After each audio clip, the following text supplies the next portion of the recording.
Hey guys welcome to the stream में स्वागत है गाइस सभी का एक बार फिर से। और हम जा रहे हैं आज के नए मैच की और जो है G2 वर्सेस PRX। तो आज का मैच आपको समथिंग देखने को मिलेगा और मैं समथिंग का यार बहुत बढ़िया फैन हूँ। मुझे समथिंग बहुत पसंद है। तो 11 minute Me when I'm in a losing a best out of 5 competition and my competition is Paper X and G2. What I also think is really funny is like, so he's saying, oh, they are chokers, but they're bigger chokers, but they're both just chokers. I mean, let's be real. The BO5 curse for both these teams has been, it's been legit. Yeah, it truly has been. Of course, here's G2 Esports coming to this one, #2 seed from Americas, and another incredible feat though for this team. The only Ascension team that has made it here to champions. They were slugging it out in Tier 2 last year, and now they're here playing for a World Championship, Achilleos. No, I mean, it's been an incredible run, and the development here for this squad across the year has just been absolutely fantastic. The big thing that I'm going to be looking for from them here from the outset is just a little bit more consistency, because we did see some shakiness. Overall, G2 was very solid over at Shanghai, but we did have those games where Icy wasn't popping, Leaf wasn't able to go on these crazy walkabouts where he's getting these wild flanks and then just getting multi-kill rounds time and time again. Look at this graphic though. Every other Ascension team, 9th place, 11th place, 10th place. G2 makes it to the finals in stage 2. They make it to the finals in stage 1. They make it top 3 at Masters Shanghai. They are an utter anomaly when it comes to the other teams that were playing in Tier 2. And you look back a year ago from today, G2 had just won Ascension, and they were in a position where they didn't even know if they would be playing in partnerships the next year. Their org, the guard back then, ended up not continuing. They didn't know if they'd make it in. They had to find a new org. They had to, have roster changes and Tex leave the team for an offer at Leviathan. But despite all that adversity, they figured it out. They made it to Americas under a new organization, made some risks in picking up new players, but it has all worked out so well for these boys to now legitimately be one of the best teams in the world. Yeah, I mean, no matter how you slice it, these guys are coming into this one as threats. And one of the reasons why is because of their IGL Valen, who's the big brain of the team. He actually caught some words with Mika Fabs earlier today. Let's check it out. Hey Valen, how are you? It's nice to see you. Got lots of fans out there. It's been quite a year for you guys. And when you reflect on the journey that you've had so far, like through Ascension, and now you guys are the only Ascension team to make it to the global stage. Why do you think this team, this core, has stayed together for so long? I think we knew since the beginning. We had good results even when we first formed the team. We knew we had something special. The personalities on the team, we all clicked as the core.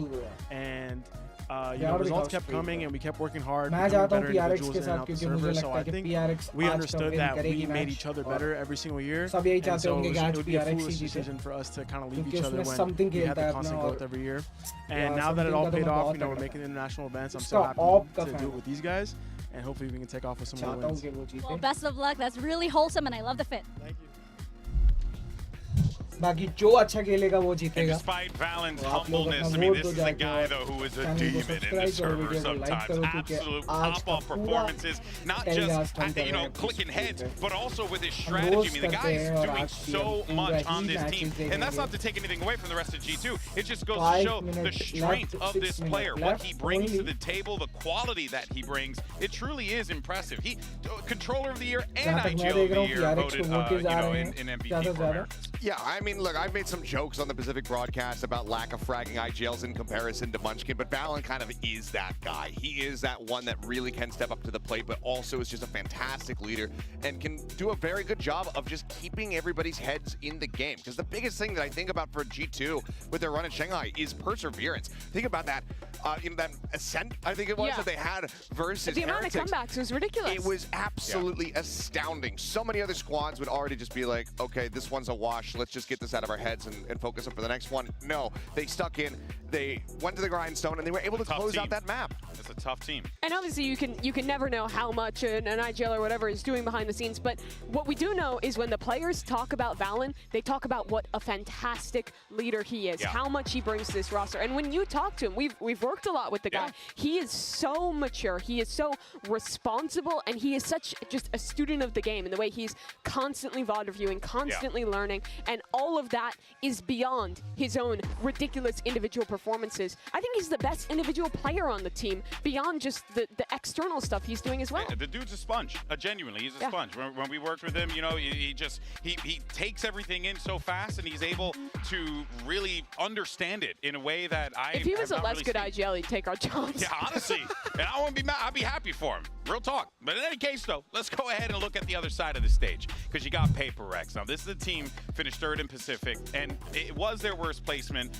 ever for this squad. But the thing is, though, is that you got a very, you know, competitive game Pacific region right now. FUTvsEDG really trying to find what is going to work. And I think the question is, can this team, guys, go on a run here in Korea? Look, it's certainly possible, but first I do want to quantify that. You know, worst placement within Pacific. They were able to get the trophy last year. They go to kickoff finals, they go to stage 1 finals, win that, and then they fall shy of the mark after DRX defeats them. But this is still that team that is a bit anomalous, and it's always difficult to say, like, yes, they have it, because it feels like every time you really have a ton of confidence in them, that's when they fall the most. But when you start to be like, okay, they're looking shaky, I don't know if they're gonna be able to pull it off, they're still doing these weird comps, that's when they do go on those runs. Yeah. It's incredible that they're still like this, though, after all this time it's of in their fighting. DNA. Yeah, I think it's proof that no matter how much people can't quantify what they do, no matter how much stuff they do looks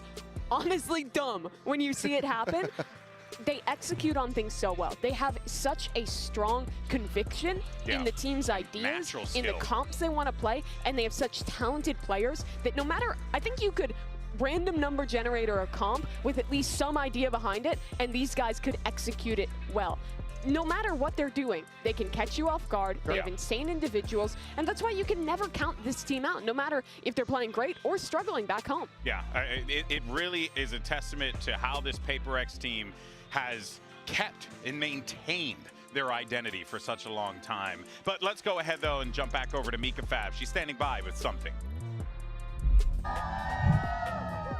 Yeah, hey, bro. something. Oh, listen to that crowd. You are back for another Champions, and it's against G2. So does this feel like it's unfinished business from, straight from Masters past, and they're kind of guarding the gate to your Champions run? It's kind of sad the last time how we lost to them, but this time I think we prepared enough to try to win them, so let's see. All right, well, the crowd is hyped to see us. I'm hyped to see it as well. Good luck. A man of few words, but he expresses himself perfectly fine when he takes to the server and dominates people all the time. The shots, this dude is unbelievable. So I have no doubt in my mind that they put in that work. But this is going to be a tough one, without a doubt. Good thing for them, though, is that they're able to lean on a lot of the shooters on that team. One guy in particular, Jing, who we thought we were not going to see him for a little while, but he's back, he's here, and he's competing. And when Jing gets activated, Mimi, it is scary to go up against him. The last time we saw him play on a champion stage was probably one of the most emotional matches we've watched in Valorant, making it to the final there with the expectation that his national service would take him away from competing for upwards of a year afterwards. He ended up having medical issues that exempted him from that national service, and he came back into Pacific this year when no one expected he would, and he kicked off right where he left off, playing some incredible Valorant. The guy continues to be an absolute talent, and I feel like it's such a blessing for the game that we get to see him continue to play. Yeah, at a tier 1 level in VCT. Yeah, and I mean, he's, had a couple moments where teams have been able to get the better of him, but for the most part, that firepower has been very reliable from him. But of course, I'd be remiss to not mention Devi as well as another steady hand there on that team. He's been putting in so much work throughout this entire year, throughout their entire careers as a team together. People always say, like, oh, he's the unsung hero. We don't talk about Devi enough. I've been talking about this guy nonstop because he is incredible, but I have to continue doing so. Yeah, I couldn't agree more. There's really, you could take any of these players on this team and speak just so positively about them because of all the success that they've managed to find. And now what they want to do is turn that into a trophy. This team is an uncrowned king, if you will. They want to try and lift this trophy. They got to make it happen here. Let's see if that's the case. But earlier on in the show, we asked you guys about our MasterCard fan poll, who will be our first 2-time champion, potentially. And you all said Aspas, which I think is funny because by relation, it would also be Calm. No, absolutely. Calm's not gonna do it. It'll only be Ospas. They're actually grand finals map 5. चलो guys, You don't water have to हो चुकी है Calm, biryani. you've lost your spot. They're gonna play 4v5 and Ospas is just gonna, or he's gonna multi-box. Yeah, just die to get up and then go to the other side. Besides just voting for Ospas because Ospas, I do legitimately think that Leviathan is the roster with the best chance out of those teams. They're at least the highest expectations to maybe win a trophy, and it would be amazing to see Ospas win 2 Champions trophies and to see Calm go back-to-back. That's right. Well, here are your predictions for today. And this one, you can tell no one knows where to go, where the chips land. But I do find it quite hilarious that outside of Mitch, everyone has kind of aligned in their regions, if you will. Yeah, I mean, granted, you know, we would also have paper that's backing us up, I'm sure, but he's off today. But you know, we got it. This is, again, such an anomalous team. We never know what to expect from them. You have to suspect that they have been prepping hard. They're not a squad that's going to sit back, rest on their laurels, not getting Brack in. These are guys that are going to be diving in and have been screaming every single day since that elimination from the lower five. Yeah, but you also know on the other side, G2 Esports, I mean, they're going to be prepped, ready to go here, Mimi. Absolutely. I think that's their biggest strength, coming in with prep work, coming in with the counter strat to what their opponent does. FUTvsEDG is a good team to adapt and come up with new things for every match, but I think once you've played this team once, that shock factor disappears a little bit, even if they are coming up with new, exciting comps. But either way, this is going to be a tough match. Oh, I couldn't agree more, and it's time to get the show started. G2 versus FUTvsEDG, EDG versus Foot. Day 4 at Champion Seoul starts right now.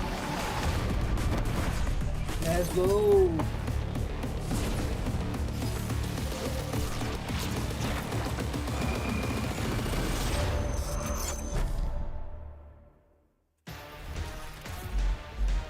Best लगता है भाई, animation ही best लगता है।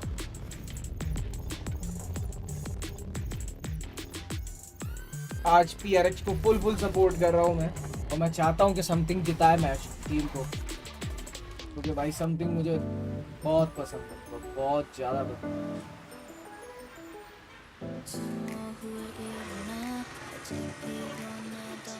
favori yok bence.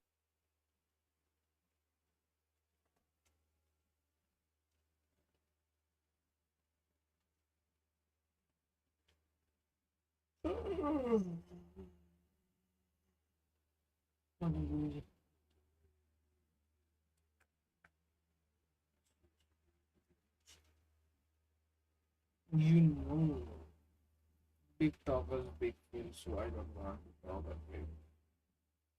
Become a champion, 1, 2, 3, to become a champion. Let's go.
G2.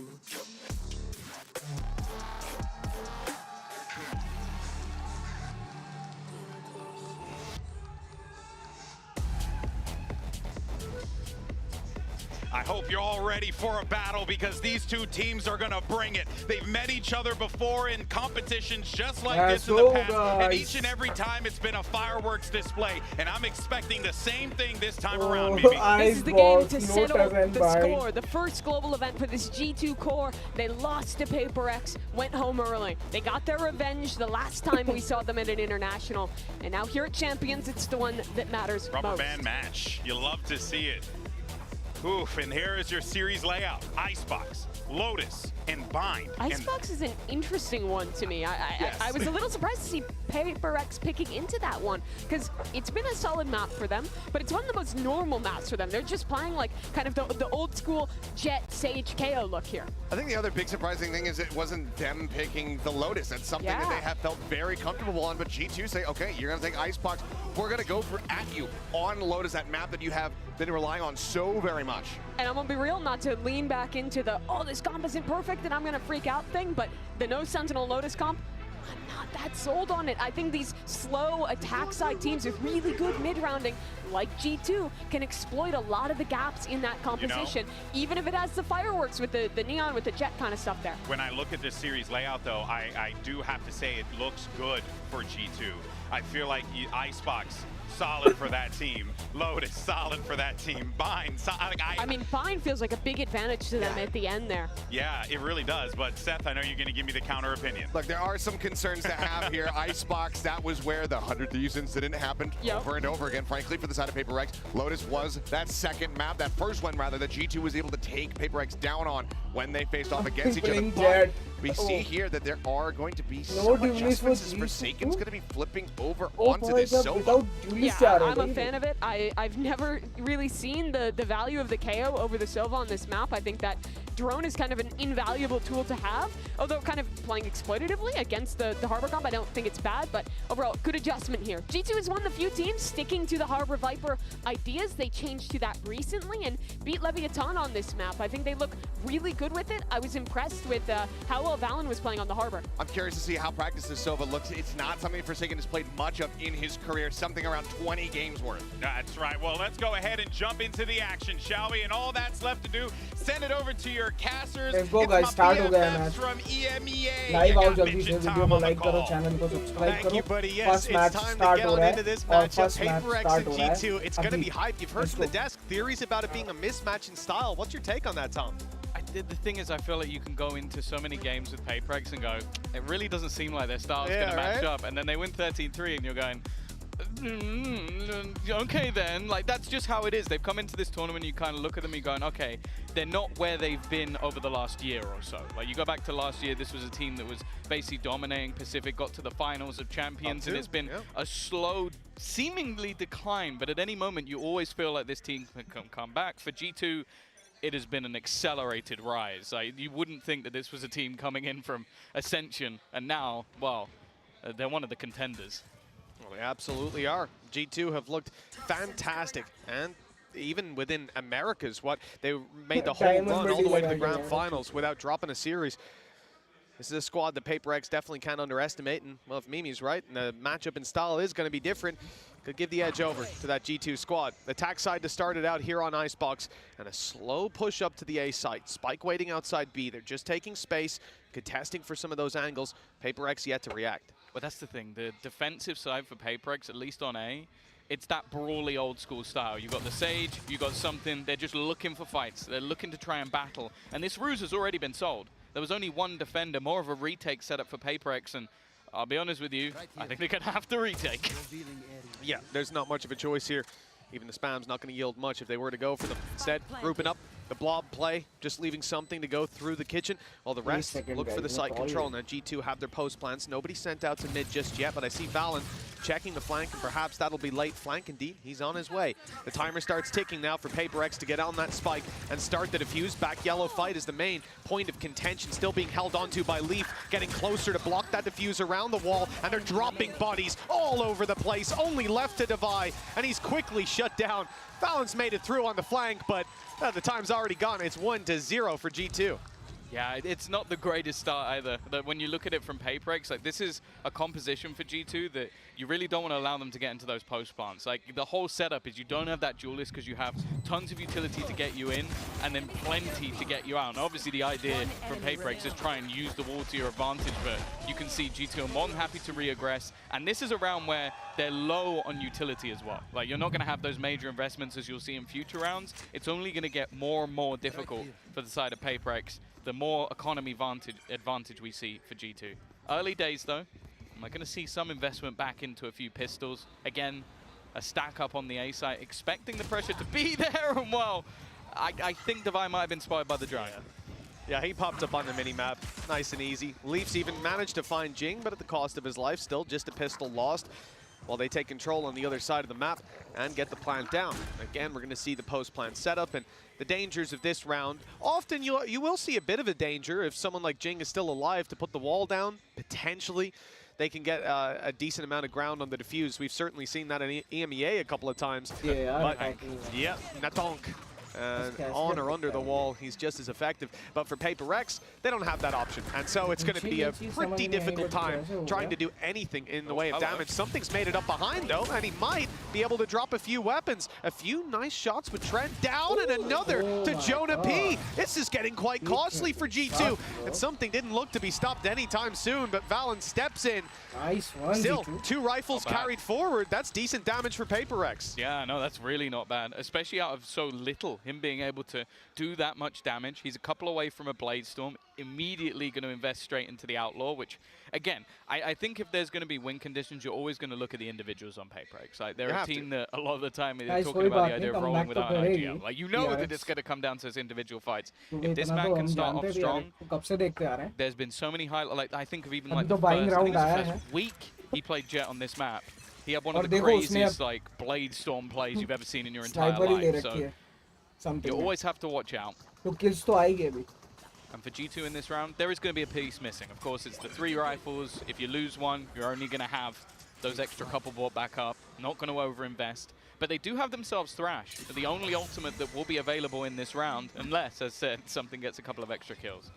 Well, Harbor's using all his utility to clear out these angles. They've gained space, but towards A, poking and prodding the bear, trying to see where the aggression was coming through. They found out the hard way.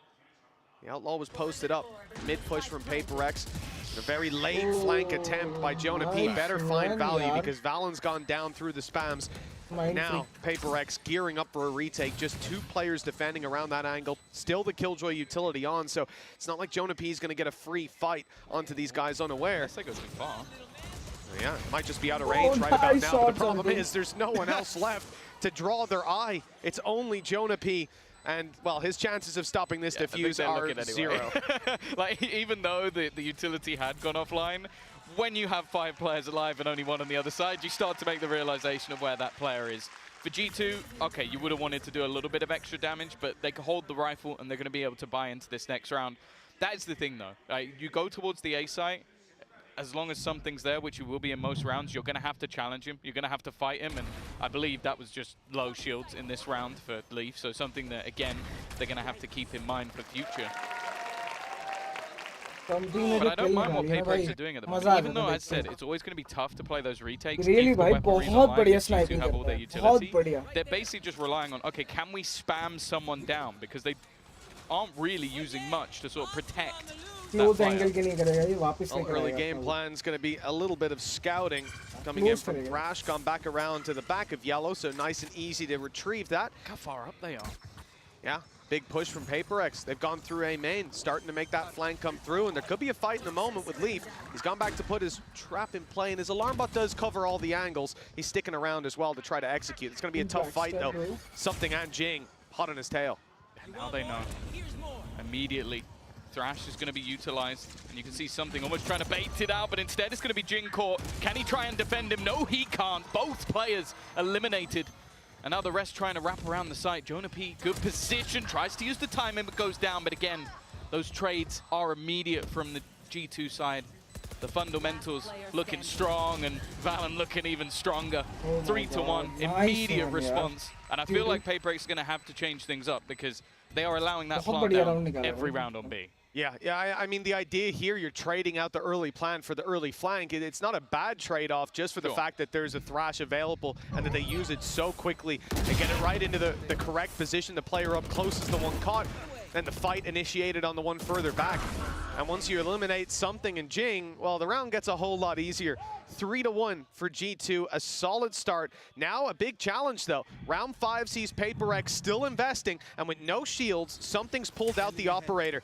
Glass cannon, it's a risk, but it just might pay off. He could have just played Bladestorm as well, so it really does show the faith he has in that gun. But he went over to the B site early. They tried to make that adaptation. They tried to catch G2. But instead, they put early pressure in onto the A site. A mid lurk as well from Jonah P, looking to try and take space, although it does seem like they have eyes in the form of the turret and in the form of a player not too far away. Oh, I think that was through the orb. The orb was up when that spam came in and through a wall as well. He's broken it for his teammates so that Jonah P can take the space.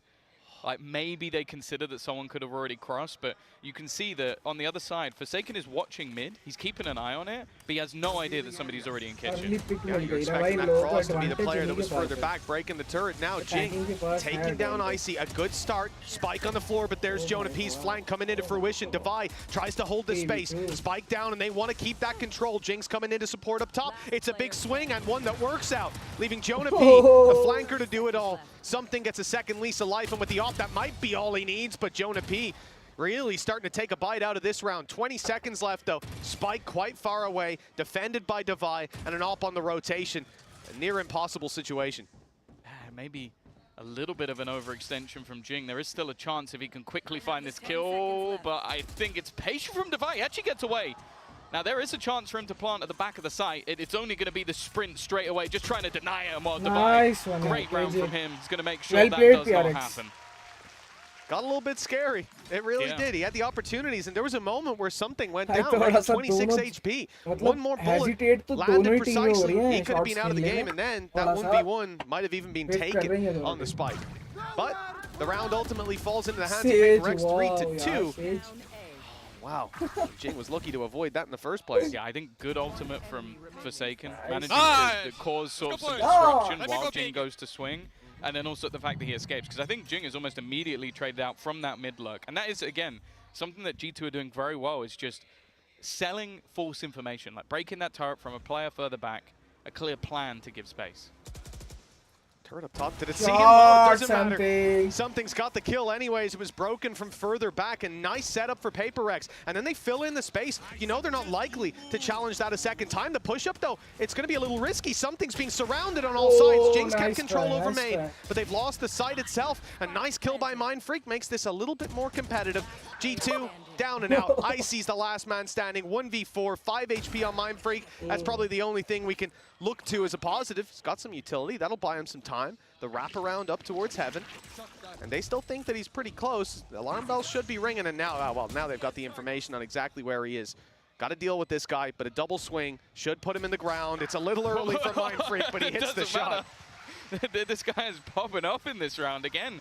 I feel like there were players getting caught out by the Reckoning, like forced out of position. The G2 players knew exactly where they were, but they're just hitting their shots. Like, Mindfreak does very well to have that aggressive push initially, a fallback that still catches the player mid. And again, I don't necessarily mind the adaptation from G2. It's like, okay, they take an aggressive B control. Let's try and quickly split through mid. But it seemed like even though that control had been given up, FUTvsEDG was very aware. And wow, Mindfreak just playing with absolute confidence. Don't expect anything else.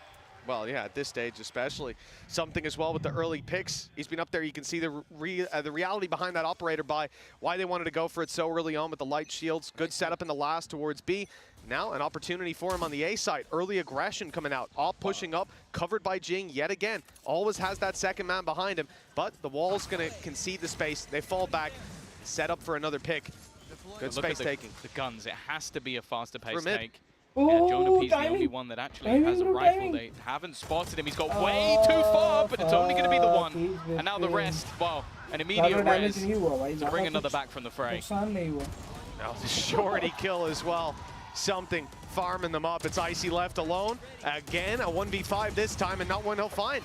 But a little mistake from FUTvsEDG. Probably good they got it out of the way in this round, but Devi moves out of range of that alarm bot, and at just the right second, someone walking past it. And Jonah P's flanks have been definitely something that's going to get in the back of FUTvsEDG's head if it keeps up. Yeah, I think the only thing that's unfortunate for the side of G2 is that's now 2 rounds that's happened. Again, maybe at some point you'll see it happen if there's a pause or something like that. Yeah.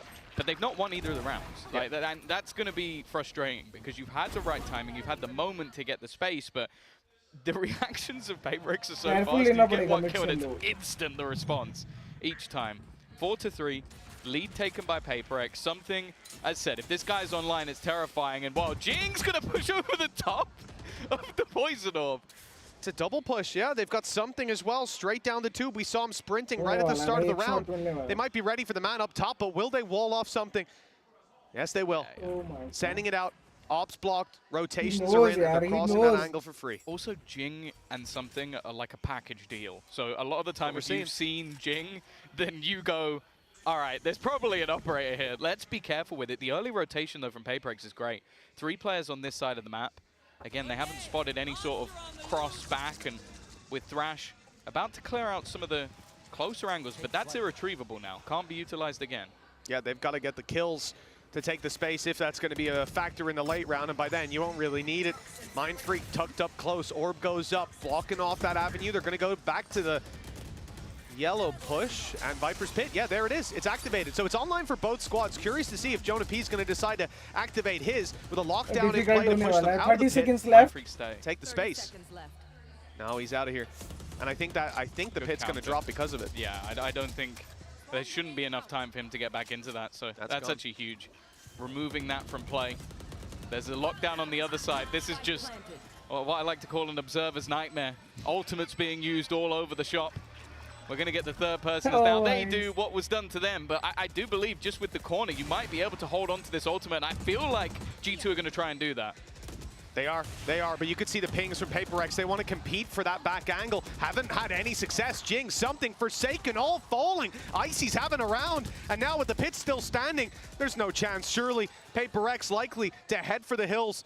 Maybe looking to stick around and make this a bit more costly, and eventually delete their enemy of Icy. Pick up the operator and look to save it. Being challenged on the way, though, there's no free escape with Devi falling. The op will not be carried through to the next, and this has been a costly round for the side of FUTvsEDG with G2 equalizing.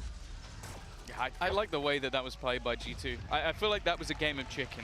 Like, you had a couple of ultimates in play, either side using basically exactly the same thing, and just having their lockdown to remove the pit, putting it in a place where they had to fully retreat, but then being able to hold on to their own because of the space that hadn't quite been taken, and making sure that there was defense outside of the pit to make sure that nobody could really get that move. 4-4. Economy, although damage, not broken, and there will still be an operator for something, and we've already seen that when he's in position, when he's able to be put into play, which I think he will be here, things are much, much tougher for the opponents.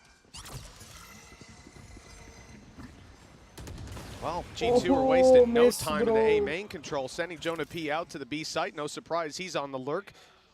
The success, he's had a lot of success, but whenever he does, like you say, Tom, the main push is always the one that fails. Jonah P does well here, lighting Mind Freak down to 46, but fails to get the kill on the jump peak, and the rotation's on its way. They're focused on the B site. Well. FUTvsEDG seem to have an idea that this is where it's coming through. You see the shift from Devi. He's closer by now in kitchen to help out. Jing trying to keep his teammates safe from information, but the Dizzy likely going to do that. The immediate swing. Mind Freak still gets one, and now trying to play over the top of the site. Leaf picks him out of the air. It's an angle that I feel like a lot of players would miss, but not Leaf. And now the retake's looking tough. Yeah, it absolutely is. The numbers against them, and there it is. Thrash was online, activated now. Valen tucked down below, manages to catch Devi and something off guard. And there's no need for any further aggression from this G2 side. Forsaken's out of here to try to save, but they've already got him boxed in. Like you said, Tom, Leaf right up behind him. Whoop, the timing, he might actually have seen the barrel there. Yeah, now he's got a good idea, but okay. That's one way to do it. The lead back in G2's hands, 5-4. Attack side really heating up. Yeah, looking like a very competitive game at the moment. Now for, I think both of these squads, a lot of the time when they've had big success, it has been on that attacking side. So I don't think Paper is going to be too worried about this just yet, especially having that additional duelist. I am starting to think, though, how many times we've already seen that Thrash available. Like, they have been farming that up on Icy. It's been used so many times throughout this, and the impact it has just being able to clear a lot of those close angles early on. It means that the pacing of G2's takes just goes through the roof. And it's one thing I would actually quite like to see a PaperX attempt to run in the future, because I think that the Gecko in particular on this map is so ridiculously strong, and you already have the likes of Something who has shown that he can use it to an incredibly high degree. I will say some of the angles he's taken he wouldn't be able to get to if he wasn't playing the Jet, but I don't know. I still think there might be more value in it for him. Yeah, it's curious as well how quickly, and you saw in the replay, I didn't hear what he was saying, but I have an idea. Leaf seemed very happy to have picked Jing out of the air. And yesterday, I think it was yesterday, right on Ascent, how many times did we see that Sage wall up in main? It caught so many players off guard. And that's a bit more of an unusual one to see him play. Yeah. So fair play to Leaf for reacting after just a few shots coming this way. PaperX had a timeout here discussing what they want to do, but this is a very, very light buy from them. Some Guardians in play, couple pistols. I expect a much more direct defensive side aggression to start this one off. I feel like they've gone for a lot of early A control throughout this game, and it's not really been met by anything. It's a lot more passive from the side of G2, and obviously a lot of the goal is just to try and collect the orbs. I don't think they're going to be able to get the one on the B site, though, because G2 have been, again, very heavy on the B lane. A lot of the time when it's gone in the other direction, it's been lower purchases. They just have an incredibly clean B execute and post plant, and they are abusing it. Look at how cautious G2 are being. Playing early, we saw on the A site, PaperX took the control for free, like you said, and they grabbed themselves an orb. But G2 do just the same. Now pump the brakes, stand in a firing squad, a little bit of danger on the push, but it's dealt with immediately. Forsaken, able to step up for one. Second shot not gonna land, and 64 HP. He's out of here with the Sheriff. Rotation off the A site leaves Jing alone, but he is tucked down below. An uncouth position. And one Leaf has to be cautious of, but he was watching it as the peek comes in. Now Jing tagged low. At least get himself a little bit of a heal. And drop Leaf. Okay. This I don't think the heal played any part in that. No, not at all. It got him back to 76 in the end, but they're set up in a decent position. Yeah, both Hunter's Furies online now as well. Forsaken got it from getting that extra kill. If he can be disruptive here, that would be nice. The spot comes in from Something. Dizzy not going to play a part, and now there goes that Hunter's Fury from the flank. It's not really going to do too much, but the time is an issue. 15 seconds now for the side of G2 to try and make their way in towards the site. Up above, it seemed like Jing may not have been paying attention, didn't hear the sounds, and even though it comes super late in the round, they're going to get that plant. This is not a comfortable anti-eco, but they've managed to make it work. 3 versus 1. Forsaken, known to be behind. He threw out a dart a moment ago. Had his Hunter's Fury. Nice shot to start nice it, but Scar wheel. Jumped a little too soon. 6-4 now. G2, 2-round lead. Chance to extend it even more before the half is over. Yeah, I think they're definitely going to want to do that. We've seen them, like, not too long ago still have some struggles on this map. It's normally the attack side when they play versus Lev that look decent, so I think they're going to want to try and extend that to an 8-4 lead. And as I said, like PaperX on the attack, you've always got to be careful. But it has seemed that over the last few rounds, a lot of the early success they were having, the Something Jing show of those aggressive pushes, I think G2 have done well to adapt, take a lot of early map control. You can even see it now, throwing early flashes. They want to try and make sure that there's no angle that Something could just be sat on with an operator. And well, for now, he's back on the rifle. And again, it seems like every time we have the early aggression from PaperX, they're a little bit unlucky because they're always on the wrong side of the map. Yeah, they've pushed up on B this time, ready for any aggression out of G2, but players are going to be spotted outside of A. Maybe just the one scene, no. It's not a ton of information to work with. They're conscious of the flank that's been coming through relatively consistently. The push up now on B. The wall actually slows them down. That utility from VALORANT has bought them a few valuable seconds. It's got the rotations off of A as well. Only A is 50 wide seconds open, left. barring a little bit of Check killjoy your left, utility. KJ. And now that they think there could be a play towards the B site, Divide toyed with the idea of pushing mid.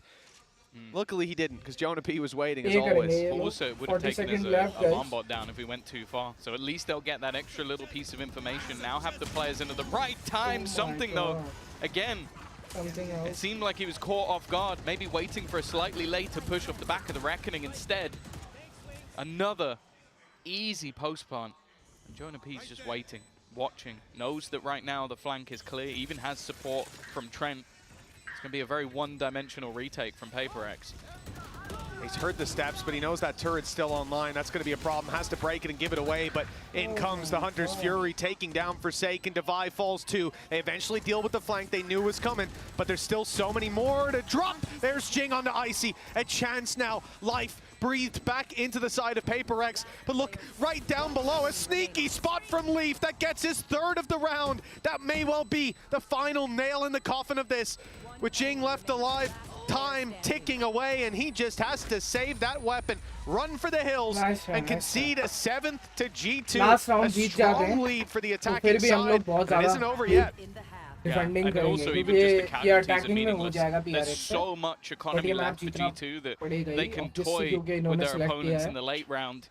But no, it has just been, I feel like there's been some stellar positioning from the side of G2 when it's needed most. Like we spoke about those lurks, but Leaf here just playing a patient game. Something that, to be honest, he was seen. So they knew that he was around there, but I guess assuming that he'd fallen back for the late round post plan. Yeah. And now, well, with the extra kills he got in that round, one away from a lockdown, something I'm sure they're going to want to try and get online. In fact, already challenging early for the orb, but I was going to say it's gone all right until the extra swing in. Valen again. on fire, bro. Doesn't need the orb either, does he? Leaf's got his ult online from that pick. Yeah, that looked really good. The staggering utility from G2 pushed FUTvsEDG back. They decided to stick around in the choke point, which is often a mistake, but they won the fight despite the util being thrown their way. But now the fact that Leaf got that pick, has the ultimate to work with, it's going to buy so much time. And then you've got to root these players out of position. Trent still has a shock dart to work with. I believe there's a nano on the spike alongside an alarm bot. This is going to be a very difficult round, as it has been for FUTvsEDG in all of these retakes. This one feels that little bit more stacked against them. Shock dart, the one to find the kill, and Device looking the wrong way into heavy traffic. 8-4. This has been a stellar first half from G2, and FUTvsEDG better hope their attack can make up the gap. Yeah, no, I think there was a bit in the middle where we had some sort of good... Hoga comeback, hoga. G जाएंगे. कहीं मत जाओ, comeback होगा.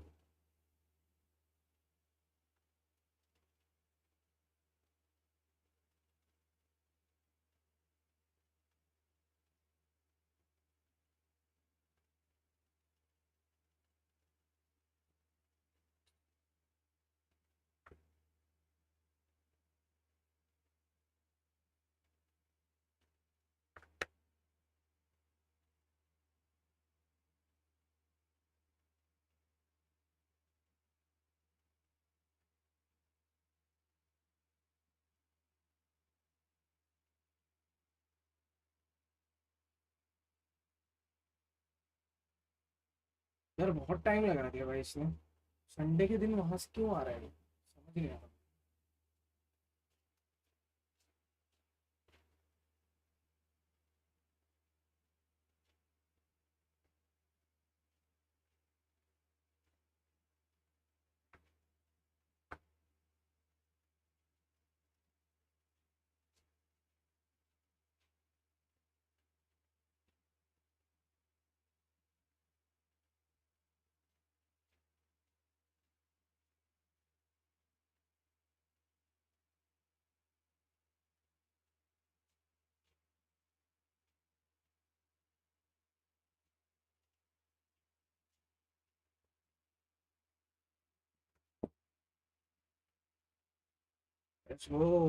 Let's go, guys.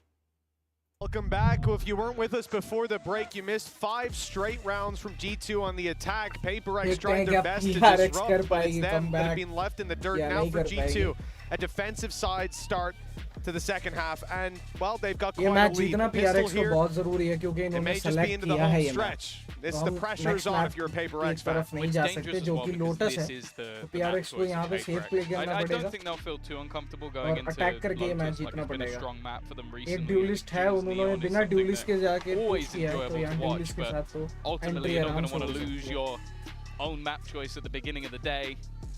And I think they're going to have a very strong attack side. Now, they normally do. As I said, when they win this map, you're looking at, as I said, I think 10-2 attack halves versus the likes of DFM, even DRX, the prior time to last. And a lot of this comes off the back, well, the two players we've just witnessed, Jing and Forsaken. Jing and Something. A terrifying duo on the entry. But just look at already the aggressive stance that has been taken by G2 in mid. Yeah, they're looking for the triple push off the back of the contact from Trent.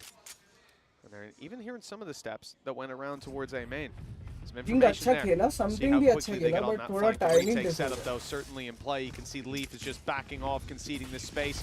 And in fact, the flank abandoned after breaking the turret. Now look to play this as a more conventional retake. Wall buys a little bit of time and the plant should be in. Shock dart though for damage. They have so much plant denial a lot of the time on the side of G2, but now it's going to be utilized for the retake. One man still hidden in the corner, and he strikes. Nice, Mind Freak with a couple. Jing steps up with another, and in fact, he gets two himself. But it's left onto Trent. You wouldn't want anyone else in a clutch, and although he's low, he's almost taken it down. The shock dart! Nice one, Jing! But it doesn't matter. Timing, There will भाई be a last Timing second हो shot गई that ends up giving PaperX a Literally much needed one pistol HP, bro. round. Well, that came very close. Nice Travel one, Jing. time of that arrow, all that made the difference. But it's enough. Paper X take the pistol, and this is a much-needed win. An injection of rounds early on, at least if they can manage to convert in the follow-up that they needed to close the gap after that first half. 5 rounds in a row before this for G2. Finally, we see a stall out to that momentum. Yeah, I think important that they get that job let's go done for this one. Get themselves back into the map, and well, it looks like the defensive side are almost trying to sell confusion here. They've got the Viper screen combining with the Harbor Wall. The thing is, it seems like Paper is similarly to the last round. They're just happy to play around their opponent's utility, like almost use it to their advantage. It's whether or not they can abuse the gaps more than their opponents can. I mean, they've taken a big gamble. The turret is watching the back, but they're committing 5 players after making all this noise. The stack up is there from G2, but it doesn't seem to matter. They're being shredded on the site. With one man behind that wall, soon to fall. It's Icy down and Leaf to do it all. Let's see if he can find a 1v5 with a classic. No, what a surprise. 3 kills from Something. Big round Rim farming up some orbs, and a solid one without a single player falling for Paper X. Yeah, and the thing is, they invested in with 4 rifles. So normally you're expecting, okay, maybe you can afford to lose a couple of players. In that case, they couldn't, but they kept it so ridiculously clean. Didn't really struggle at all. Orbs kind of spread across the board, which obviously it's nice in the future, but right now will be a little bit more frustrating. But then they brought back up with an Outlaw as well. Like, we see this quite often, having that lurking player, just being able to hold down mid, watch anybody who's trying to push on the A site. For now, though, it's an important round for G2, because they lose this bonus, and it's a strong bonus. They're right back in the game. He's just full sprint. He's just okay, this W gaming. How could I forget? Yeah, well, in case you needed a reminder, there it is. Man's lost his shift key. We'll see if he finds it soon. Running back down the tube. He's been hurt. Leaf has a vague idea, but look at the commitment from G2 to re-clearing out in kitchen. Player right down below him, and well, I mean, Something is just playing an unhinged style here. He gets shot in the back, but it's just a tickle. And that actually spurs him forward to look for another fight. Jonah P. all around B while the A side's taken. They're so focused on him. They're so focused looking at him that in the meantime, they just walked into the site and planted the spike. Like, you can't blame them. When a guy is running around like a lunatic, you go, okay, I should keep an eye on him. And you need to still keep an eye on him. There was a pixel there. Maybe he could find something. Even spawning players around mid, he should know that he's still here. But it seems like they're just relying on this wall, the turret. Is he going to get past it? He is. He's past the turret. And now just going in behind them. Only the one so far, but they have to deal with this man. The whole round has been about dealing with Something. They haven't even seen anyone else. getting towards the spike, sure, but the guy's still behind them, spraying away. Now the fight up in front. Okay, something falls, so too does Divide, but Spike not even half just yet. The sprays are good. Mindfreak gets another and a triple to close it out. All eyes were on something, but it's Mindfreak that pulls off the magic. Yeah. A Red Bull What clutch a clutch, bro. high impact Red for Bull sure. clutch. But it's just, again, one of those rounds that you're going to look back on and go, Oh my God. they didn't forget about him, but it was like, you forgot who he was, like what he was going to be doing. There was so many bro, moments in आराम that से जा round रहा where है you just think, चलता हूँ. even though something भाई he Mindfreak doesn't get ने like the क्या triple kill, he doesn't get the खेला है multi-frag, भाई. there was so Last little time left that it Yeah, almost just bro. became painstaking for the rest of the You team are because they're so focused on absolutely killing one killer, guy. bro. And of course you are, it's the solo Jet running down mid. Well, you're not going to expect him to be alone. I haven't seen someone play like that in a long time outside of rank. Hello, early fight. Valorant's not going to get anything, but Divide goes down. Early flank underway. Turret's much more passive, so Leaf will get pretty close. Not close enough to actually take anyone down. He could. Oh, of course. Divide's the one that fell right away. So yeah, he's able to make it all the way up, making it into heaven, grabbing himself a weapon, and now a serious danger down below. He's got something. The res is right above. It's free for Leaf. 4 already. A phenomenal round, and he's looking for more. Mindfreak has to do it again. This time a 4K against pistols, but he's 30 HP. भाई क्या हो रहा है? मैं call पे हूँ. इतना ज़्यादा insane game हो रहा है bro. भाई एस कर रहे हैं. केजे ने 4 बंदे पीछे से मार दिए. कैसे? 1v1, but now the Sheriffs, well, we normally ये talk about कैसे हो hitting a सकता है headshot. भाई? They definitely don't need that. Body shot will do the job. He's trying to sell the idea that he's pushing into the A side. कैसे मार सकते हैं केजे यार? 4 whatsoever. And while Jonah P's going to hit the headshot anyway. Oh my God. The MasterCard Thrifty will be what brings a round onto the board for G2. Save round था. It's a massive oversight for PaperX. Might be safe था उन लोगों का. The fact that Divide's first to die is unfortunate, like you said, dropping the turret, his position, 8-9, given a free 7-9, weapon down below. The fact that the res goes in up top, just as something dies, they 9-7 panic to try oh my and cover God, Divide so he yeah. doesn't die a second Yeah. time, Oh, and that Jesus. ends up giving a flurry of frags over the Leaf. Now 15 and 11. And 1 away from a lockdown. G2 have a lot of high-value ultimates coming online. Same can be said for PaperX here on the attack, though. This is where everything's going to be decided, 9-7. The gap either going to close or be extended massively by G2 here. Credits down to the last for PaperX. Yeah, it's done a lot of damage. The only thing that's going to pad the gap is the Viper's pit. By having a stinger in a pit, absolutely fine. So they need to get into the afterplan. Look how quick G2 are already moving around that flank. They're in the spawn already. But by the time they get there, the post plant will be set. This time, turret should be available to give them the information. In fact, Forsaken is already watching, but he has Hunter's Fury. Oh, it's actually got past him, but the flash checks him anyway. Reckoning going to clear a lot of space here as well. Give away that information. They know exactly where something is. He's stunned up, gunned up. Leaf able for 1. Keeping it competitive. G2, 3 versus 2. Having to fight through the pit, though, could be the advantage they need. In goes the Thrash, and Mindfreak can't quite dodge it. They know exactly where he is. The pressure is on Jing. He has to cover this man to keep the pit online, to keep the chances there for PaperX. And he'll get nothing. Bar the one. G2 now double digits on the board. Pit invested for PaperX. And credits are going to be, well, out of reach for a full buy. Yeah, it's definitely not going to be an ideal scenario. Don't think that's quite... Not sure it works like that. That's how the finisher goes, but... Oh yeah, no, beautiful retake, but also the read initially.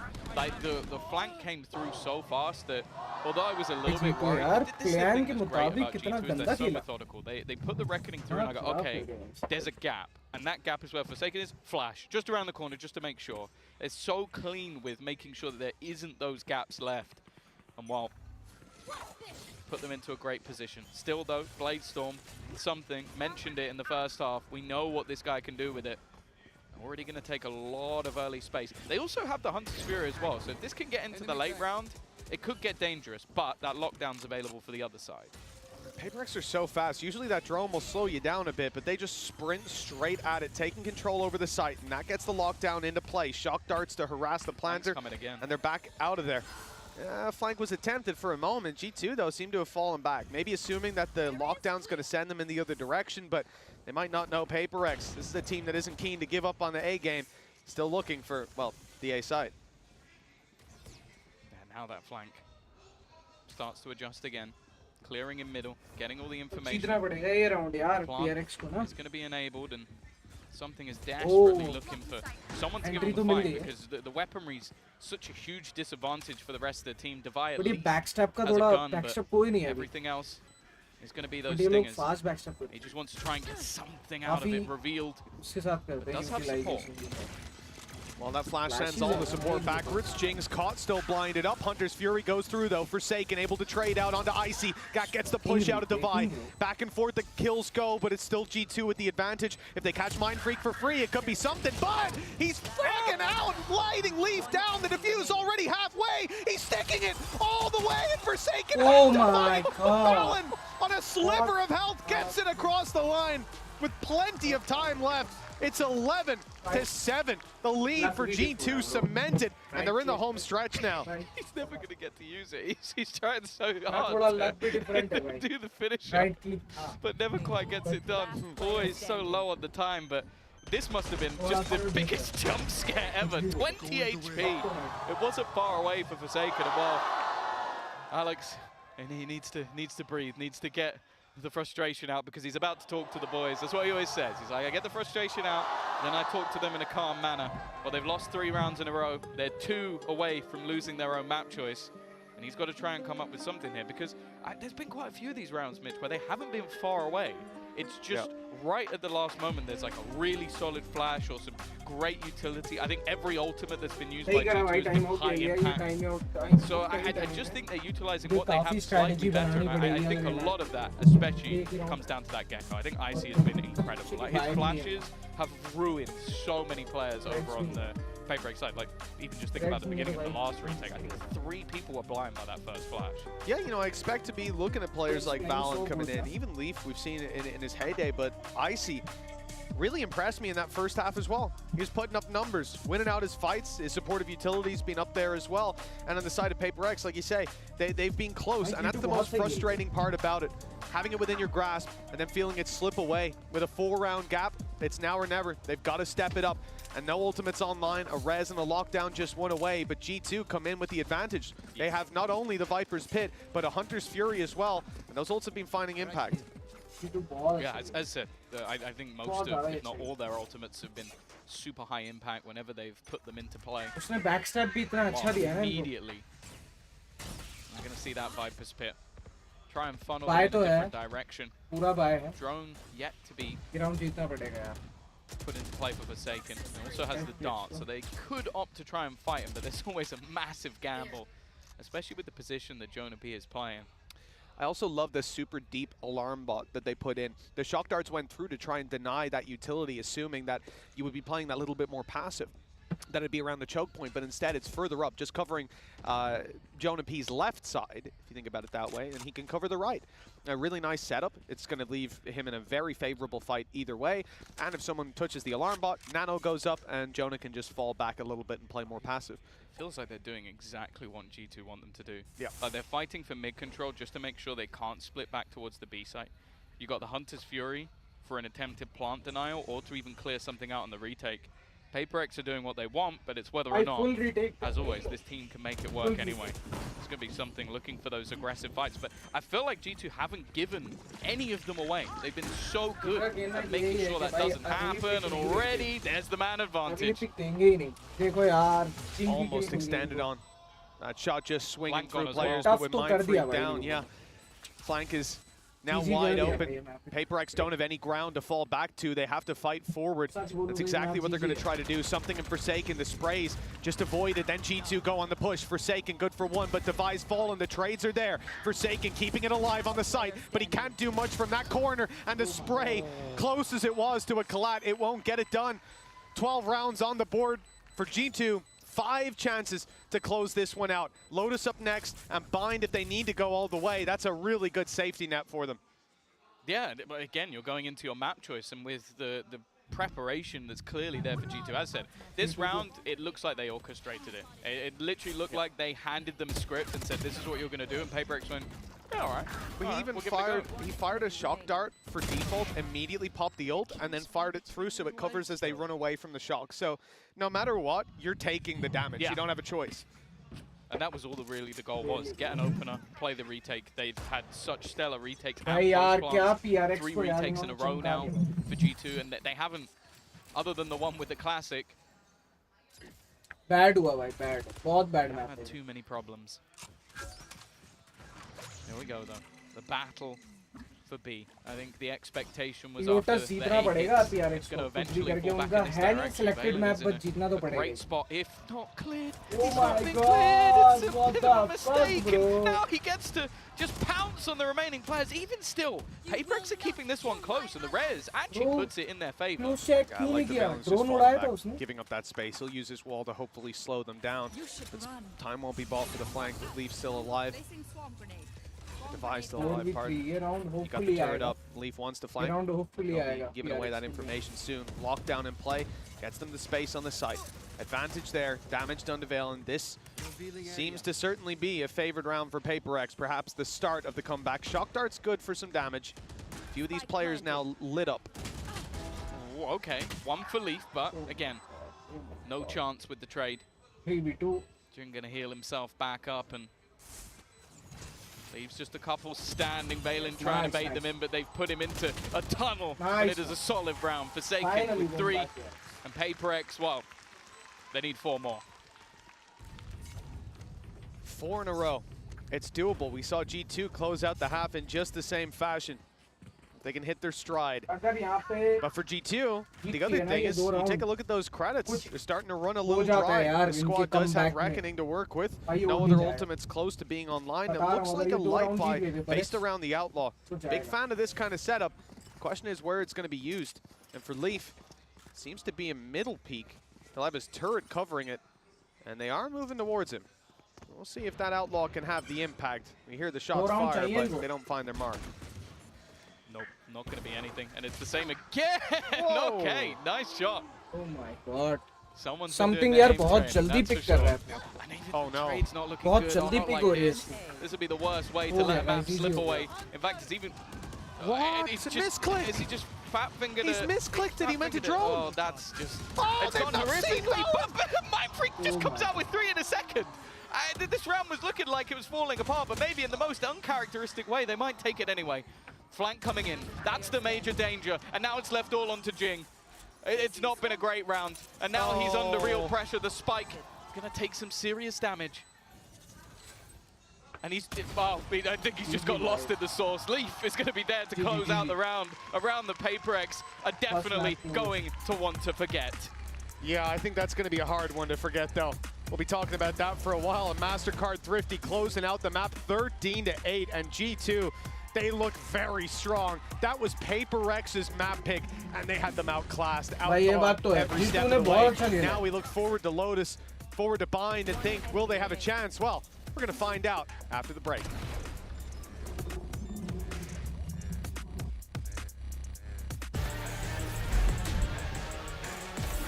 बहुत अच्छा खेली.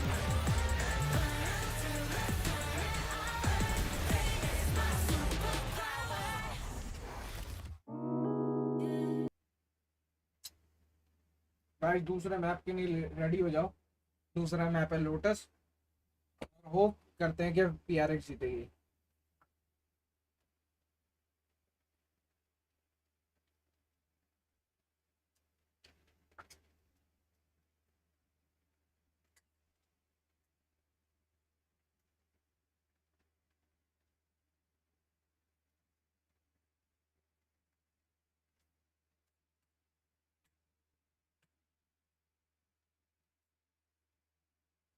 मुझे लगता है something Raina लेगा.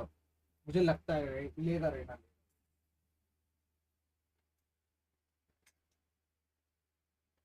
पता नहीं क्यों मुझे फीलिंग आ रही है कि वो रेना.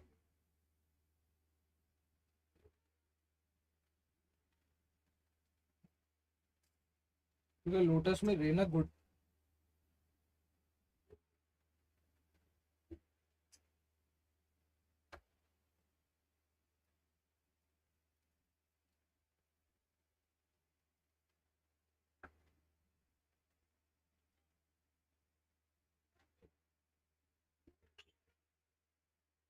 मैं भी आ रहा हूँ गाइस 1 मिनट में. कितने मैच स्टार्ट हो रहा है. आ रहा हूँ मैं.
Right now with Josh, coach of G2. Now it's been a while since this Masters Shanghai rematch. There's been a VCT stage in the middle. So what is different about FUTvsEDG this time around?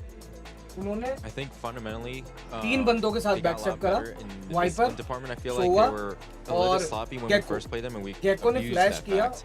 और Now I can see a lot more coordinated play. I can see the logic in their how they're like moving us around. So we were expecting a tougher Paper X, and we got it right. And like sure enough, like we've been working on our icebox, so like yeah, the score was as such, but I thought it was a much better Paper X. Well, that score definitely that map went to you guys, so we're gonna see if G2 can manage to close out Lotus as well. All right, welcome back, everyone. And Kilios is in his feels right now. He's just having a day, aren't you, there, buddy? You want to talk about it? You wanna discuss things? Woo! What a roller coaster of a game. So jazzed up, so entertaining, so exciting. Yeah, man. You're scaring me, damn frustrating at the same time. Hey, look, I mean, we knew that this was going to be a tough game, you know, for both teams, right? And I think you heard even Coach Josh RT saying how, you know, he knew that they were prepped, they were ready to go. But G2, man, that coordination, Mimi, has just been so freaking good from them. Yeah, they look incredibly clean with this Harbor comp. I think on the attack side, obviously, we know it's really good for executes, putting up that wall, fighting deep off of it. But I really like some of the walls Valen was even using in the post line. You see this one here to stop the players from pushing through and fighting past this lockdown. Then they switch on over to the defensive side, and I think it was just as good with some fantastic retake protocols. It is clear what Josh is saying about putting in the work on this map, because they looked clean fundamentally. Yeah, they truly did, and Valen very impressive on that Harbor there.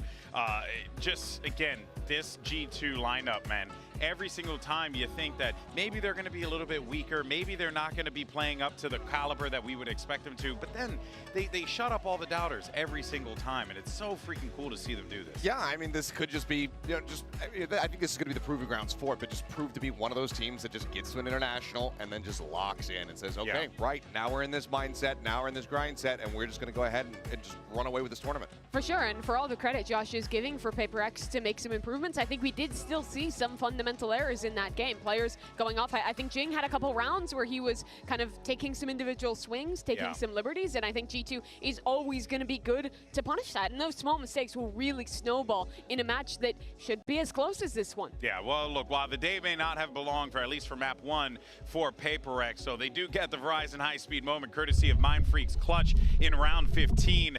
Mindfreak, again, every single time we get an opportunity to see this guy do his thing, always impressive. And I mean, it wasn't just Mindfreak in this round. It was this like crazy disruptive idea. Solo faking in mid-set. Yeah, I mean, there were some good ideas. I think you can see some of those improvements coming through. There's attempt here at that backstab, getting ready to come in, something able to just go ahead and skirt around that turret, be able to dodge that out, and then suddenly it's like, okay, we think that we're protected, we think that we're safe. He strikes, can't quite find that second kill as instantly. Jonah P starts doing Jonah P things, starts popping off, but Mindfreak. This was, I think, a lot of, there was a lot of displays in this icebox of Mindfreak being that stone cold killer, being that clutch machine. You saw him just trying to hang on. I mean, even in that last round, was, you know, trying to bail them out and keep them afloat in this one. This was a very good game overall from the side of Mindfreak, but there was still too many errors being shown here that just ended up unraveling things for Paper X. In that round, though, I think we saw the biggest difference from the G2 that played today and that guard team who lost to them all the way back in Iceland. The round state kind of exploded there. I mean, something broke the turret. He was running around in mid. He was causing so much disruption. But G2 still had really good ideas to deal with it. They re-cleared their space in mid. They still set up for a clean retake. And they did end up losing to the clutch. But I think they've gotten so much better as a team at dealing with those unexpected round states and adapting on the fly, which is, in my opinion, the most important thing when you're playing against Paper X. Oh, couldn't agree more on that one. All right, well, things are interesting in the Paper X camp right now, so let's go ahead and hear from Coach Alex, hear what he has to say as they get ready for map 2. I'm here right now with Alex of Paper X. Alex, that was a really frustrating first map. What do you think the team was lacking on Icebox that you hope will be remedied or fixed on map number 2? Yeah, we had a game plan going in, but we didn't really follow it on our attack side, so that's a little bit disappointing. And I hope that on game 2 we will, I think, calm ourselves down a little bit and step it up. All right, well, thank you very much for your time, and we're going to see if Paper Rex can take Lotus from G2. Pressure, of course, is on, and you hear Coach Alex talking about keeping those nerves, keeping the team calm. They're going to need to do that, as they're going to be facing the series point here against G2. Lotus coming up next, G2's pick, and I'm curious to see what we're going to get really from both squads out of this one, without a doubt. Yeah, I mean, I'm curious if there's any pivots in the composition for the side of Paper Rex. I think that widely their Lotus has looked very good. Granted, yes, last time they played against G2 over in Shanghai, this was that first map pickup for the side of G2. That was when that download really started to come through for VALORANT. So I'm curious if they're going to have something different to throw at them, a bit of a curveball, change that composition, maybe reintroducing something like, you know, the Killjoy into the mix here, or if it is just going to be straight up, you know, something back here on that Jet, as well as Raze there for Jing. Yeah, for context, when we've seen this Paper Rex team play on Lotus before, they're playing no Sentinel on this map, a double duelist comp with the Neon and the Jet in the mix, which is extremely unusual here, especially when you contrast them with G2, who plays the basic Fnatic comp, but I think plays it really well. They're the best defensive team in VCT Americas, and I think that's really where they shine here. Their retake protocols in particular, and how they're able to kind of adapt with when they're going for the more aggressive forward plays, and when they're falling back, playing a little bit more passive into those retakes. I appreciate you pointing that out, because genuinely that Neon is not something that we've seen too much from the side of Jing, but that it's been what he's been bringing to the table on Lotus as of late. So curious to see if he's going to be sticking with that, or if it's back to Old Faithful. All right, well, let's find out if this one makes it to map 3, shall we? We're going to send it back over to your casters. Here's Mitch and Tom. Thank you so much, Golden Boy, and our analyst desk. Yes, Tom, coming into this, Jing, right? He had an okay first map, but now we're going to look at him as having a fantastic one, assuming he's still playing that Neon. Yeah, I'd be very surprised if he wasn't. I think it was a 28-14 performance last time he was on the Neon. I don't know if that will become the regular. But DRX. DRX, yeah, they're okay. They're kind of good at the map. But yeah, I think ultimately I'd be very surprised if either team makes mass changes. Like, I think it was a close defeat recently to Leviathan for G2 and a 3-map win streak for the side of PaperX. So I don't think, I would be very surprised if they were going to go, okay, we need to completely revolutionize everything we're doing within the composition. But ultimately, it's more so just some of the stuff we saw in the last map that I'm a little bit more worried about. Like, if there were opportunities for the likes of Leaf to get into really awkward positions, as it was mentioned on the desk, they don't have themselves a Sentinel in the comp that they normally run. So there's going to be a lot of potential gaps to exploit. Last time they did have a Sentinel and that happened, so it really does worry me, especially on a map like Lotus, where there's a lot more avenues that you can sort of take that control, where you can be aggressive, where you can take space, or even just where you can rotate. And if those gaps are left, it could be very problematic. The only thing I will say is that when you're running a Jet Neon comp, a lot of the time you're going to be more direct. You're going to be more precise in the way you're doing it. So I guess the main thing will then be is, okay, do you leave someone behind just to make sure that that isn't going to be a problem for you? Or are you going to be so heavy hitting into those sites that it almost doesn't matter? Like, you've done it too quick. Yeah, I mean, well, that's the reality I expect for PaperX. But then, on the other hand, just looking at the last map, the fact that Jonah P was able to find so much space, the fact that in the second half, Leaf was able to get behind him so many times and cause problems, that's something that they almost don't have the option to slow it down unless you are committing that player to stay behind. And thinking about the fact that PaperX, we just heard from Alex down the stage, he said they weren't following their game plan. That's a worrying sign. That's a really worrying sign. You don't want to see that. And now bouncing off of a 13-8 on their own pick, they've got to move on to Lotus, somewhere that, yeah, they're not uncomfortable on. We've seen them do well, but the reality is there's a lot then to adjust behind the scenes for them to hit their stride here. Yeah, no, I'm sure, well, I sort of walked past them having a little bit of a conversation backstage. As we said, no surprise, neither team is really going to be making those mass changes. And another comment you can make about the pacing of it is when you do drop that Viper, a lot of the time you're going to see, firstly, the amount of delay on the defense that Viper can bring, the retakes having, like, especially on the B side, being able to lock off certain angles, but then also just the takes towards A. It's going to have to be, again, much faster, much less reactive, and you're not going to be able to play with rotations anywhere near as much other than Jing just straight up running it down. But as you can see, they've got the decent win percentage on this one over the last stage. So even though it is a choice of G2, and clearly they've come in with a game plan, knowing what they want to do, confident in their own map choice, it's still a very good map for PaperX. I don't think they're going to be too worried going into this one. Yeah, one of the criticisms you heard, I think it was Mimi on the desk who was saying that Jing was taking a couple of fights on his own, a couple of individual duels. And sure, a lot of the time, especially in the first half, he had something with him. There was always that duo system. You're not going to see that most likely this time around because this whole composition is made to set the two of them up, to have them take the space together. And I think that solves some of the issues. For me, the difference in the last map, G2 were playing as a cohesive unit. They were a team, and it showed in every decision, in every moment, in how disciplined they were before the retakes, in clearing space. When you look at FUTvsEDG, we didn't see that same level. We saw them get caught off guard, and now I hope that won't be the same. Think about the three-man B pushes that they were doing, where they were able to flank so fast into all of those A takes because of the control they had. That's more difficult to avoid when it comes to a map like Lotus when you're not running a Sentinel. So it's definitely going to have to be something in the back of FUTvsEDG's mind that, okay, they're going to try and challenge us for space. Are they going to be making those like deep A pushes as we see so regularly? Are they going to have a sort of jump spotter on C that can give them that early information? And if they are, how do we shut that down? How do we make them play a little bit more scared? Because if you allow G2 to have all of that control on that defensive side, you're going to get blasted, I'll be honest. So you can't allow that to happen.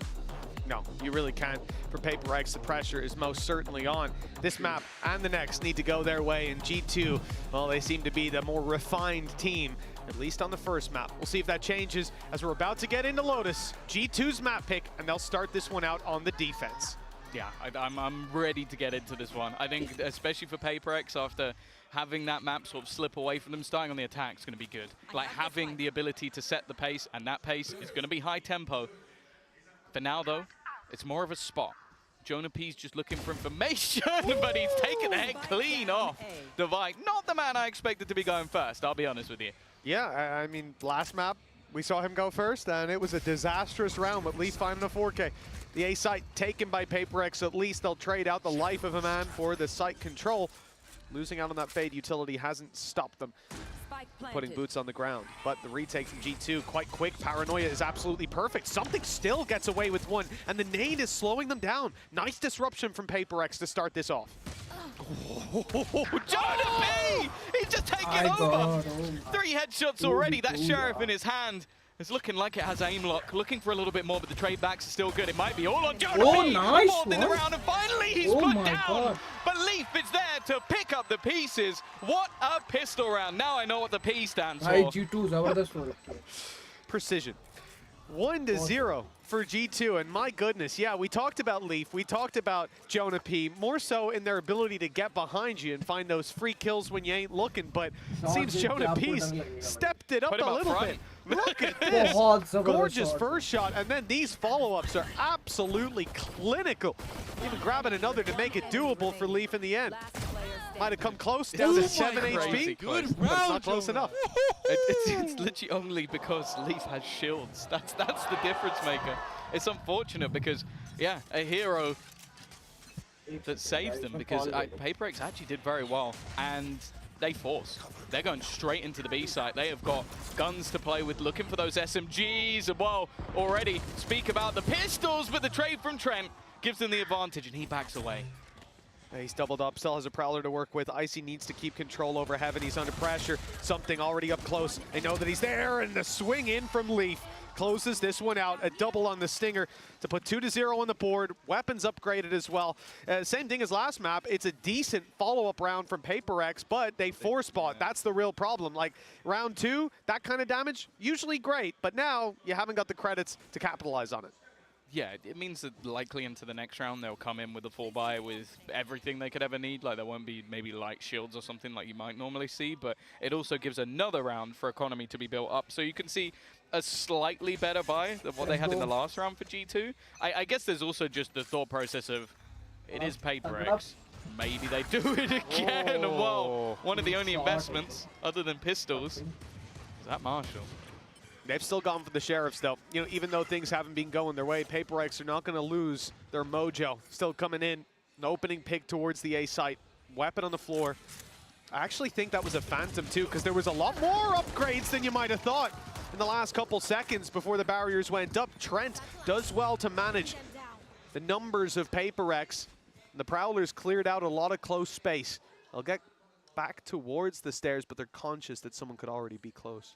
Yeah, he's kind of good with the Bulldog, you know? He's kind of good with it. 3v4. All three. It's not going to overface. Not really any need to. I see already reclaiming a little bit of ground. Something does have the gun, but he's desperately low on health. You're dead. Actually, it's Divide to go down behind him. That is... Sees nade. Here. Yeah, a troublesome position now. Something needing... Oh, maybe one of the craziest plays with how low he is. Having the rifle's not even that much of a hit because a single bullet will leave him down in the dirt. And while Mindfreak's done well, that's at least a first. Still hinging on something, and especially with Mindfreak going down. Once he finds the first, that's where things should stop. They haven't cleared him just yet, but, well, now he's been seen. Taken down, and the upgrade's just fine for G2. 3 players surviving. Phantom to be taken through to the next round. Some Bulldogs as well. At Bulldog, at Guardian. Perfect stuff. 3-0. Solid start for the defensive side. FUTvsEDG, they've certainly shown that they're willing to brawl and able. And that may stand to them in the next round, but not just here.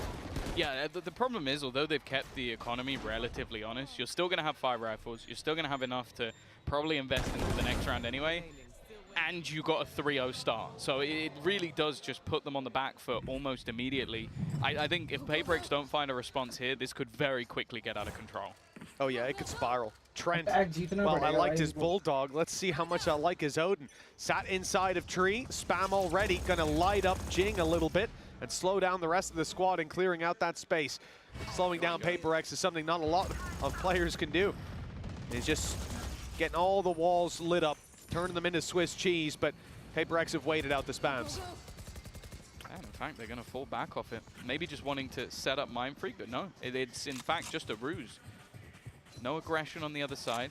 They've also baited out that they could have taken some tree control, and they are just going to full sprint their way towards the other side of the map. Now, it has been spotted. The deep turret gives Leaf the information, and they do have Nightfall to play with, so that's the other thing. It's possible that they're just going to look to play this as a retake, but instead, especially after the utility goes down, just going to fall back. I say that, still within the site, who hasn't been spotted again. It's Danger Man, Jonah P. Yeah. Sat in the smoke, waiting for it to fade. It's going to be a duel between himself and Jing, and it's Jonah P to win it, and double up! Devi's gone too! That should have been the trade. And instead, Forsaken as an impossible task. 4 players coming his way, and nade used alongside a reveal. They know roughly where he is, and now the rest of the util comes in. The C's saved until they had the information. That's an absolutely gorgeous play. And a solid economy farming round for G2. 4-0 up, 4 players alive. Those credits are going to be sky high. Yeah, FUTvsEDG got more done with the low buy. It really was. And again, you said it, the way that they saved a lot of their utility, like what they did there was put the snake bite on the left, so if he does manage to dodge the C's, he's getting vulnerable and then the player swings, or he gets hit by the C's and he has basically, I think it was 30 HP to try and fight versus the entirety of the team. They're so good at just putting their utility into the right place, playing really safe, because we've seen so many teams lose crazy rounds to Forsaken. You've got to give the man his respect. And one of the things that often slows down those rotations is what FUTvsEDG attempted. They moved quickly towards A, slowed down with the spams, waited, and then went up and opened the door. Like you said, they feigned that they could have been in tree.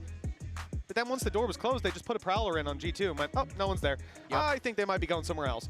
And at that point, Jonah P gets into position. He's ready for that hit, and he does not leave. The man plants his feet in the ground and says, I'm standing here. Takes down Arlong Park. 4-0 for G2, and a timeout for FUTvsEDG. They're already feeling the heat. Yeah, understandably so. Like, you've lost your own map choice. Again, I think through fantastic retakes and adaptation from the side of G2 to deal with what was hyper-aggressive, fast-paced rounds. And now it looks like G2 have come into this one, knowing what they're coming up against. I don't think anybody expected FUTvsEDG to swap their comp on this one.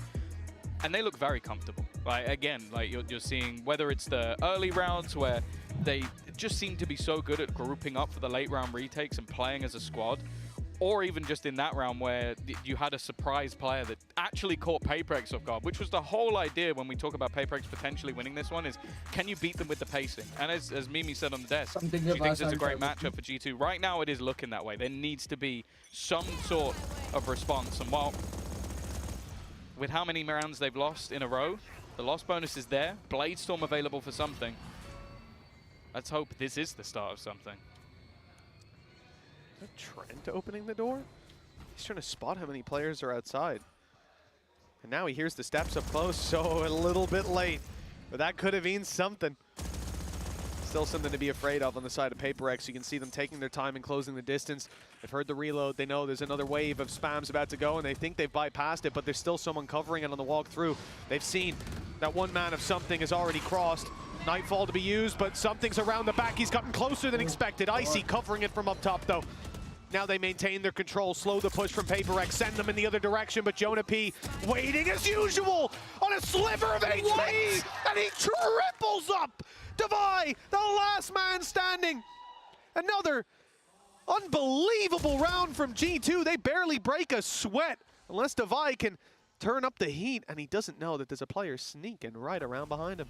They've got the spike as well. It was irrelevant whether or not he managed to win the battle over on the A site with the spike being down on B, but yeah, Jonah P today, it's just having one hell of a performance. We saw, like, he was pretty good in the last map, but this has been ridiculous. Like, being able to re-isolate each one of those jewels, it's just solid positioning. Dodges the initial utility, re-peeks back into the second player, and then just tries to catch a time. Like, he knows if he just allows him to swing, he's definitely dead. Yeah. But that's got, yeah, it's got to be infuriating. It's even the fact that he pulls back around the corner for a second. These players hit by Nightfall, running the other direction. They're thinking he's going to jump on the box. He's low HP. No, he just wide swings them again and again. Gorgeous play. And 5-0 for a reason. G2 are looking unbelievable. FUTvsEDG struggling to get even a round on the board just yet. A rifle for something and pistols to back them up. This is the kind of round where they have so far done the most damage. We'll see if that carries through and converts to a round win. I think the Nightfall overdrive, pretty nasty combo. Yep. But then again, look at the position that Trent is playing in. Like, just consider that right now. He is literally just playing full retake. They've got the Viper's Pit down on one side. They know that in these moments, there you go. They've expected the Nightfall. As said, sometimes it really does look like FUTvsEDG are just reading from the hymn sheet of the opponents because they've used their ult. It's not really gained anything, and G2 are very happy to play the retake. Yep. They were ready for this from the get-go. One flank position from Forsaken, though, that could catch them off guard. Look at that. He's got a nasty angle. He hears the steps, and Jonah P, a taste of his own medicine. Dropped from behind. A rifle to be recovered. FUTvsEDG with a stance to fight from Jing's caught off. The finger gun's not doing the damage. They'll concede the space, let them down the stairs and fight them on the site, but Leaf wins that one too. Now looking for control over Tree. They'll find it for free. It's Maine. They've got a fight, and the swing is good with Leaf getting his third of the round. It's another successful defensive side already guaranteed to be equal at the half, and I don't think G2 are going to slow down. It's just how confident they're playing. As said, like, to just completely give up the site to FUTvsEDG, have that much faith in your ability to retake, but you kind of understand why. Like, look, well, 4 of the 6 rounds they have on the board are off the back of retakes. Maybe some less so than others in how the rounds were actually played out, but it wasn't even that close in the end with how much time they actually allowed them to set up. I think, what, like 2.5 seconds still remaining. They are looking super comfortable. Again, we're going to see an investment, but using that Nightfall in the last round to very little effect. It was more the lack of information that gave them that sight. Operator in for something is an attempt at a change. Yeah, the thing is, though, that it's not like there's been big peaks coming out of G2. They're very happy to sit back and let FUTvsEDG push into them. Lockdown in play. Jonah P. Again, the positioning was perfect, but he positioned himself right in front of Devi's spray. Again, good isolation of the jewel, but at least FUTvsEDG have managed to keep this one even. One of the better opportunities they've had. Now, it's going to split the defense quite a bit more. Showstopper is available for Icy. So again, if they wanted to, they could lean further into these retakes, but you can see Valorant is just going to be jump spotting. All he's looking for is information, which he should get now, and there you go. And I think that may, have to wait and see, eventually switch the position of where Trent's playing. If Leaf swings this and they get the kill, they will run back in the other direction. In fact, they're going to do it anyways. Something now moving through to re-clear this space. He hasn't gotten the peak he wanted. The patience of G2 is commendable, to say the least. This swing, yes, it works out. Icy's down, but the trade attempt is there. Down to the shorty, closing the distance. Something playing a crazy game, upgraded to the rifle, downgraded perhaps, and Leaf doubles it up, keeps it doable for their side. And Trent, oh, Mindfreak knows he's up close, but now the info goes both ways. The spray comes close, Mindfreak on the adjustment for the double. The first round for FUTvsEDG at long last. Yeah, I think again, a lot of it comes down to just being able to get into that site and find the opener. Something does well with the operator and then just playing off of that late round. And again, even just the trade out through the smoke was pretty big, because we've seen such high impact rounds from Jonah P. This will get them onto the board. Something का of करना Whether or बहुत not they जरूरी can now try to extend things. Luckily, they do save that operator, so that's still going to be in play for this next round, and they have themselves the null command, which will have value in reducing Leaf setup. Instead, though, the defense have got aggressive on both sides of the map. Nice one. Usually you talk about the push and the pull, but this was just the push. FUTvsEDG found themselves the pick. It's been traded out on the other side. C-site left for a retake. Nano's broken already, one activated. We'll slow them down, section them off, but, well, oh, actually, I love this. I adore this. A little bit of damage done. Jing and Forsaken now decently low, but the plant will come through. FUTvsEDG have some ground to fight from. Trent's trying to sell the ruse. Oh, here we Nade go. one side. Ah, he's been denied. Well, denied the ult. Maybe not denied the kills. Icy still going strong. Sees to the backside. We'll let them know that there's at least was no one there. And the rest of the team's looking to push together. It's all going to be on to one. And while Devi try as he might, भाई उनका retake won't बहुत manage to get strong है anything. भाई. Yeah, they Retake might have hit him with the बहुत knife, strong but he stopped the show himself. Gorgeous stuff from Icy. Really impressed by him in this series so far, and by G2 in general. We expect this to be a close one on a surface level. There was always the chance of a mismatch of styles or of FUTvsEDG. Look, like you pointed out earlier, Tom, on a downward trajectory in terms of international events. Last time they were at a champs, grand finals, top 2.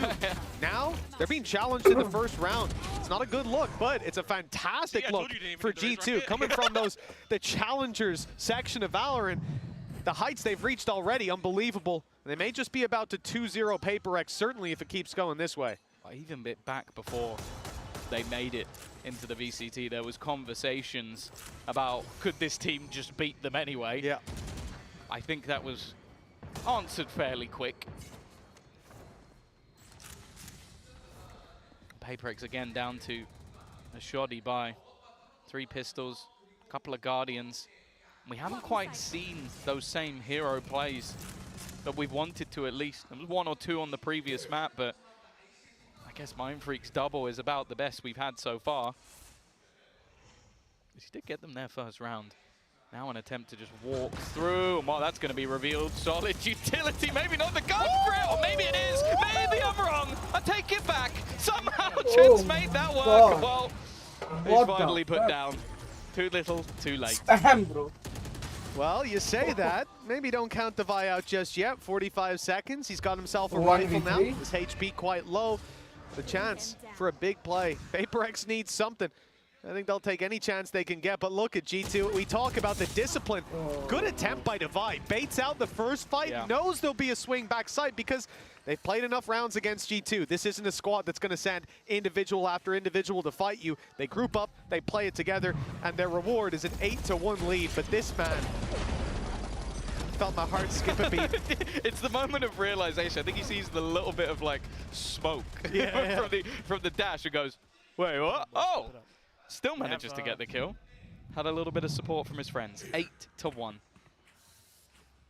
Whether you were a G2 or FUTvsEDG fan, I don't think you expected it to be this dominant. They have looked incredibly strong. As said, on the first map, FUTvsEDG were in it at a point, and then the adaptations came in.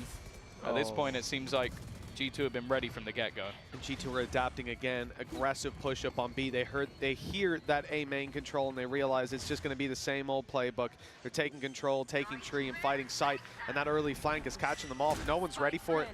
Look at Mindfreak, he's staring forward. Jing's just about spotted them, and he will manage to at least do damage, making it doable for Mindfreak, who's grabbed the double. But again, the trades keep swinging in the other direction. So thanks to players like Jonah P. I don't understand how he does it again and again. Divine now has it all to do. He's got the right gun for the job. Gonna try to brr them out of this one, but it's gonna be difficult. Nice lineup. Good spam, but they're going right back. They're playing the same game. Diffuse already past half, and it's too far gone. The spray might be good for one. He jumped across and killed him. But one's all they get. 9-1 on the board, Tom. This is a devastating start to map 2.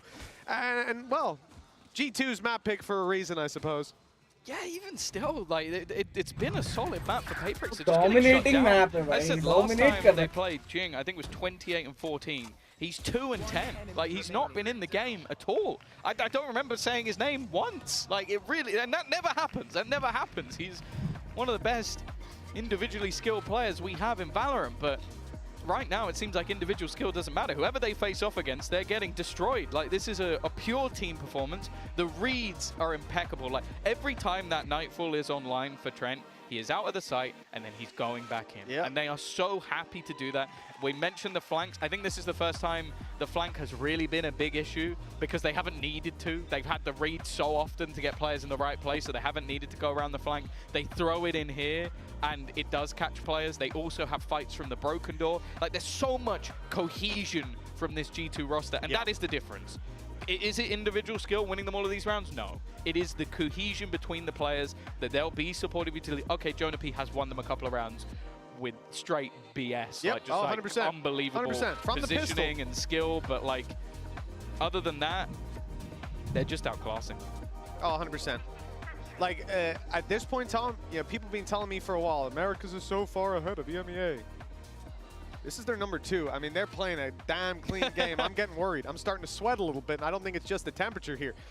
G2. Well, I'll also say, I feel like there's even an argument that they are number 2 because of how close. The final, right? Yeah, it was OTs, 13-15, 14-16, then they won 13-9 and lost it.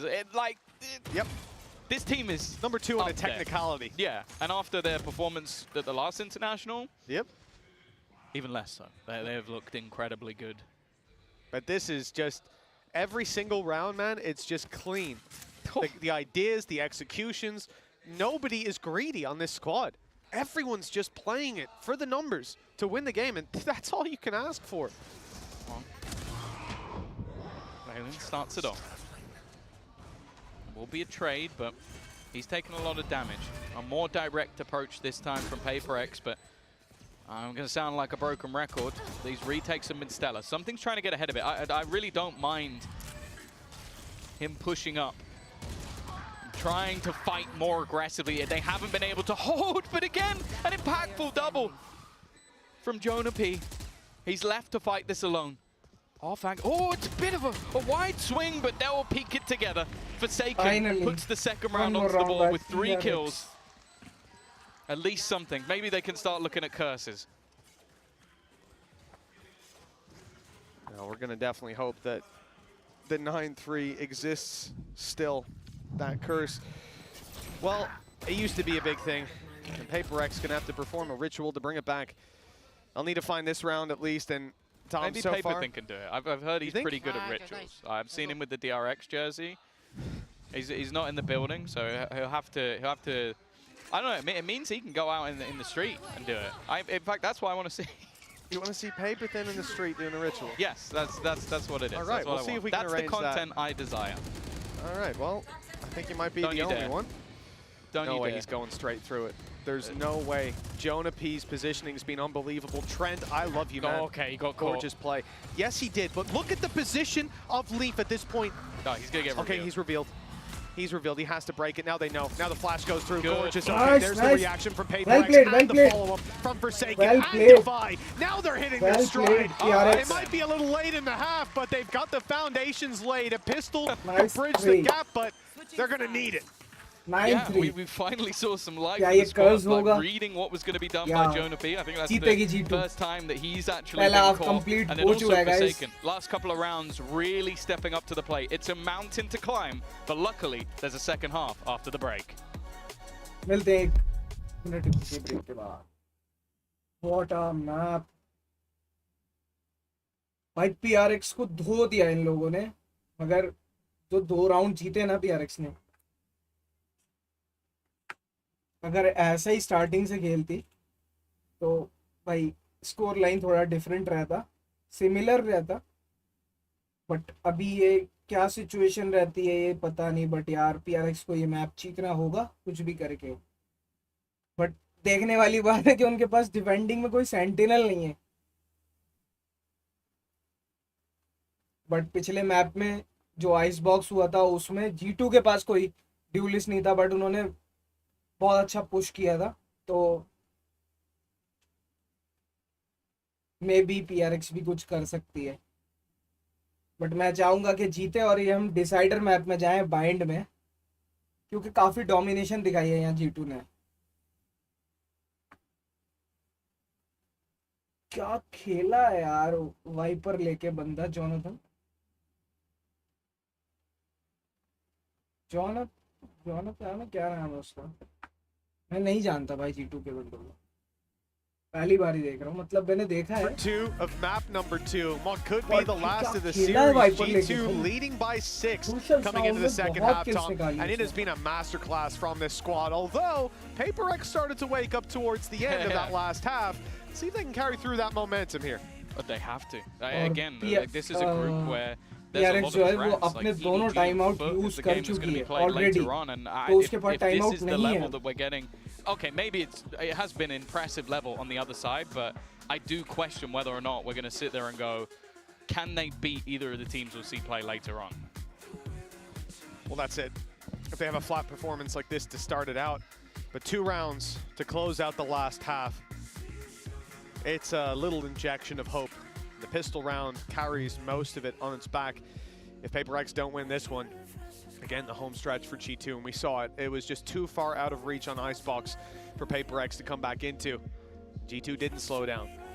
Barrier's about to go up. The challenge, not to lose 4 players to Jonah P's headshots. थोड़ा सा नीचे तो लगी हुई है PRX. You know what, he doesn't have a sheriff this time. दोनों mood में नहीं है.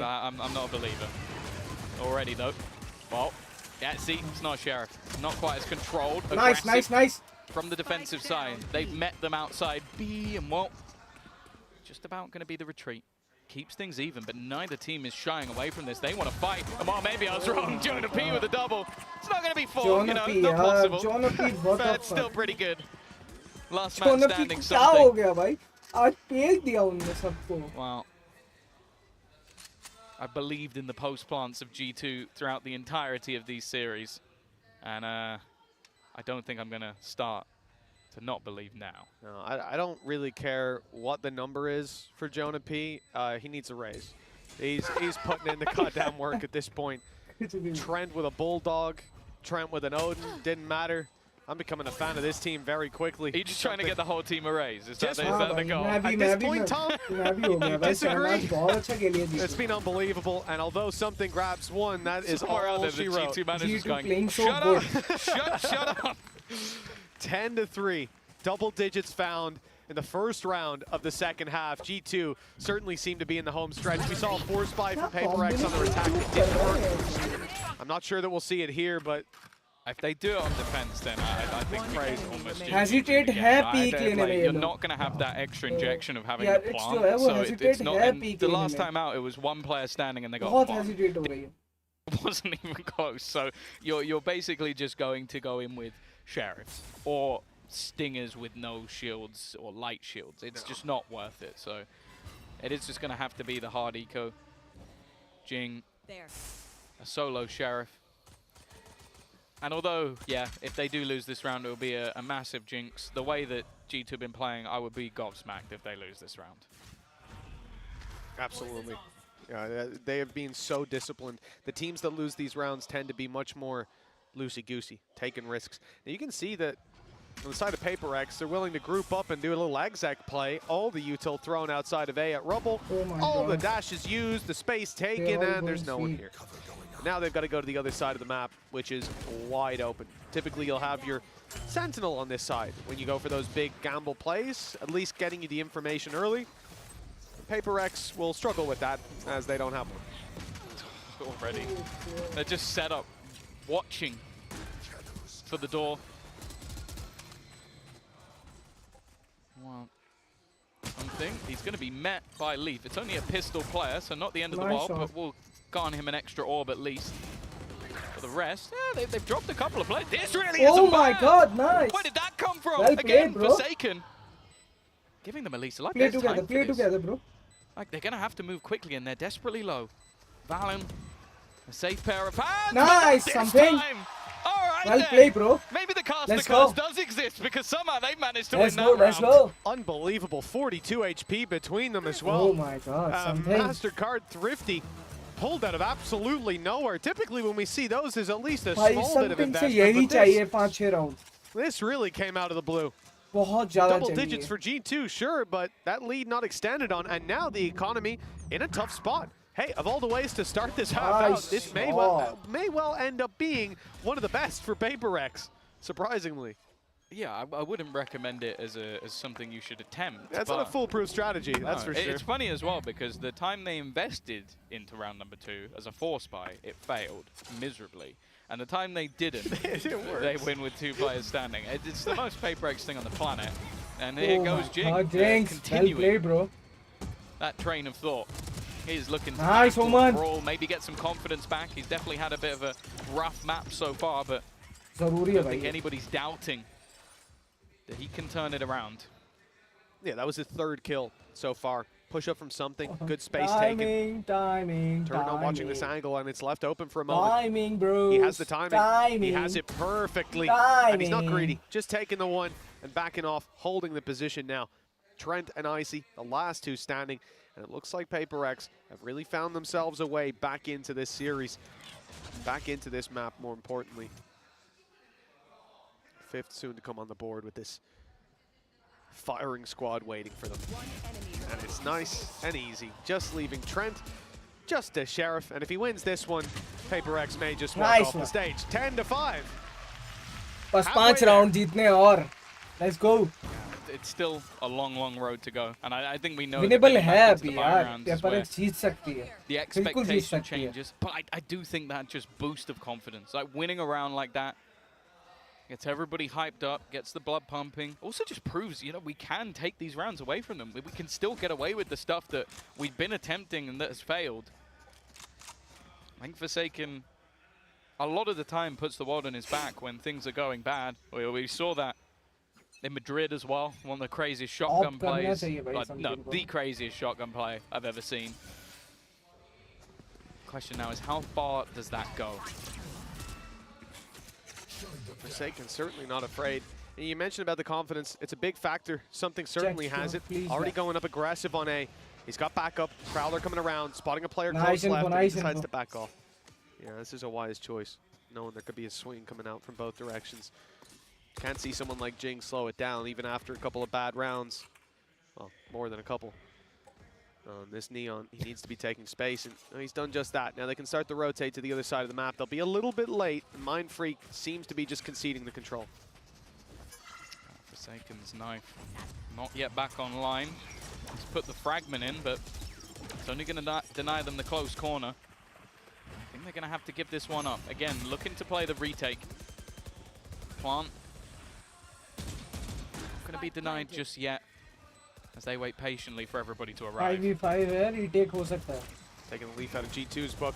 PaperX on the way in, and up he goes, but Jing not landing the shot. The trade is good nonetheless. He causes the chaos. Trent, though, manages the recovery, and Jonah P's there to help out. Forsaken, now the last man standing, misses the jump up top, or maybe he intended to stay below. He almost caught Trent off guard, but the reactions of this guy, unbelievable. Another triple for Trent, and 11 rounds now on the board. The home stretch well and truly in full swing for G2. God, it's not like the other side where G2 can wait for their retakes and everything falls into place. I don't mind the idea of the sort of the jump up from Jing, even if it's just the surprise factor of it. But again, whether it's Jonah P, whether it's Trent, like just having these positions to just almost maneuver around. That seems to be what's just so impressive about every player on this squad is their positioning. Again though, financially, PaperX after the round, they won off pistols. Economically going to be good. That looked close, but hey, miss हो गई कैसे? Just a hair away, but it's enough. FUTvsEDG don't claim the early advantage. G2 stacked up and ready to blitz out of this choke point. If they go for it, they could be in trouble. You've got Jing and Mindfreak ready to exact vengeance on them. Instead, the spike is shifting towards the B side. A bit of a split with some going C where they know that there's an op. You have to imagine there'll be deep utility used here to push them off the angle. Indeed, it's going to be the Prowler sent through, and it's caught him up close, got the op shot out. Now they've claimed the angle on the side of G2, but is the spike going towards B? I mean, Leaf's already taken the space. The door's open. Nightfall goes through. It's a confusing one for FUTvsEDG to read, and if they had an IGL, he'd be panicking about now. Forsaken, under pressure, manages the one, but they need a little bit more, and it's something in Jing to deliver. That leaves Valen alone. First goes his way. Now he can back out of there. Has the spike in his hand. They know exactly where he is, and something, well, a little bit too quick to allow him to get away. A 6th round onto the board for FUTvsEDG. A big one to win as well. It's going to put the economy of their opponents right on the back foot once again. And that is, again, the thing. Just how disruptive this team can be. The rotations of Forsaken selling the idea that, okay, he's gone down, Jing can now swing off the same position. And then this man at the back of the site, they give him anything, and he's not going to miss those shots. Still, a long way back.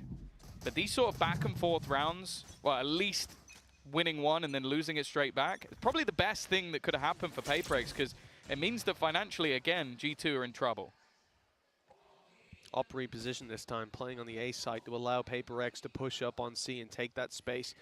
Problem is they can't commit to so many players on mound because they have to go back to clear B. That leaves Jing isolated when the fight comes down. G2 able to take that pick for free. And now well, the world's their oyster. They can take it where they want. Turret still covering their back, but it's about to be out of range. Looks like commitment to the C site, and it certainly is. Straight through his Icy, has Showstopper to use, but not anymore. Mindfreak keeping control over the back. He's lit down by the spams and has to be a bit more passive now.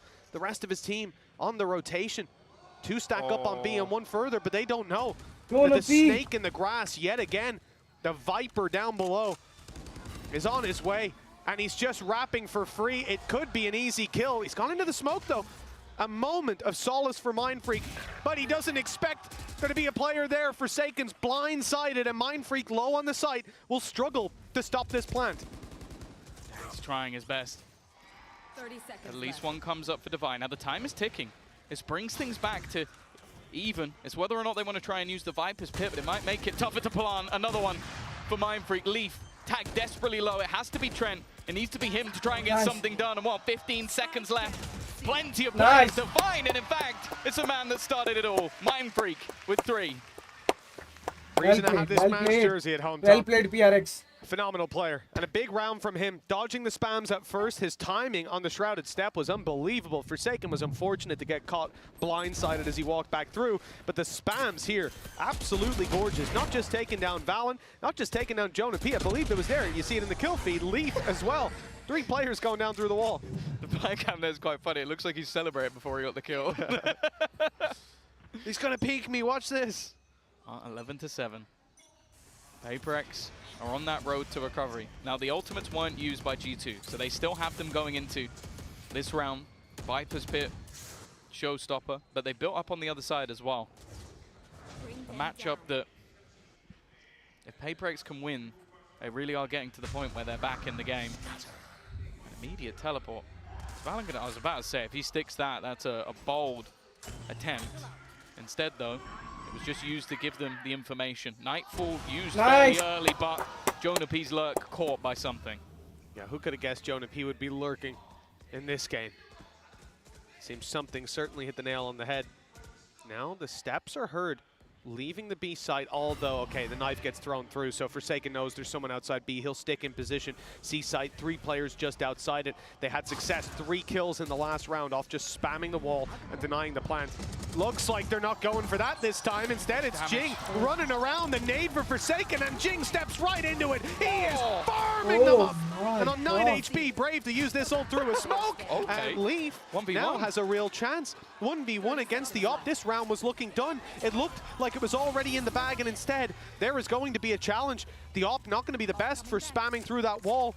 Something has to hope that he'll find an angle. Leaf knows once this ult goes off, he has time to get the plant in. He's going for it. Something's wild, spams, perhaps? No. He's instead going to close the distance, keep the element of surprise up his sleeve, and try to isolate this man.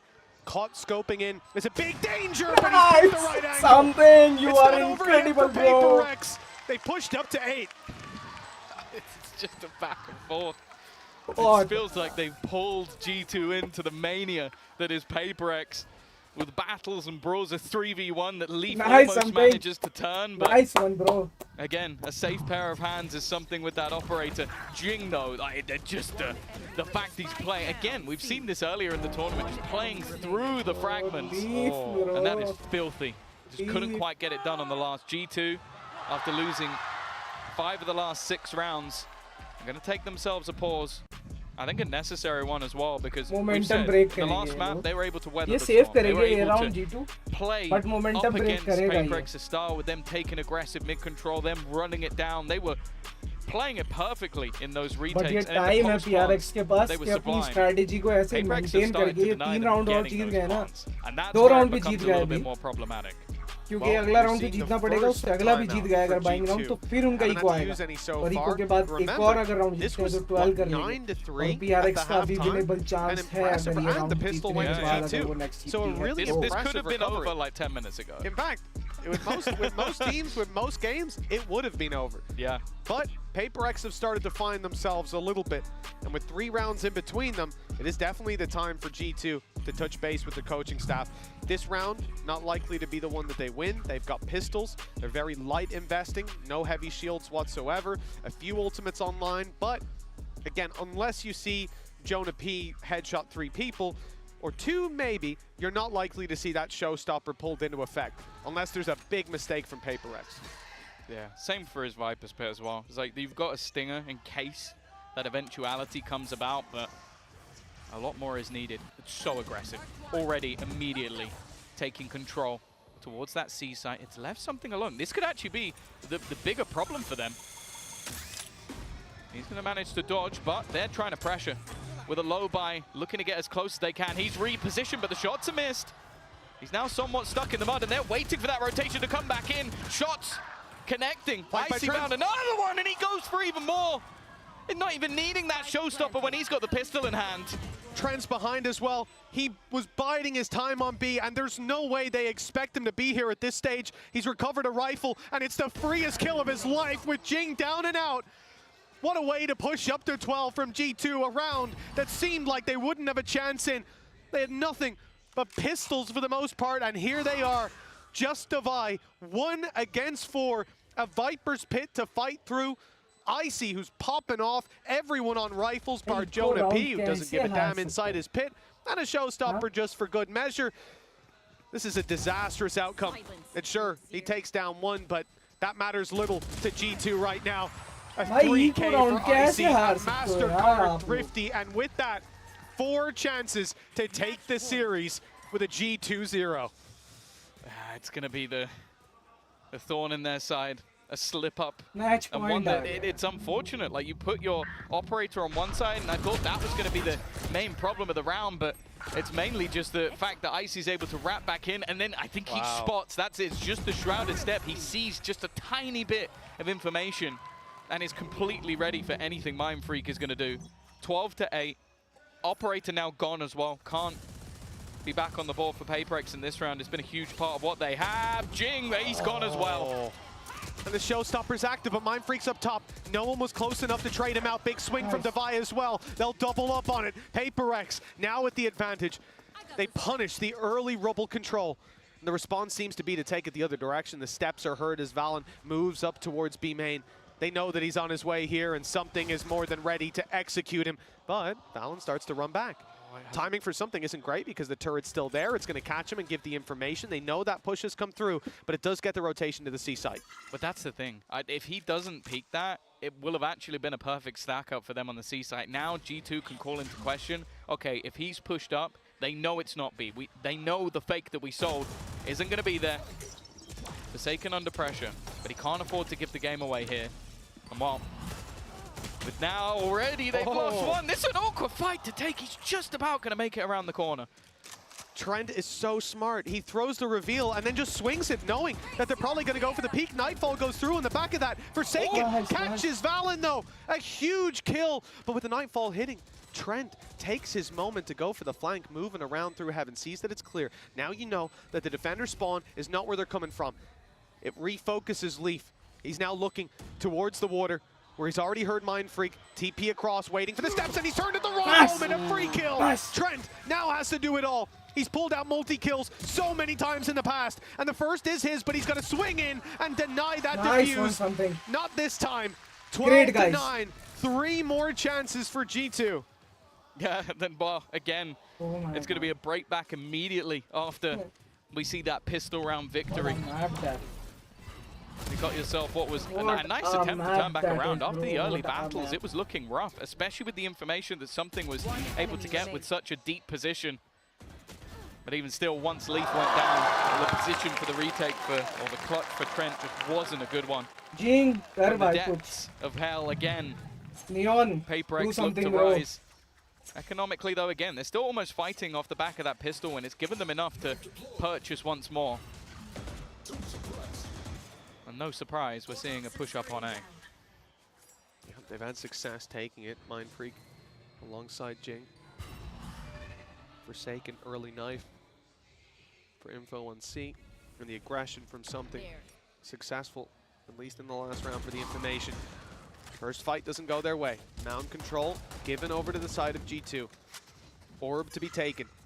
2 away now from a lockdown, and the push-up by A. The slide in from Jing is gorgeous. Jonah P didn't stand a chance. It's got to be infuriating. The amount of times he's been picked off by an operator pushing him. And now Jing sliding into position. The B site looks to be the point of contention. Smokes out, paranoia, utility, but there seems to be a point where they might look to just push through this. I didn't expect that. Now Icy has managed to put down 2. It's not the play you expect to see with the Odin. And now Mind Freak's gone as well. The perfect combo. It's left onto the man who started this comeback. Forsaken, 1v4. Devastating round. Let's see if he can do it. And no, immediately shut down. G2, 13-8 and 13-9. They were the better team here today. And the man on your screens, ice cold with it. This guy is unbelievable. His raise popped off, but you got to commend G2. They look like such a clean machine on the server. This is someone that and anyone in this tournament should be scared to face.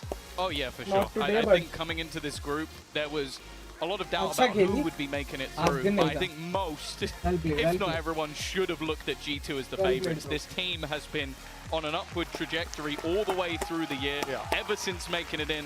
For Paper X, hey, they woke up towards the end. We started to see the team that we wanted to see throughout this series, but it was just a little bit too late. And those individuals on the other side, the team cohesion, there was everyone needed to sort of fight versus the side of Paper X. And yeah, I think if you look at most teams, maybe you can think of, okay, this is their weakness, this is a weak link. For G2 right now, I'm stumped. It's up to their next opponent to try and work it out. Yeah, someone's going to be losing sleep trying to answer that question, because this team doesn't seem to have a weakness when it comes down to players or approach. They just seem so far ahead. And I got to say, I am impressed by what I saw today and every facet of it. Icy blew me away with some of his performances. Jonah P, that man, he needs to be studied. He needs to be studied. I want to know what he ate, what he did in the morning. What's his routine? I'm copying it once there's no walking involved. And Trent, look, here it is. Here it is with the pistols as well, the 4K that kicked it off. And this set the tone for the map. And I don't think the tone changed. There was a little moment. I would say there was a decent moment. Paper X picked it up at the end, but down, again, they made it competitive. Just too far behind. And that was our fear going into the second half. For sure. No, I think the retakes were incredible. Like, that was unreal. What really made this team look like they shine. I think on both maps, but this map in particular, it was just ridiculous. Whether it was saving utility for the late round, just having it to combo a player out of position, or even just general cohesion and fundamentals from these players. Like, they are so in sync with each other. Their positioning and where they take fights, like, basically optimizing whether there's a risk there or not. It was at times the polar opposite of what we saw from PaperX, and as it was said on the desk, this is why they came into this and it looked like they would have a good matchup, because they can deal with the craziness, and that's difficult to do. If we've seen our fair share of teams struggle with that in the past, for PaperX,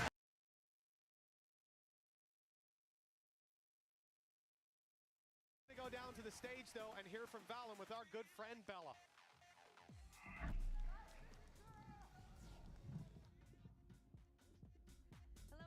Everyone, welcome to the post-match interviews with your host Bella. I'm joined by G2's Valen. Congratulations, Valen, on your win. Thank you. 오늘 첫 번째 경기 G2의 발린 선수 만나보겠습니다. 승리 정말 축하드립니다. 이제 유일하게 G2가 어센션 팀에서 챔피언스를 진출하게 됐는데, 그리고 이전에 또 다시 한번 페이퍼렉스를 오늘 이긴 승리 소감 한번 먼저 들어보겠습니다. The only Ascension team in champs, and yet once again you took down PaperX. How is that? How does that win taste? It feels very good to come out for our first match and come out with the victory. We know it's going to be a long journey, but to start off strong means a lot to us. We put a lot of effort and preparation for this match, so I'm glad that it all paid off, and the boys showed a great game today, so thank you to my team. 이번 챔피언스를 통해서 이제 첫 경기를 정말 좋게 출발하게 돼서 너무 기쁘고요. 이제 팀원들도 그렇고 이제 앞으로 이길 경기들이 많이 남아 있지만 첫 출발이 좋아서 엄청 기쁘다고 하네요. 그리고 G2의 이제 아이스박스가 점점점 단단해진 거를 우리가 오늘 경기에서도 볼 수 있었는데, 좀 IGL로서의 발리는 오늘 아이스박스 팀의 아이스박스를 어떻게 평가하는지 한번 물어보도록 하겠습니다. Your icebox has been getting more solid by each game. Yeah. And how would you rate, or what are your thoughts? How confident are you about your team's icebox? Yeah, so we've had some devastating losses on that map, obviously, some almost 13-0s, like really bad results, but it's always been a top map for us in scrims, so we don't shy away from it.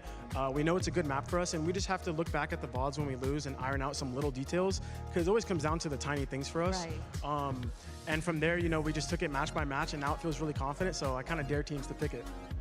이제 원래 아이스박스가 스크림에서는 항상 탑픽이었기 때문에 뭔가 자신감은 항상 있었지만, 이제 안 좋았던 경기들이 몇 번 있어서 오늘 이번 이제 경기를 통해서도 이제 G2의 아이스박스는 준비가 됐고, 다른 팀들도 저 도전장을 내밀었으면 좋겠다고 이야기를 하네요. 그리고 가기 전에 마지막으로 승부 예측 한번 물어보도록 하겠습니다.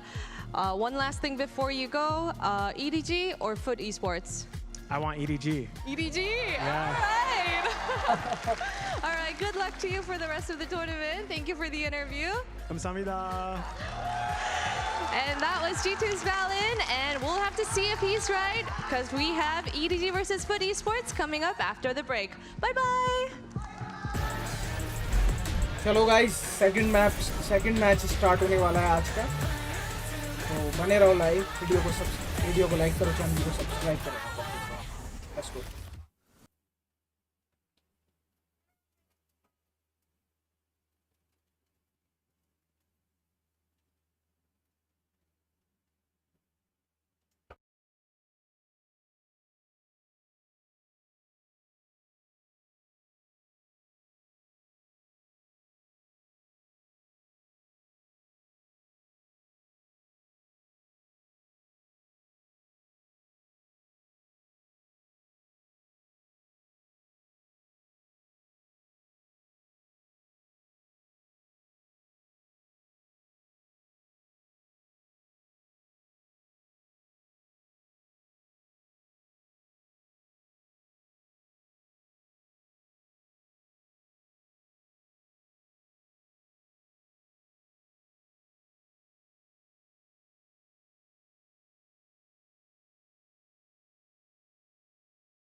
Let's go, guys. Let's go.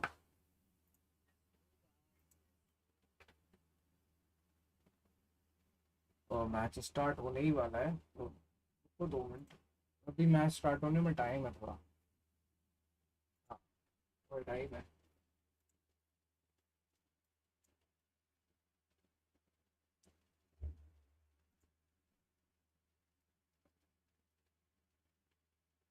एक second.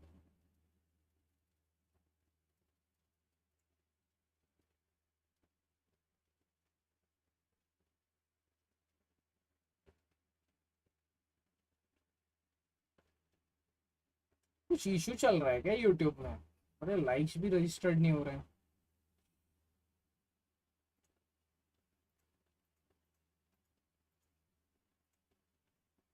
कोई नहीं, but अच्छा map हुआ आज का।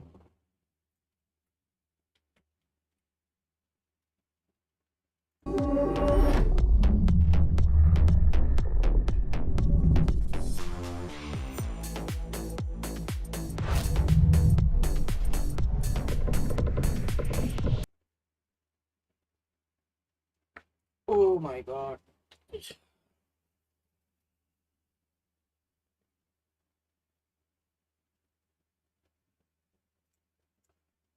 Wait. Wait title ही बदल दिया जाए ना, क्योंकि मैच ही दूसरा आ चुका है, तो टाइटल बदल देते हैं।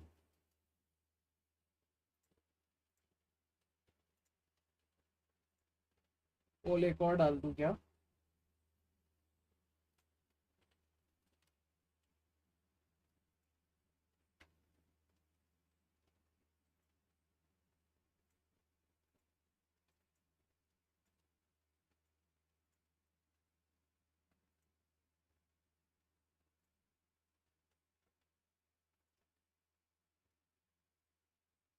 चलो पोल रहने देता हूँ।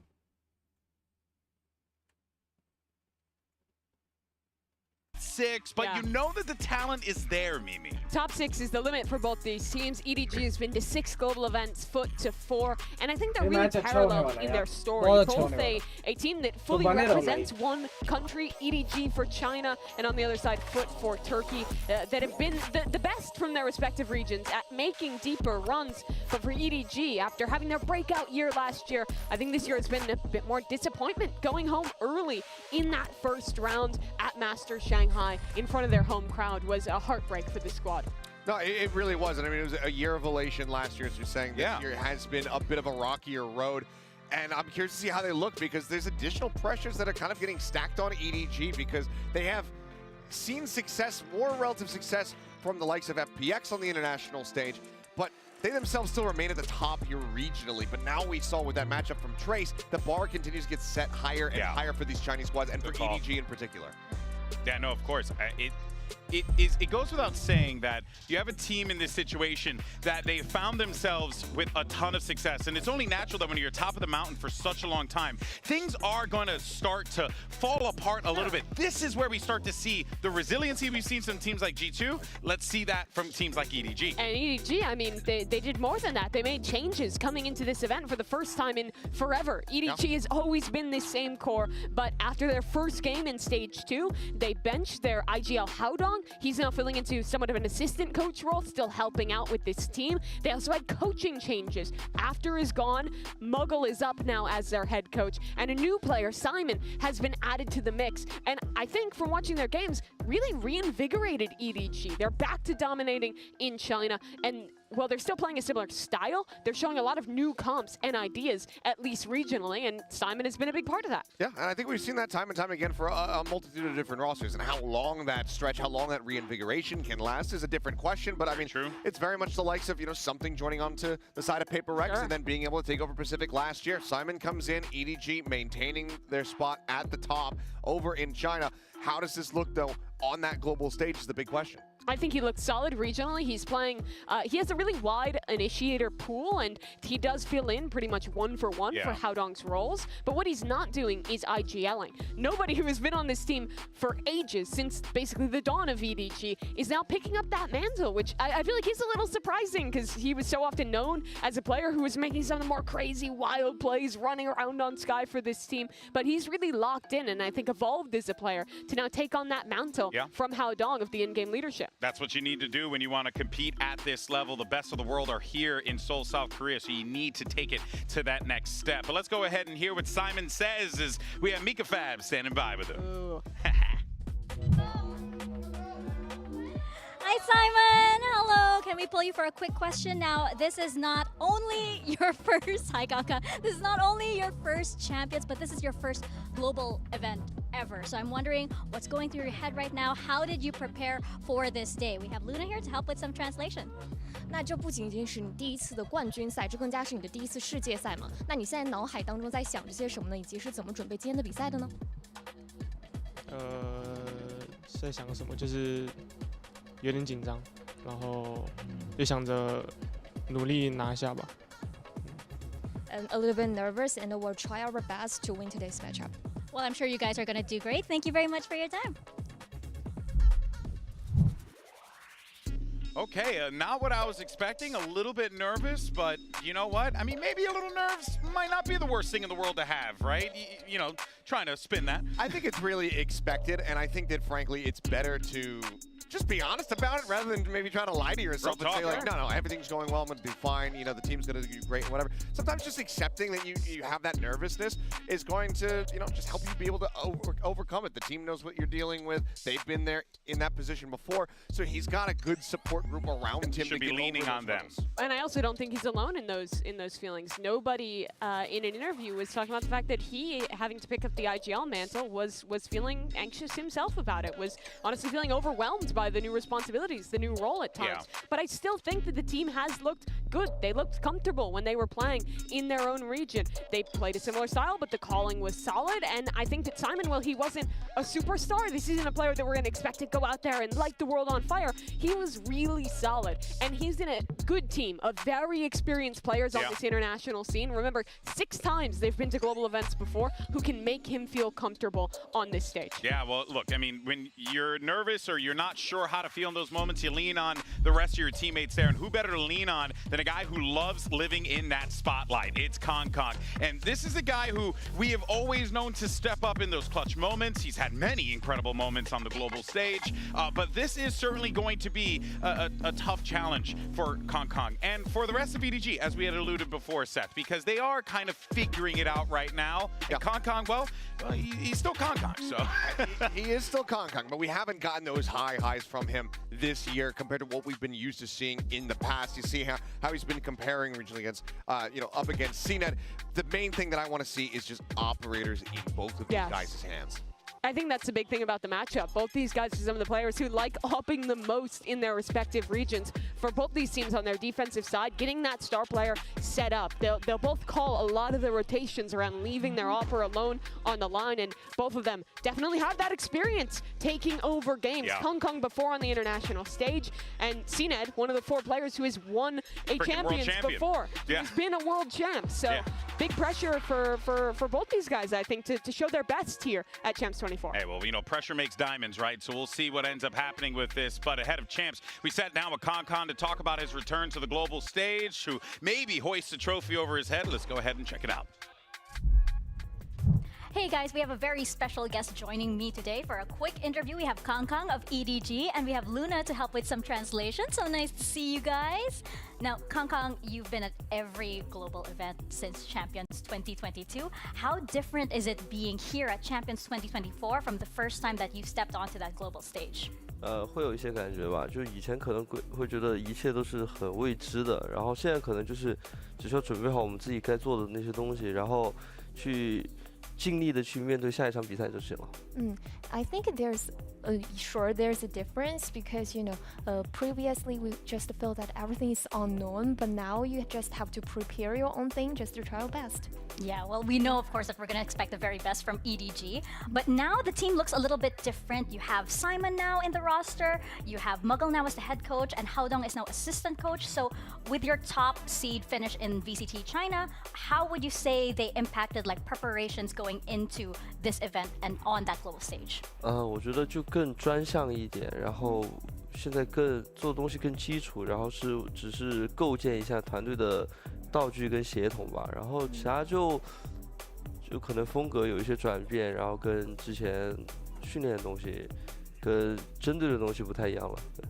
I think we have the things we have changed particularly. It's more about our basic, more about our synergy, our Kate, and our thing. The difference is the style because we have changed a little bit. So I feel like the things we're changing is in different style right now. Well, we know that you and EDG, you have a massive fan base. We saw that in Master Shanghai. Why do you think the fans connect to you so much, Kang Kang?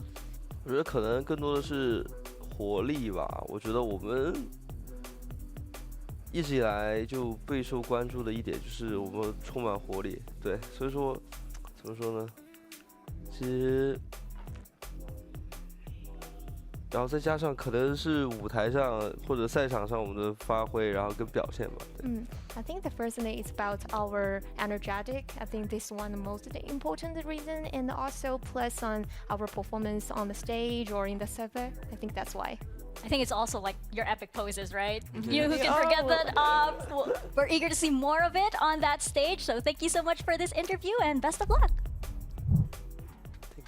EDG burst onto the scene and really made a name for themselves right out of the gate. Kong Kong obviously being at the tip of the spear when it comes to that. But, I think, that energy, that excitement, that's what makes this EDG team so excited. And the classic pose was at Champs, wasn't it? Love it, yeah. I think it might have been Tokyo. Was it? No, I think it was LA. I thought it was LA too. I'm sure it was Champs LA. I mean, he had so many different moments. He's an icon. It's really easy to kind of get confused and conflate them all together.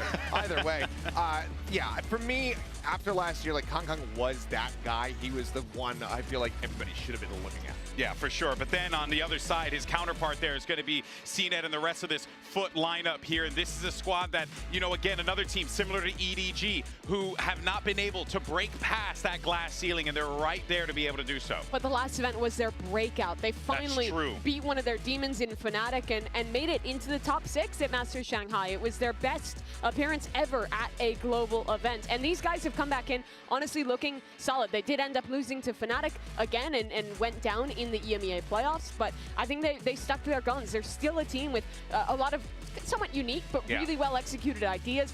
When I think of them, I don't think of crazy util set plays and combinations, but I just think of really solid teamwork, players swinging together, everyone in the right place, and just some fantastic Turkish aim from players like CNET and FUTvsEDG. Yeah, you love to see it. Oh, well, look at that. I lost that pen. All right, well, let's go ahead and hear from a world champ, shall we? We got CNET standing by with Mika Fabs. Hi, CNET. Good to have you back. The team is back for another Champions, and I feel like you guys are the team that everybody is sort of healthily wary of. So what do you think this roster, FUT, can bring to the table that you think will surprise everybody on that stage this year? I mean, we are come to here to, I think, as underdogs, so we can surprise everyone, I hope, and become champion. Well, eager to see it. Good luck out there. Both these teams, I think, are coming in with a bit of an underdog mentality, right? They've both had their breakouts before on the international stage, but both these squads, I think, approaching their opponent with respect, but with real potential to win this one. Yeah, I mean, Kong Kong, he's always been that guy getting out of his chair, getting in your face. Yeah. We've been seeing that more and more from CNET, and now with these two clashing for the very first time, I'm curious to see who's going to be left standing at the end of this all and who's going to be sitting in their chairs. Yeah, for sure. But you know, another player, though, that I'm really excited to check out is FUTvsEDG, who also another one who came into the global stage and really shocked us all with his performance. And I think it's safe to say, like, this is a guy that you got to be afraid of when you face off against him in that server. He's such an important player for this team. He's almost always going to be locking in this Cypher. And I think they have so many of their defensive ideas built around him about disguising the strong side, of setting him up in a lot of positions where he's left alone on the site and has to do a ton. But his mechanics and his individual form is so good that he's almost always thriving in those situations. And on top of that, you just see the energy he exudes when he is playing well on stage. Him yelling, it'll echo through any arena. Yeah, this guy is loud, and from the outset, just joining in the offseason, you could see that the impact was there already. Foot, you could see that this was going to be a very different team, that they were going to be able to reach new heights, and so far they've been able to do that. But how high can they go? We're about to find out. Oh yeah, that's right. We got two teams here, never faced off against one another before, and I'm expecting a damn good match. So let's go ahead and send it over to the stage and bring out Foot and EDG.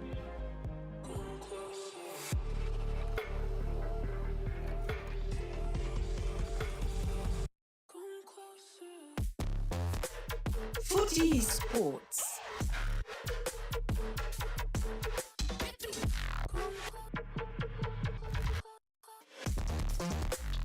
Edward Gaming.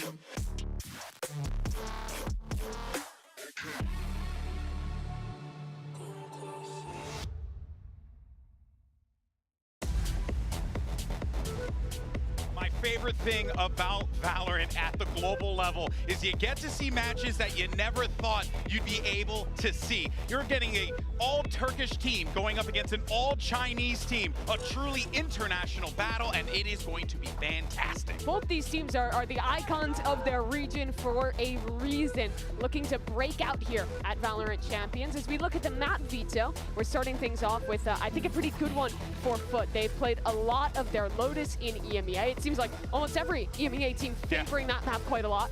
They quite like themselves some Lotus out there. I think what is interesting, though, is that they don't play the standard Fnatic comp. They've been locking in instead a look with the Jet and the Breach. Well, they have shifted away from like only playing KO. CNET still only plays Jet and Raze for this team. They haven't picked up any of the new stuff with Neon, any of the Yoru ideas. They're very much a team that is committed to their read. Yeah, whereas on the other side, we have actually seen, kind of for some of the first times, Kong flexing over to some different roles, picking up some different things such as that Gecko and whatnot. So curious to see if there's going to be any big changes in the overarching compositions from EDG, where they want to just really force Kong back onto those hard-hitting duelists where he can have that monstrous carry potential, or if it is still going to be a bit more flexibility coming out of this superstar. And even on those carry roles, he's playing new ones. This map, sorry, थोड़ा ज़्यादा लंबा चला गया मैं. Neon, something that we did not ज़्यादा really लंबा see चला गया until but stage match 2 start of होने वाला है बस. CN. They also play a unique और comp. They have a Clove in the mix and an Omen as well, playing a double controller with no Viper. Maybe taking somewhat of a leaf out of their CN brethren FPX's book, who favors a lot of those kind of like Omen Clove double smoker ideas. Mr. Fallen out there bopping his head EDG और FUT में से कौन जीतेगा? Oh my god! But there you go, the lock-in comes through here. You're getting Clove, you're Neon getting Kong on that Neon. I'm excited to see him break some ankles. भाई मैं देखना चाहता हूँ Neon कैसे खेलती है. But what we should be expecting with this compositions? I mean, the big thing that I'm looking at is going to be Kong and that new player of Simon. That Breach is there to help set up the Neon on these pushes alongside the relay bolt coming through. Get those dazes out, get those slides going, and get that pinpoint accuracy on display. On EDG's attack, watch how they'll slowly kind of clear through space. When they go towards A, they're going to smoke close, take that space early with their stuns, and then kind of set it up into a two-stage fight with the amount of smokes they have. Normally, when you're only playing Omen, you don't have that potential. This Clove adds an extra little bit, and you're combining that with the Neon too. There's a lot of cool ideas to show here, and Foot has never played against a comp like this. Oh, I'm excited. All right, let's go ahead and jump into map 1, shall we? And send it over to your casters, who, by the way, are taking a break from getting rinsed on the Pacific servers. It's Brennan's time. I've never played on the Pacific servers. I've never been rinsed in my life on the Pacific servers. Yeah, you I'm definitely taking have. over. No, that's a lie, actually. Singapore servers after 6 p.m, demon time. don't play on those servers, I'm telling you now. We got FUTvsEDG here for our opening matchup, really, between these two teams. The first signs of life that we're going to see them in champs so far, and there's a lot to talk about, a lot to discussed at the desk has already been bringing out, but we are jumping straight into the pistol round. I'm sure we'll have plenty of time to break down all sorts of narratives circulating around these teams. But the big one is that EDG are under a tremendous lot of pressure. They need to have a good, strong opening.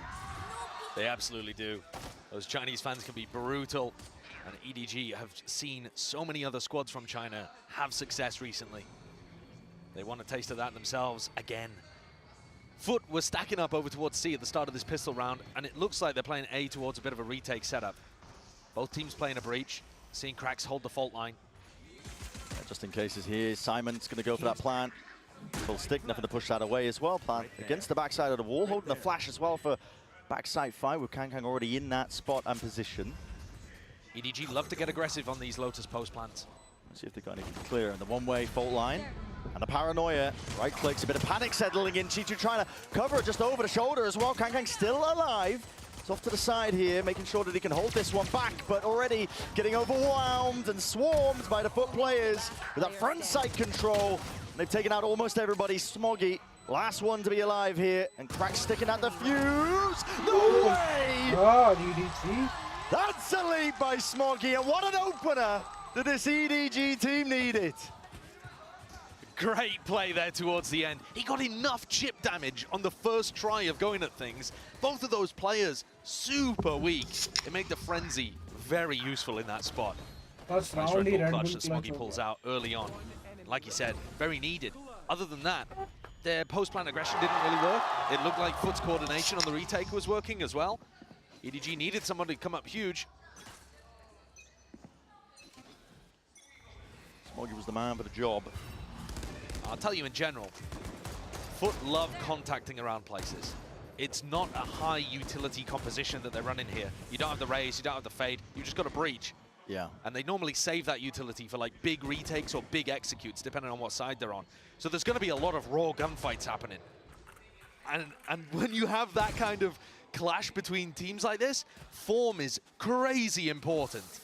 Whether the EDG and Foot players are feeling it today and can access their full potential. And in terms of the peaks that we've seen, players in this server have just put on absolute God mode tournaments occasionally. We'll see if those individuals are firing off. EDG are making this one.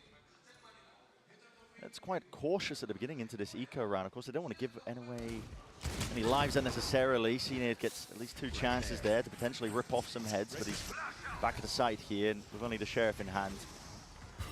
Wouldn't be too much danger. Yeah, he's cleaned up, so EDG going for that plan at this point here. There's a bit of time as well. I mean, we've already kind of briefly mentioned how unorthodox these compositions are.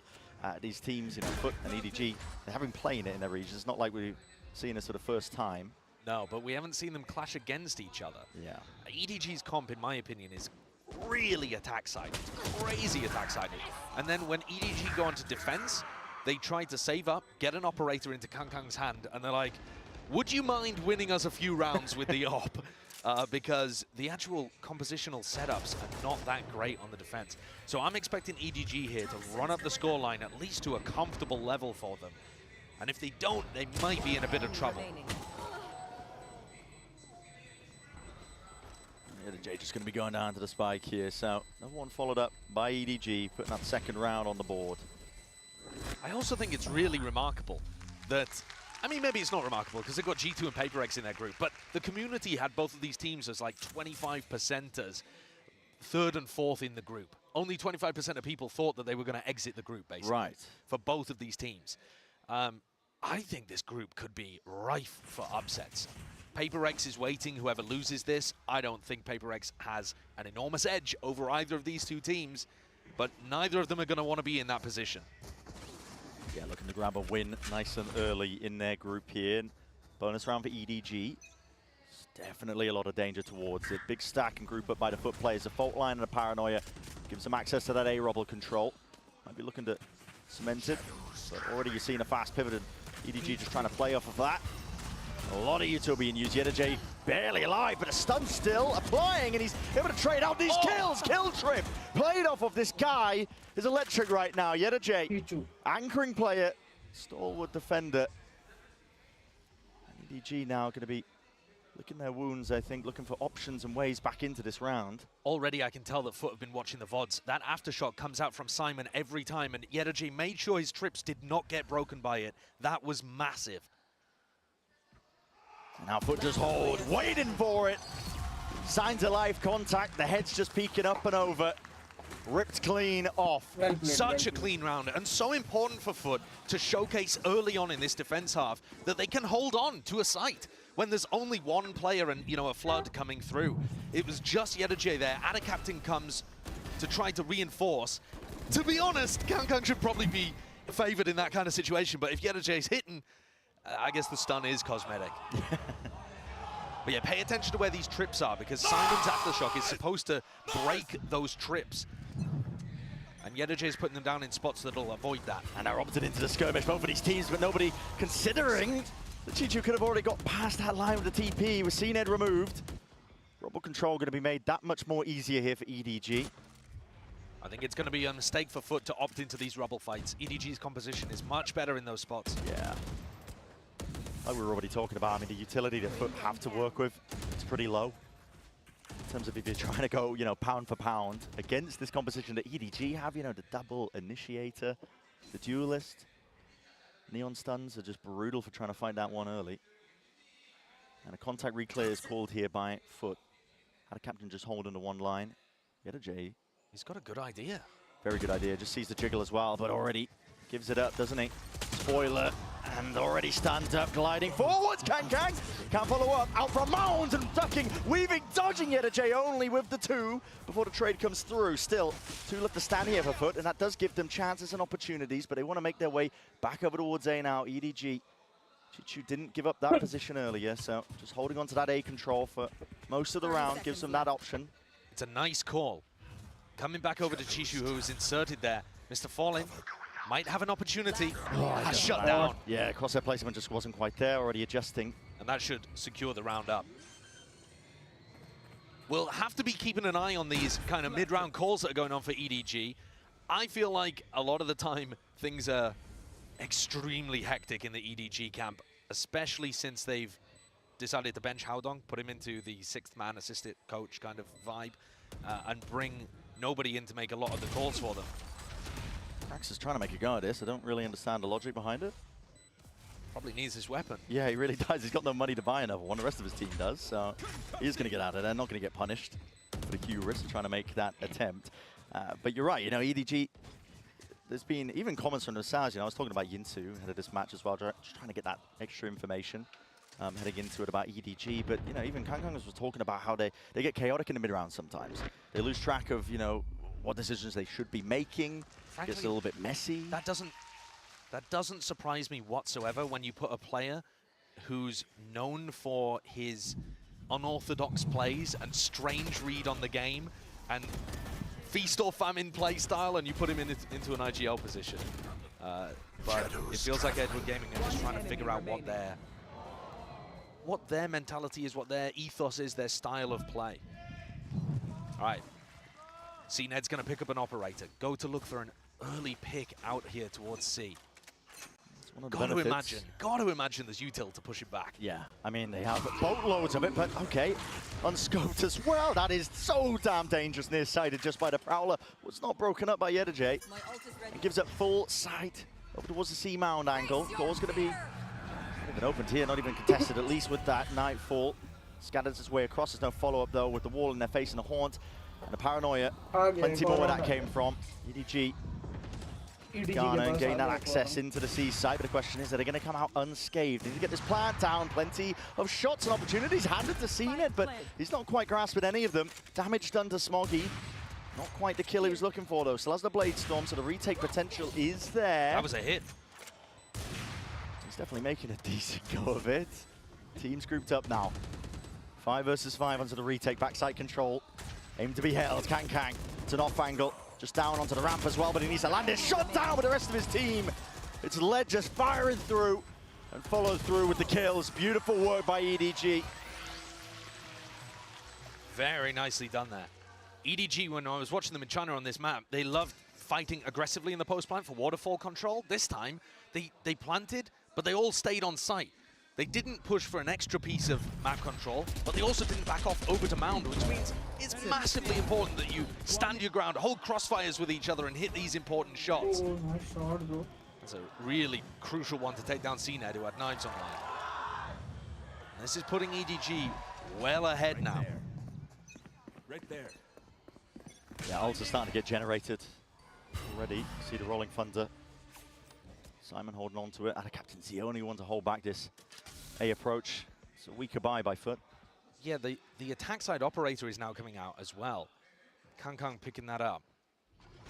They tend to play a lot slower when Kangkang is AWPing. Fut just trying to abuse the fact that there's no Sentinel on the side of EDG, but Smoggy will happily fulfill that role. Even just with the raw aim and gunfire. I mean, listen, there's always danger.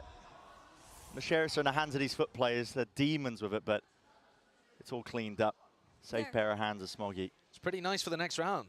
You now have Breach Ult, Clovolt online. Smoggy can go really deep off the back of it. The last two players as well. Caught off into the corner. What? Whoa, Cracks! He's given it the lifeline and a chance, an opportunity that it's just opened Pride. Wide open, 5 health though to his name. It's a 1v1, isolated down in the blink of an eye. Expecting already the cross-up from Smoggy, the pre-fire, no. Nice time, but my God, did it get dangerous. There's just a taster of what this match might end up devolving into. Listen, man, I said it could get dangerous and they got the sheriffs in their hands. It's absolutely bonkers what these players are able to do with light weaponry. I mean, the first shot is labored, but onto nobody and onto Simon. And it's so clean. If Captain hadn't let face first into the aftershock there, they actually could have had a 2v1. Maybe secured the round. All smiles on the face of Kangkang though. He's taking it in his stride. No worries, guys. But are going to take attack timeout here. This side is going to be very difficult for them. I really do believe that EDG's composition is massively attack-sided. And when they have ults online like Cloval, Breach Ult, it's just going to be so difficult to hold them back. I think Fut should be aiming to put a little bit of pressure early and then fight a kind of rolling retreat as they back up and then play retake onto the sides with their own Breach Ult. It's really important, though, that you contest EDG early on because you want to drain them out of utility. You want to make them use the Breach Ult. You don't want to give away that you're just playing full retake setups. Otherwise, they're just going to walk in and then they have all the ults for post-plan. Yeah. So I would like to see, we can see that CNED is picking up the operator. I'd like to see CNED try and take an aggressive angle. You know, maybe over towards C, maybe even fighting from the kind of A site kind of area, but something that forces out that Breach Ult so that then his team can play retake.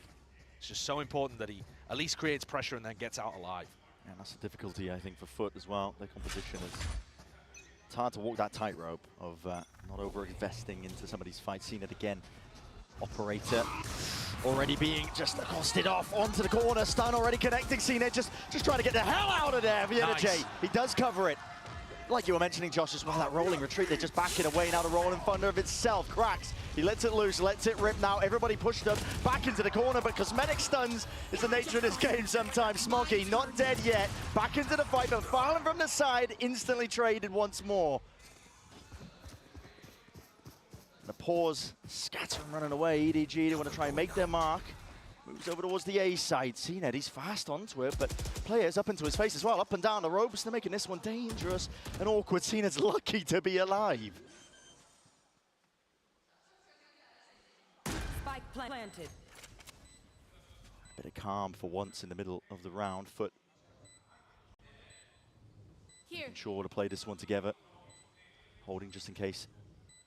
Flank possibilities, but a contact peek, doubled up, not quite ready for it. Seen it again, missing the shot. This is many opportunities now that he has missed. 2v3, EDG, smoke in their face. Chichu could cross this one up as well. And for Fut, the pressure's on them to try and push past this one without a captain low. Horns not seeing too much, jumping peek, swing is there. VALORANT finally, but Chichu contains 1v1 and a tap. Issue has forced Chichu though, ice cold, backs away, knowing VALORANT is not playing towards this one, and there's a 1 round out. Beautiful work once more, 4-piece to finish and wrap it up. Immaculately played clutch there by Jishu. He really Hating had all of the info. Knew exactly that Yedege was just going to be tapping on that first one. domination चल रही है भाई. There were so many missed opportunities there, though, from both teams. I'm talking about the form of the players and seeing which team's sharp. There were so many spots in that where there was missed opportunities. CNED probably should have died way earlier on if we're going to look at who had more chances to kill each other. But EDG continue this spiral up and onwards. Can't be stopped. No. It's relentless. Nothing to break the horns either, so again, peace of mind granted to EDG. They're giving up that front section of A. Once more, it looks like a bait and switch setup where CNED's designed to take contact, dash back out, and then play in at a captain and Yedege. Very similar to what he did on B. But this time, Kangkang's not even in the right area of the map to take that carrot on a stick. Poison carrot on a stick, I suppose it would be at that point. Smoggy's task was just holding down the flank here. Falling and cracks, not too much in terms of the weaponry that they're holding on to. Trick broken. Prowler out too, just trying to bait out the potential of that trap play. Gliding and sliding, Kang. Listen, he's not going to take no run. He wants this site and he wants it now. Brilliant way of using the neon movement there against the eco round. It's so difficult to hit sheriff shots when the neon's running at your face. Oh yeah. And then wiggling around on the floor. Smoggy just catching that contact on the players as well. It's a little bit disjointed here from the foot attempt. It's not going to be able to get this one over the line here. For now, EDG are in full control, 7-1, and now's a great time to just bring up, you know, talking about the pressure that they had. I think coming off the back of that Shanghai performance, obviously the expectation is going to be much heavier, I think, when it's in their home region playing that tournament. Weeks back. But they bombed. They did bomb out. I mean, yeah, they didn't even have one of their, oh, they look good, but then they don't make it. Yeah, it was completely flat. It was extremely flat, and the Chinese fans wanted more, demanded more, and made their voices very heard. And so you got to expect that was one of the reasons why EDG ended up making changes. CNED tries to get value again. And this time will succeed. Pluck Smoggy out of the picture nice and easy. And a wallbang through onto Simon there as well. Look at the health 15. Unfortunately not to get a collat. But that is exactly what FUT were looking for, honestly. The first kills have not really been going their way. Prowler again in the face with the op shot fired off. They now know exactly where CNED is. Kang scored up, chewed up. At least by the trap, Farlin in a bit of danger. The paranoia is good though with that connection after shot. He's going to be dodged. He needs some help from the rest of his team in the overdrive. It's just swatted away. Kang does not stand a chance, but Simon quick on the next approach. We'll trade it, slowing it down. Patience has to be played now because it's still a 2 versus 4 for EDG. Risks might need to be taken for any chance of them winning this. Pre-fires onto the corner, 2 players into the pit, just holding it. Chichu trying to take that. What is that? Adjustment, flick to the side. Yedege barely puts him to rest. Simon, 15 health left, tagged up by the cam. Not long for this world, and so FUT finally going to be able to get another one on the board up to that second round. And that's a massively important one for FUT. They're very, very good on Lotus, so don't get too worried about them just yet. But if they end up going down 8-1 and their economy's broken, doesn't matter how attack-sided EDG's comp is, at that point, you've set yourself up for a very, very rough ending to Lotus. So that's important, stabilizes the economy, gets them into a decent spot, and they know that CNED can find those opportunities with the op. It's just about putting him in the right place, trying to figure out where EDG might go next. And EDG are headed towards A on that classic rubble kind of fight again. At this point pretty much being handed over for free. CNED again. He's going to make another go of things, isn't he? This is where he found success last time, just peeking through B main. May catch nobody. Jump spot. Does he hear this? Pre-aims? Nobody though. Already crossed up onto the spot, barely a shoulder, but this time CNED is starting to hit. On fire with it. That's so sharp. At some point, you got to imagine Kangkang is going to feel like he wants to go for the ego battle. It might be too late in this half, but certainly on defense. Back towards the rubble with the TP here. There's other players though. Does he get that confirmation, Mr. Farlin? Not liking what he saw. Smoggy on the meanwhile. He's making sure to take this one slow and steady. has got them a lot of control up towards C. Door opens up, EDG making the call here for the mid-round pivot. 40 seconds left, stunned up. Mr. Fallen has to let loose of it, but with Smoggy spotted, he might have just given the game away with only 36 seconds left. Had a captain. He's going to reinforce this site up. Still has a snakebite in his back pocket. Smokes are up as well. Orb up to respond. Fault line though. There's no molly at the feet, so EDG are going to be able to get into this one essentially for free. It's all about whether or not you can get this plant down still. Simon, not just to tap a full stick, doesn't want to try and bait out any of that util, and there's nothing used as a response. No spam on the side of Foot. No spam, I think, because they're worried about EDG pushing Waterfall. Like I said, they do that all the time in China. Smokes placed, propped up. Kang. This one going to be dissipating though, does need to be worried about it. Retaking with the op, never quite ideal. Kang. First casualty, Chicho's there, right through the wall. YetaJ is frying, farming, Cloudburst to try and get them into the site. And the last player left is Simon, overwhelmed. Too many targets to really overcome. And suddenly, a map where EDG were fully in control, and now Foot making a decent little comeback. Those 2 rounds, they might not look like much, but with how EDG's composition is so reliant on getting their economy flourishing and getting an op into Kang's hand on the defense side, any kind of damage done here is going to add up. These last 2 rounds, crucially important. They make all the difference between a 7-5 half or a 9-3. And that's either a close half or a blowout. Yeah. Now, YetaJ's been feasting. He's got 12 kills currently. Anytime they've hit the C site, he's been good for it. Hitting shots while stunned on Kang to open up the map twice, and still then continuing to find success elsewhere. He's doing it all right now. As you mentioned, the anchoring's good when he's handed the chance to do so, but it's really the trading, I think, that's been most impressive. He's always following up off of, Cena taking that first point of contact, maybe dashing away with the op, which you saw in that prior round. Very consistent. I'm interested how Foot are going to disrupt the ults that are about to come online here.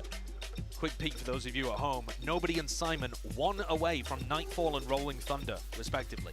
So they're probably, EDG, going to be looking to try to play for one of these ult ops, right? So how do you deny them? Foot can't really win a rubble fight, so that's probably where EDG are going. And you can see here that Foot making the read to stack over towards A, because they expect, I would believe, EDG to be looking for this ult orb over here.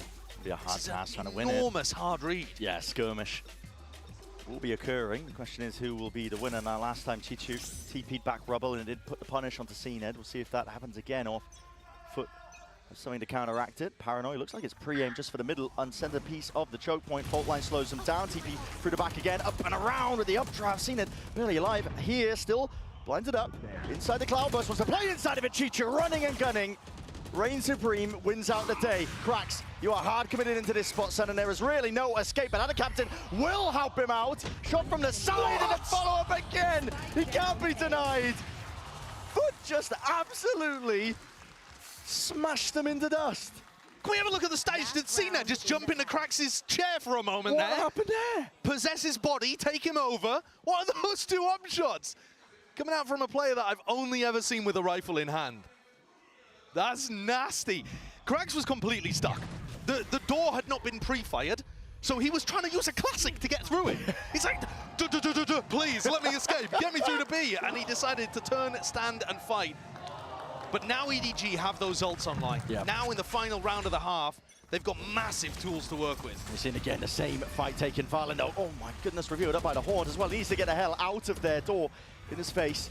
TP through into the smoke and the bullets just won't connect into the end. EDG not to be denied that space, and they have a lot of ults to make usage of. Nightfall primed and ready, finally let loose. Fallen drops the smoke. CNED anti-synergy almost with the Blade Storm. Now the stuns connecting up. This is chaos and anarchy occurring. Updraft will not save you. Kang hunting them all down. Finally put a stop to all of it. Rolling Thunder does not deny the plan. Might be able to get his foot back into it. Nobody tucked to the corner, tight and close, and they still can't remove him with the upgrade occurred finally. The trade online. Get a Jado. No effect will reveal everybody's position into the 3v2, and with the fight isolated, now the 2v2. In through tree, Smoggy out wide, and what an adjustment it is. Let's go. Couldn't quite catch that final kill. It looks like he just whipped that rifle all the way around for the 8-4 finish. didn't even need his ultimate to close that one out. And it would have been a checkmate situation towards. EDG ने ले लिया 4 round की lead guys. ये काफी अच्छा rounds निकाले हैं। सिर्फ 4 राउंड जीतने अपनी अटैक डिपेंडिंग, और मुझे लगता है ये पॉसिबल कर लेगी EDG, क्योंकि EDG मुझे बहुत अच्छी लगी है। कमबैक अच्छा किया उसने, आज के दिन अच्छा खेली है। 2 पिस्तौल जीत के 1 राउंड हारी, उसके बाद लगातार 6 राउंड जीती।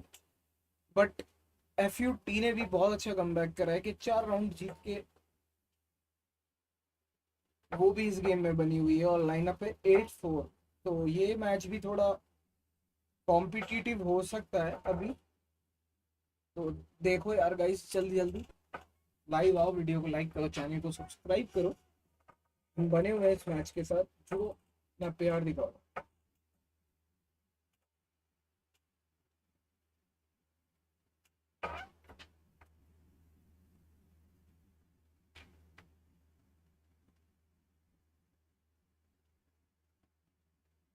और क्या जबरदस्त मैच चल रहा है, बहुत जबरदस्त मैच चल रहा है ये।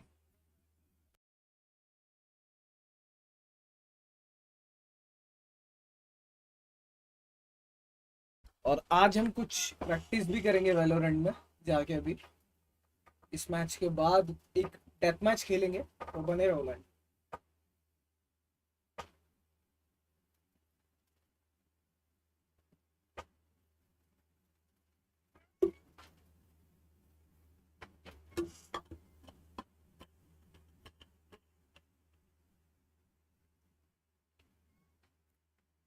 ट्वेंटी 21 सेकेंड्स बचे हुए हैं मैच स्टार्ट होने में।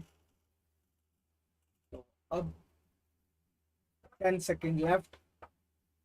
10, 9, 8, 7, 6, 5, 4, 3, 2, 1. Let's play second half, guys. Struggle on the defense because they can't occupy 3 sites at once. They don't have the Sentinel, they don't have the Viper. Now in China, they left the C site very, very weak. I think now you're seeing them leave the A site weak on the pistol to avoid that anti-stratting that FUT would have done. Do FUT care? Are FUT going for the C site? No, not at all. That's all 5 players grouped up. But I think EDG are going to end up on attack here. Flipping the map. FUTvsEDG. This guy is about to be receiving either a world of hurt, or it might just win the round for them single-handedly. He's the one who's got to try and lock this one down already. Early fight taken, and almost lost out. Kang drops him down to at least 11. And a slight tuck into the corner. No way. He dodges the bullets. This guy is a fox in the pen, but he is going to be spotted and finally rooted out. So there's our first kill advantage. EDG, maybe something to work with Morgan. Opened wide. Molly's a little bit delayed and laid out here. EDG are winning this one with a massive player advantage. Mr. Fallen and seen it to do the most here, leaving it just down to Fallen. And now overwhelmed at the back. Knives are out and swinging. We are getting scrappy. Pistol round. That's a major pistol round for EDG to be able to get. They played it really nicely, but there were so many spots there where a FUT player could have had impact. FUTvsEDG tucked into the corner, couldn't do anything. Great shutdown from Kang. Then also Adacaptain, another spot where Kang probably should have died. He's vulnerable, swinging through, but Adacaptain can't get his weapon out in time. FUT letting that one slip a little, a fumble that they can't afford with only 4 rounds in the bag. EDG, this is perfect for them. Again, their defense strategy revolves around getting an op into Kang's hands. Winning the pistol, you're loving that. Yeah, you're going to be able to get your economy flourishing.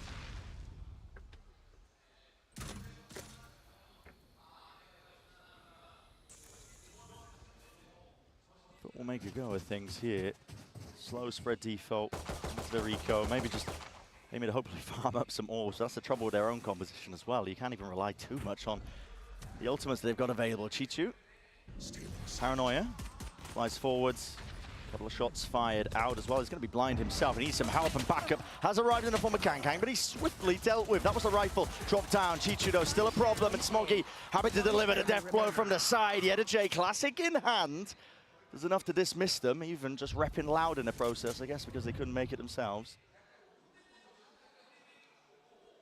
weapons down over towards Rubble. If he had the spike, this would be a great situation to threaten that he was heading off elsewhere and go and try to pick one of those up. Like said, where is he going? But where can he go? He has to be predictable here and go over towards A. domination ke saath jeet Max. Of course, that really important there. 10 rounds already. Hey, listen, on the attack side, actually can win you some really important rounds, especially when you're playing against a no sense comp. He gets that down, he's going to figure out where the gaps are. Look, timing's here, but nobody's going to keep watching. Yeah, just for the smoke. I think the question more so than what is the neural theft going to do is, what is a round going to do at this point for FUT? One more easy round by 6 behind EDG. now. Not only do they need this one, EDG they need to then break the economy of EDG and start a spiral of their own. And FUT's comp, while they've had quite a lot of success with it, and it's been good for them, it's not an alt snowball comp. It's not like you have the lockdown and the showstopper and the nightfall to be able to work with. So this one's still going to be scrappy, still going to be difficult for FUT, even if they get on a roll. Early push back there on the EDG. Standard attack side here for FUT, but you're right. Rifles in the hands. This is where you really need to get going if you are FUT. You are being pressured like hell. EDG needs some support, needs some help. The squeeze is occurring, but heads to the side. Nobody really watching for him. Smoggy at least will get that trade. Felt like EDG was calling for help. Ada Captain came back and got counter-called, and FUT went into C instead. EDG strung out to dry, but takes one down. EDG like these kind of setups. It doesn't matter if they're playing full retake every time, as if they have the entirety of the map control. Time for mound control, Ada Captain. Just needs to spot this one out. They realize they flipped the mound. Mound? Yeah. You can't plan for mound when they're coming mound. They already have control of it, but we're kind of being caught. It's a little bit easier now. Only one real direction to pay attention to. Smoke in their faces. Util's going to be exchanged. Struck in through the choke as well, and rifles reloaded. EDG just primed and ready. Without a kill. Finding it lacking that initiating power, I think, to even get themselves in. Already time ticking away from them with the spike and with the position it's placed in as well. There is no more chances to win this one out. They're looking to do that economical damage, if possible. Chishu did force into this round, so the fact that he keeps that rifle is going to be important for EDG. They can keep rifles up for round 16. At the moment, what we're seeing is EDG leave one side completely open and pushing heavily the other two. They're trying to condition this idea that they are always going to be pushing, even on the defense side. But FUT are finding the right reactions here, which is go into the free area and play a post-plant setup where you have space somewhere else. As long as EDG just make it incredibly obvious of what they're trying to push and fight over, FUT's decision making is going to get that much more easier here. Kankang though push his way up, fault line, does catch. Onto mound, he needs a little bit of help here. He's quite hard committed. They heard a TP, they think it's in the one way, but Farland's already crossed up. FUT at this point can tell it's not the same as the previous rounds. Prowler's coming out A. A peak caught here by nobody. Side by side with Simon. Aftershocks there, takes a good timing with it right as the wall was going down, so FUT actually don't get any of that space, but on the opposite side of the map, that Smoggy gone taken out. I mean, that's through a smoke, surely. Not too sure, but a decision's now made here. Down to that 50-second mark, Chichu cuts it up onto the corner, Neurotheft. If they wait this one out, they will spot him. Paranoia is going to be forced as a result. Chichu knowing he can't play there, repositions, backs away. EDG is split up though, they can't hard anchor onto this side, and with that util saved into the back pocket, rainy day, it's called for. FUT starting to barrel their way through and over onto the seaside, but it made it quite obvious at this point. 30 seconds now, EDG getting some bodies into the fray, into the fight, but it's still that 3v5, and Cracks is not pushed back from that plant. Getting themselves into it, flash to at least get Chichu and playing inside, Cam up into his face, can land and adjust the shot in time. Seen they're dropping him, full control towards the back of the site. Need a miracle from EDG, you need mistakes from FUT. Stun into the back, there's no swing attempt off of the back of this here, almost lining up for some sort of potential from nobody there ever at this point. That's 6 on the board. And you're seeing the weaknesses of EDG's composition on the defense side. There were 2 players there ready to anchor the site, but they can't really do too much. Chishu's already used his paranoia.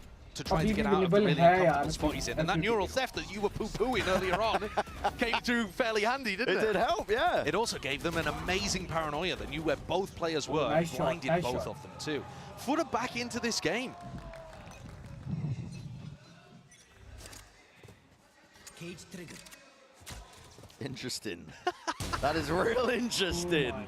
Disguising where you put the cam so that it survives for a little longer. Yeah, it's a real interesting way to take that C mount control. Early fight there, taken. Kang, I believe, had the Marshal in hand. Just to see if he could potentially get that first kill advantage on their own half. By EDG have stacked this one with quite a lot of players. CNED is aware of the possibility, and even just pre-firing into tree. Won't catch this guy sleeping, not right now. Yeah, he is popping off after a relatively slow beginning. Smoggy going for the peak. Don't use that ult. Yeah, do not use that one. Save that one for another round here. This is a close and shut case here for FUT. If we want to talk about the ults just for a second, while Smoggy has his as well, it's going to be very difficult for Smoggy to find good opportunities to use that. If he gets picked in a spot like this, even if it's rifles online 5v5, he can't sprint at FUT out through mount. So he's kind of got to save it for retake scenarios. Yeah. And what we saw from him on the attack side is, often, if things are going well enough that you would want to use the ult, then you didn't need to use the ult. Kang finally gets up in hand. The economy damage that FUT did early on, and the fact that they've been winning these rifle rounds, has stopped Kang from getting that weapon that he's known for. He is a sniper at his heart. He's picking it up and playing over towards A. Yeah, but the amount of targets that are going to be afforded to him, few and far between. It's only VALORANT, and he's not really going to be choosing to opt into that fight as well. The horns and the stun will push him away. Smoggy willing to disrespect control over towards C mount. TP across again, Cloudburst and a flash over the top. This is a beautiful takeaway. You need to kill Smoggy in this spot. He's getting away with murder right now. Only 4 bullets left, but will he opt into using the ult to get back into the fight? Doesn't look likely. CNED's got 2 health. What a whiff from him after he's been playing so well this map. Yeah, real scrappy. Oh, they know he's there. Messi! Nice cue, given away by the cage, and Simon gives up his life. This is all over the place at this point here, but FUT are still in that driving seat despite the damage done. CNED and Ada captain. EDG need a huge play from somebody now. And Kang, 1 kill offered up. Question is it even enough? Farland, plant, stuck and committed. Extension now into the round, into the post plant. Paranoia is set up, Prowler as well. That gets the confirmation and acknowledgement, but a shot missed. Overdrive round to the side in the corner. No one to play off of it. In for the back of the side, lining them all up. Kang with 3. Nightfall is beautiful. Cracks. Last one left. Nice. And he is gone. They needed a miracle, and Kang delivered. Of course it was him. The op shot on the entry, the pop of the overdrive, following up off the back of his initiator utility, and dodging that breach ult. VALORANT got completely stuck there. Not a great post plant setup either from FUT, trying to play very heavy on-site against that Nightfall. Difficult to make that work. But there you go, as soon as you get the op into Kang's hand, suddenly the defense looks like it works.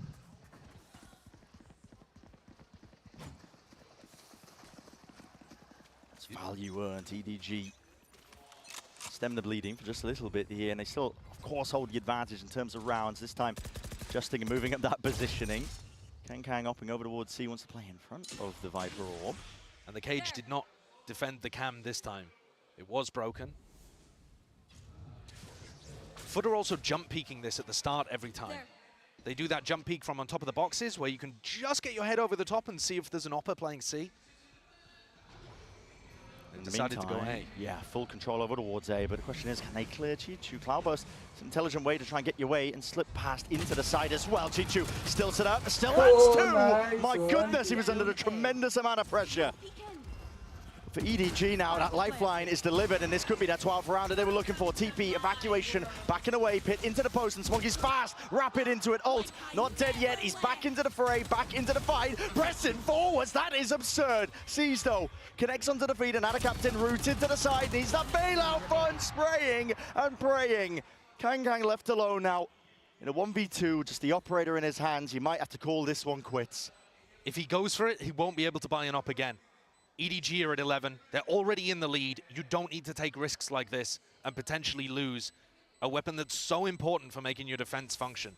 So as heartbreaking as it is, he's got to just let this one slip away. FUTvsEDG is creeping. He's hunting it out. He's hearing. Yeah, but the question is, will he be able to catch him? This guy is going to be lightning fast, getting all the way away from them here in the sound cues. Got to keep the op.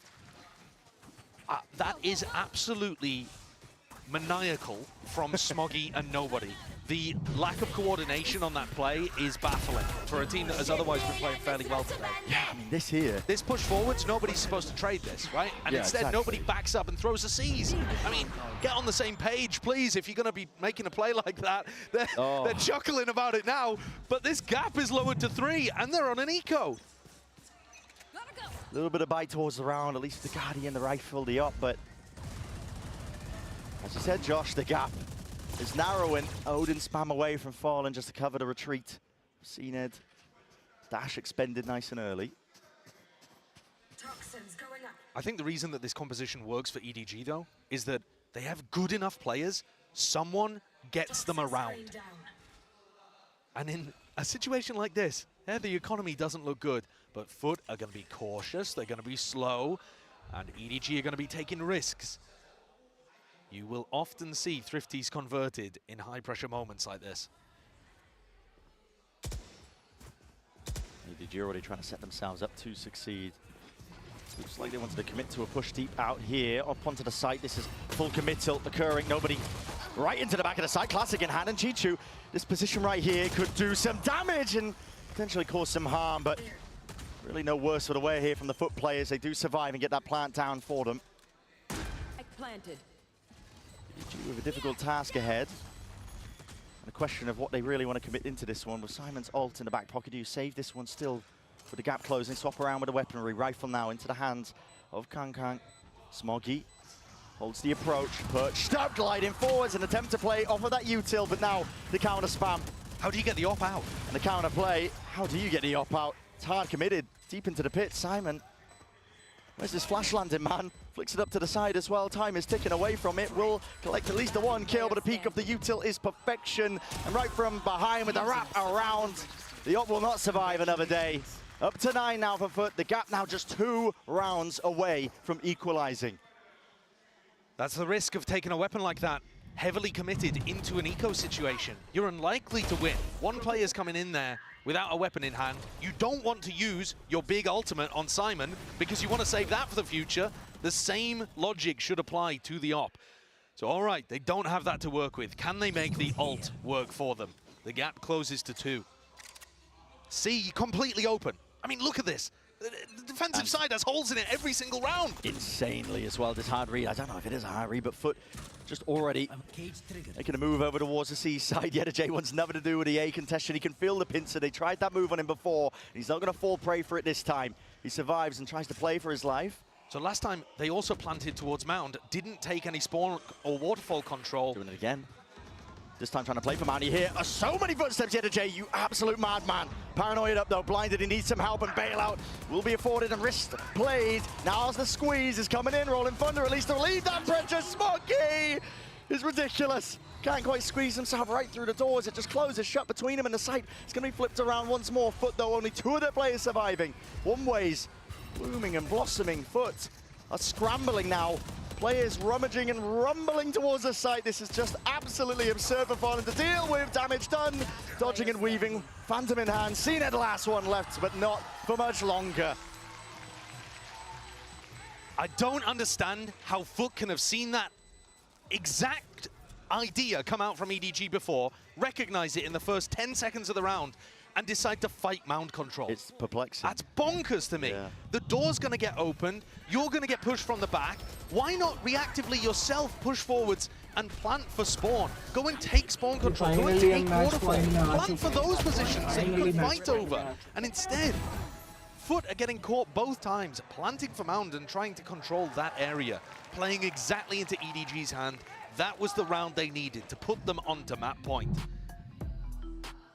Forces the timeout now from Foot. Last round reh gaya hai. And I mean, guys might just be saying the same stuff that I am, which is guys, what on earth are you doing?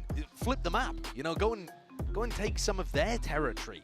You know it's undefended because you know they're all behind you. A back-to-back tactical timeout. Back-to-back timeout? EDG also taking a tac timeout off the back of this? Not too sure. Could be some confusion from us in terms of actually who initially called it, but possible. We'll get it cleared up. But hello, it's looking long. Yeah, it is looking long, isn't it? Hello. Says EDG timeout. Yeah, there you go. Okay, well. EDG time up to discuss. Yeah, I mean, they probably need another strategy here, right? Fut are gonna learn from their mistakes. You can't just run the same push out B, push out A strat to get to 13, probably. So what do you do to be able to get over the line here? They've been winning about 1 in 3, 1 in 4 defense rounds. I mean, 1 in 4 puts them at overtime. The pressure is settling in because EDG, they do just need the one. As you already mentioned, it can come from any one of these players. They're talented and skilled enough to be able to do so. Seen it. Rips it away. Stun connecting though, and a bit of counter spam. Just the rifles in hand. That's nice work. Spike's going to be dropped down hard, committed and past that point of really no return. Fut though have to make some compromises. J opening this door with a paranoia swing. Rifle play. J. This guy is a menace, and he is going to save the day, isn't he? Simon quick on their trail, right from behind. Will Fut make the same mistake again as the doors open wide? Got to flip the side, and this time they do plan towards it. Yeah, now they're planting towards spawn. But Mr. Fallen doesn't feel confident about getting over there. He has a teleport. They've actually planted for spawn and playing waterfall, and no one's playing spawn. Deep Sea's close, Haunt as well, smokes in their face, EDG, chances, nobody's primed and ready, and now the ult's let loose. This guy might have found that chance, follow the trail, and you might be rewarded just with the map win, but as it fades away, classic in hand, you gotta be kidding me. You gotta be kidding me! Yay! Match point, guys, GG. That's how the map finishes. पहला match जीत गई है Ridiculous fashion. EDG take Fut's pick of Lotus. It could come from anyone, it could come from anywhere. I think the C's to be through pulled Yedajay off the high ground. I think so. Yedajay ended up being dragged down to the floor. Listen, that's a 0.25 in YouTube job if I've ever heard one. That's that one wrapped up. What a series. Electric all the way through. And guess what? Plenty more maps left to come potentially. We'll see you soon.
Lotus isn't exactly one of your strongest maps over in VCT China, so can you tell us how were you guys able to adjust and look that strong on this map?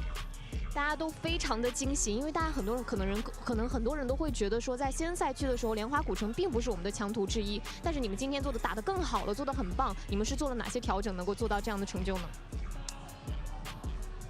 没有什么特别的调整，因为这个图就是我们的强图。We didn't do adjustment specially because this is our strong map. Ooh, I like that. It seems as though EDG is well equipped and well prepared for Valorant Champions, so let's see if they can close out this second one. Well, I can tell you one thing, if you like slinging some mud, you can enjoy that matchup with a lot of glee because that was, at moments, a beautiful mud show. Lots of great moments there. Obviously, EDG pulling through at the end there. And can we please talk about my boy Smoggy for a hot minute here? This guy absolutely lit the server on fire in that one, Mimi. Yeah, I mean, this guy was just ridiculous on this map. They're playing this weird comp with the Omen and the Clove, and I think Smoggy, well, some of the utility was impactful with like the one-ways and things like that to scale space. He defined this game by these individual moments. His mechanics were absolutely on point, and he clutched some really critical rounds to keep EDG in control of what was quite a close game. Yeah, I mean, he was absolutely frying. Remember when this guy was a sub? Yeah. When he wasn't on the start. Champions 2020, that was their debut match. Yeah, that was when they were playing over in Istanbul. And yeah, Smoggy, he has just very much been at home in the starting roster ever since then. This guy performing, and I think he's kind of summarized it and set it up really well, Mimi, with saying that FUT had never really played against anything like this. And I think we started seeing them figuring out the machinations of this comp as time had gone on. But that start of the map, that streak that EDG was able to accrue, I think they just did way too much damage early on. That FUT, even though they were starting to figure out how to pilot against it, it was just unrecoverable from there. I think the biggest thing with the attack was that EDG was constantly getting space in a lobby or C-Mount, whichever one they wanted to fight for. I think the smokes are really good for that, and the scaling off this Neon was really nice consistently. So FUT had to play a lot of these rounds where they were either like hard anchoring or playing into the flood retakes, and this comp for EDG actually had like a lot of tools to, I think, especially counter out and like fight past those like retaking players.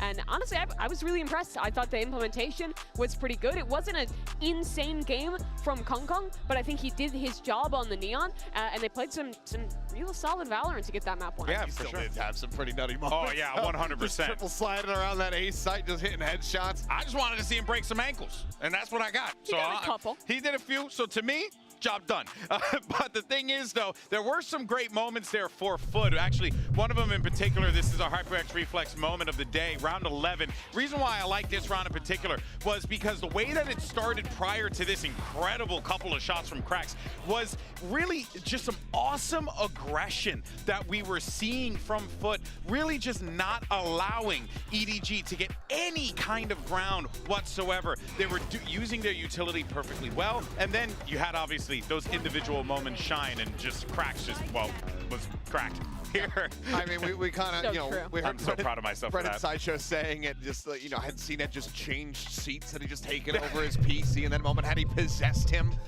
because it was just an incredible. That was all Cracks, baby. Shots. That was all Cracks. You know, and I want to keep seeing that, honestly. But that does make me very excited for what we could potentially be getting into map 2 here, maybe. Yeah, we're heading into Bind after that, which I think is an interesting one, right? We saw both teams play kind of an off-meta comp on map number 1, and I think that's going to continue into the second map. It's another one of the ones where we've seen EDG experimenting. They've really broken out of their shell in Stage 2 China, so excited to see what both these teams are going to lock in, and if FUT has what it takes to bounce back here. Yeah, I'm very excited to see what we end up getting out of this one here, but for now, let's hear what the FUT coach had to say, guys, as we get ready for map number 2. I'm here right now with guys of FUT Esports, and we have caster and translator extraordinaire Scarlett to help me out as well. And now, guys, so that was a really intense first map. I'm curious, what part of the game plan didn't exactly work out, and how do you feel going into Bind, which is EDG's map pick up next? Çok sert ve başa baş bir ilk maçtı. Sizce ilk haritada oyun planınızda neler yanlış gitti ve Bind'e giderken kendinizi nasıl hissediyorsunuz? Yani alışık olmadığımız komptu. Biraz oyunun başına zorlandık. Ondan sonra biraz daha oyun ortalarına gelince, pistolde verince biraz daha ara açıldı. Tekrardan kapattık, tekrardan açıldı. Derken bir half echo ya da echo'ya map'i kapattırdık. Kötüydü. Bind tarafında da bir soru vardı galiba. Bind tarafında da son zamanlarda en çok üzerine koymaya çalıştığımız harita. Ne kadar onların piki olsa da umarım bizim için güzel olur. In the first map, they played a comp that we were not that much used to. So they put a lot of points between us. Then we managed to catch up, but then we lost the pistol and the gap got a little wide again. We caught up again, but then they managed to take it home. And in terms of bind, I can tell that it is the map that we study most on. We try to definitely improve ourselves on bind, so we will see how it goes on the next map, despite them picking it. Well, it sounds like you're well prepared. Thank you very much, and we're gonna see if Foot can manage to take this map. All right, great words there from Coach Gaius, but let's go ahead and send it over to the casters. Get ready for this second map. Will we get a map 3? Brennan Sideshow, it's all you. Yeah, behind is what we're looking at already, seeing adjustments. Just on the composition side here, Foot moving away from like the Omen is a bit more unconventional from them, and also the KO, and they're going to the box standard stuff, trying to really just mirror match it in terms of that metacom that's really just dominated this map. It's going to be a completely different bind compared to Lotus, where on Lotus we saw two teams with non-meta aligning identities clashing against each other, trying to figure each other out live. This is going to be who can come up with the better game plans with the bind comp at the moment that almost all of the top teams are playing. And they're playing it for a reason. It's got really good reclearability, plant denial, all of this kind of stuff. It also, roughly speaking, fits what these teams want to be putting their players onto. So now it comes down to execution. These teams have had plenty of time to discuss and talk as well. I mean, there's nothing really to carry away too much from that initial map, as you know, we were hearing from the coach interviews. Barely a pistol round getting away from Foot that really would have made them even competitive to even drag it to OT potentially, but smallest of differences. And now we look towards bind to see if we will get that map number 3. Or is it all just going to end here for EDG? A nice, great beginning, to be honest. They'd love to win this one in a 2-0 fashion after the kind of horrific beginning that they had in Shanghai. That's absolutely true. And Foot did have a really strong Shanghai performance. They beat Leviathan, they beat Fnatic. These are big scalps for Foot to have taken. But they were 1-1 against the Chinese squads. Don't forget, Foot lost to FPX. And with Trace beating Vitality and FPX close to Team Heretics at this event, might be time for EDG to take another big win of their own. Let's get to it then. EDG with a setup here, nice early haunt up and over the top. That's not going to be pre-aimed. I mean, I think it's supposed to be landing on top of the grate as well, but ended up missing and still getting the value here. Spam, shots fired right through the smoke. In through a short, jump spot not punished. Kang over the nade. Push them back and away on either side here. It's a battle on multiple fronts and a wraparound by Mr. Fallen. Unexpected. Here's the footsteps. Pitter-patter of it. Simon. Always bait. There's another one coming though. But yeah, Fallen. A lot of areas to look for. They just can't quite manage to just get a handle on any of them. At this point here, pistol round.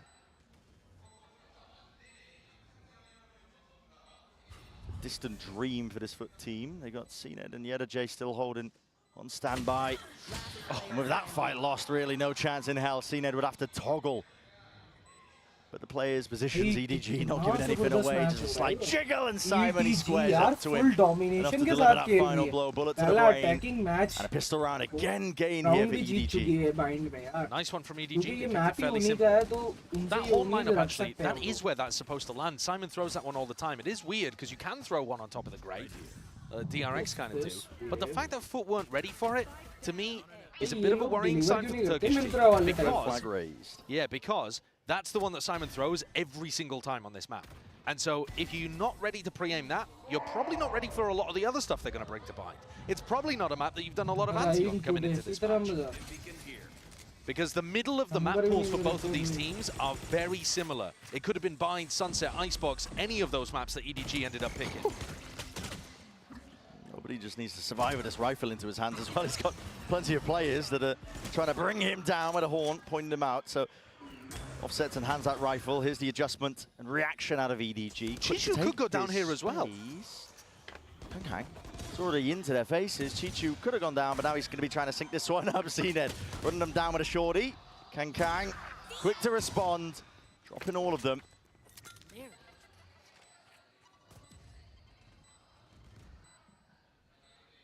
Bulldog here, Captain's Grass, but 2v3, you're smoked off. Horn's going to be available in at least 4 seconds, but predictable, the path thing, so EDG get the sightline set on it. Captain should want this Bulldog to remain out of EDG's hands. If they go for this and they die and it's recoverable, that's a problem. Kang eager to hunt down these kills as well. Built up 3 already. Spike's ticking, yeah, you got to respect that one now at this point, but already steadily building up towards that ult. 4 away, you got to think, you farm up some quick orbs. If FUT were giving up extremity control that easily from what we saw in the pistol round. And EDG, with a bit of damage done there to their economy, are going to be able to take 1 less gun into this next round. Somebody's going to have to go onto an eco, but they'll still be fine. They'll still put a pretty dangerous bonus. Kankan at the moment is finding a lot of value out of the Sheriff. He's just running around body-shotting everybody. Enemy remaining. He's finding value from it. Yeah. He's sitting at the top, so bonus round.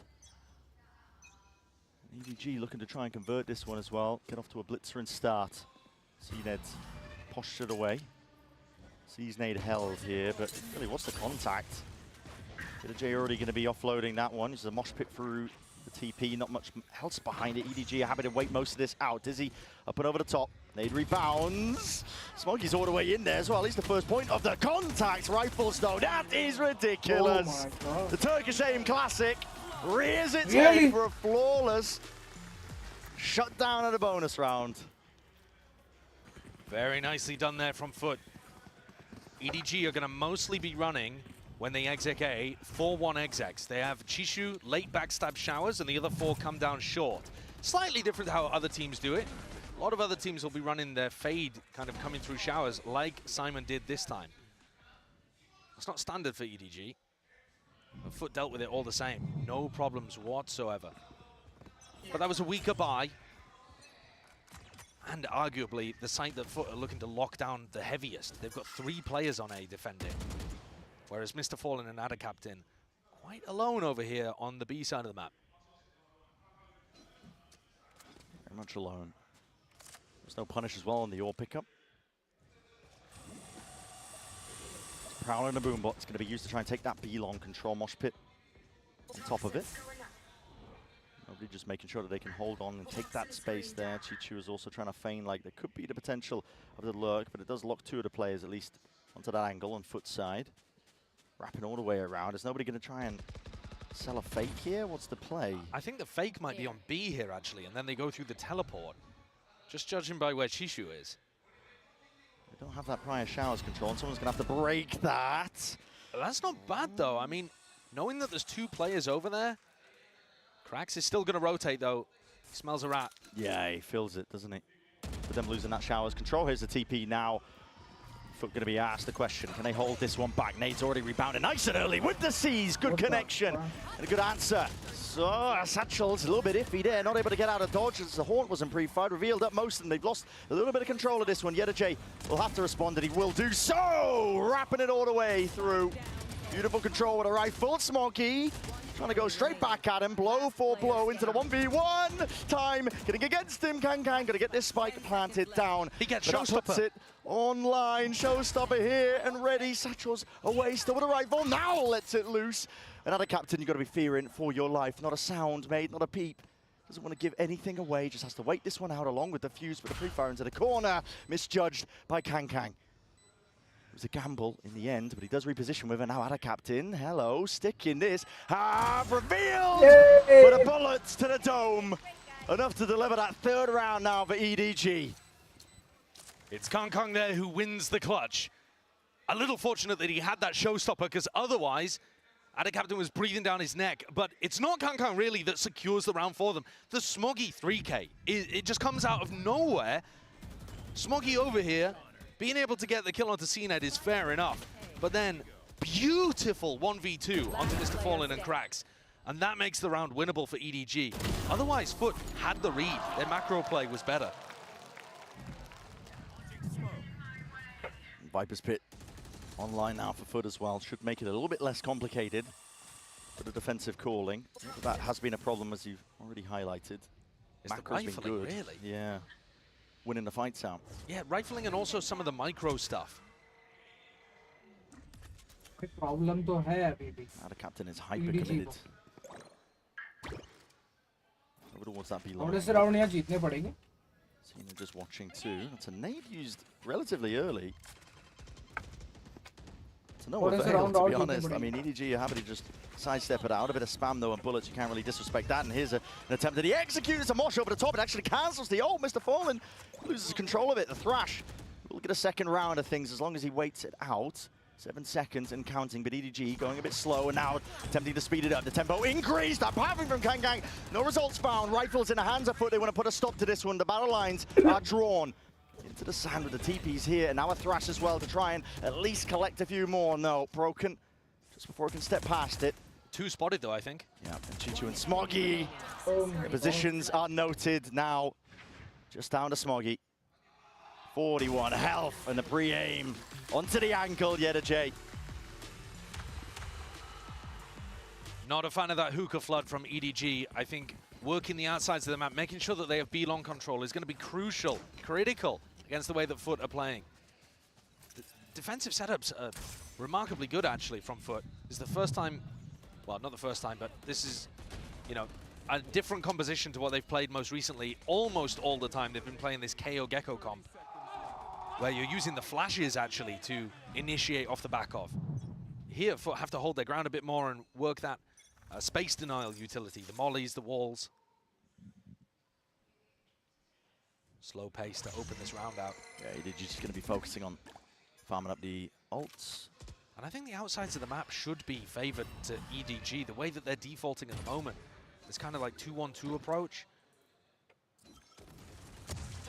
Chichu even just going for a couple of peeks down A short. Now, there's not too many chances into this round for EDG, but with the more map control is given up for them, the more I might start to become a believer, even if they're working with the pistols. Smokes are now down and out. That's going to commit towards the mollies. The Dizzy did not get broken in time, so we're going to be pushed out of the back of the site here, but he's still, EDG forced to respect most of the mollies coming their way. Plant from Simon is committed. The Cease does connect, but there's nothing else again to follow up with this one, so we see that extension into the post.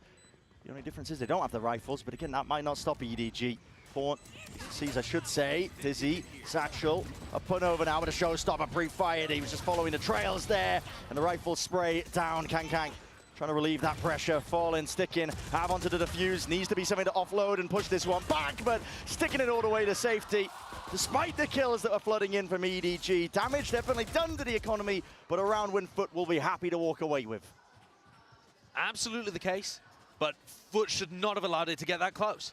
They also would have liked to win that round without having to use the showstopper, because now they have an enormous ult disadvantage heading into the rifle round. So I think, all in all, even though the scoreboard would disagree, that's a bit of a win for Edward Gaming. Yeah. EDG's ults in particular are the thing to be paying attention to here, but also a massive clash over towards sand. Yeah, this one is about to be a brawl in the skirmish. Prowler disrespected VALORANT. He's way ahead of it. He is traded. Thrash just biting at the heels there. The captain's going to be detained, caught. Orbital strike collected, slowed to a crawl, and no more. Brought down. Not expecting this though. Mr. Fallen just anchoring, holding it down, locked down the position, but finally struck from behind. But it's a little bit too late here for Smoggy. Brings it to that 1v2 with the spike hard committed into the site. Again, hard task ahead of him. Pre-firing away into the corners. Doubled up is all it takes from FUT, that discipline.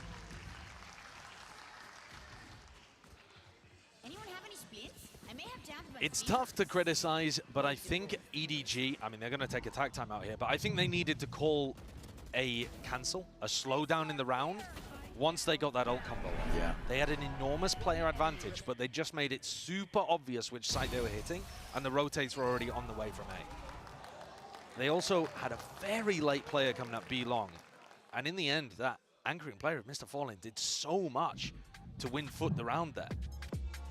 That's huge ult investments. They had plenty of time when they were coming through hookah there. They could have slowed things down and just been happy with the fact that they had them on the back foot, had a Thrash orbital strike combo.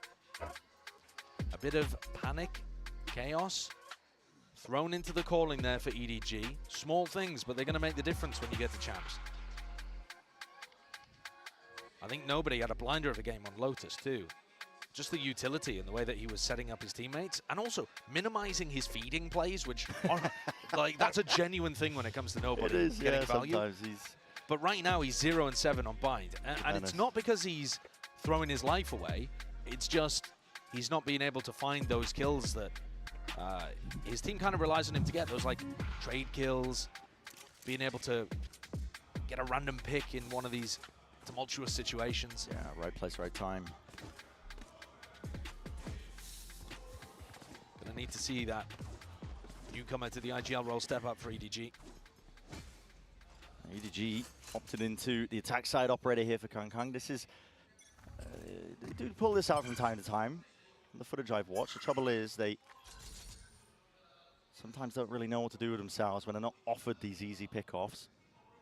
They do tend to play quite a bit slower with Kang's op, but okay, immediately it finds value. Yeah, it gets it straight down.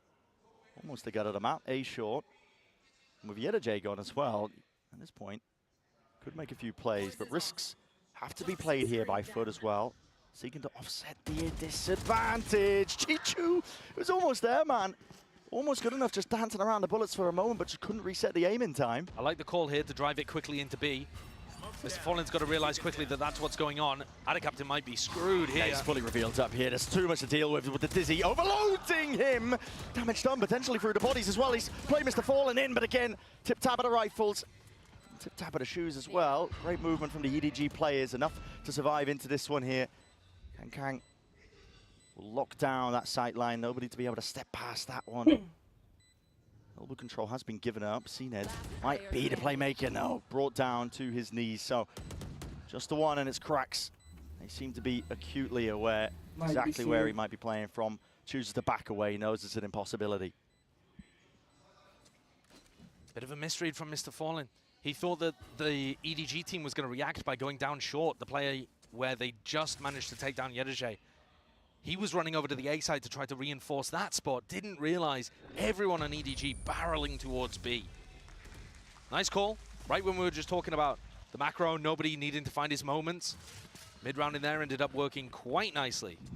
A reaction to those two players pushing out showers. Let's take a look at this one. Ah, beautiful. Did you need the headshot? Yeah.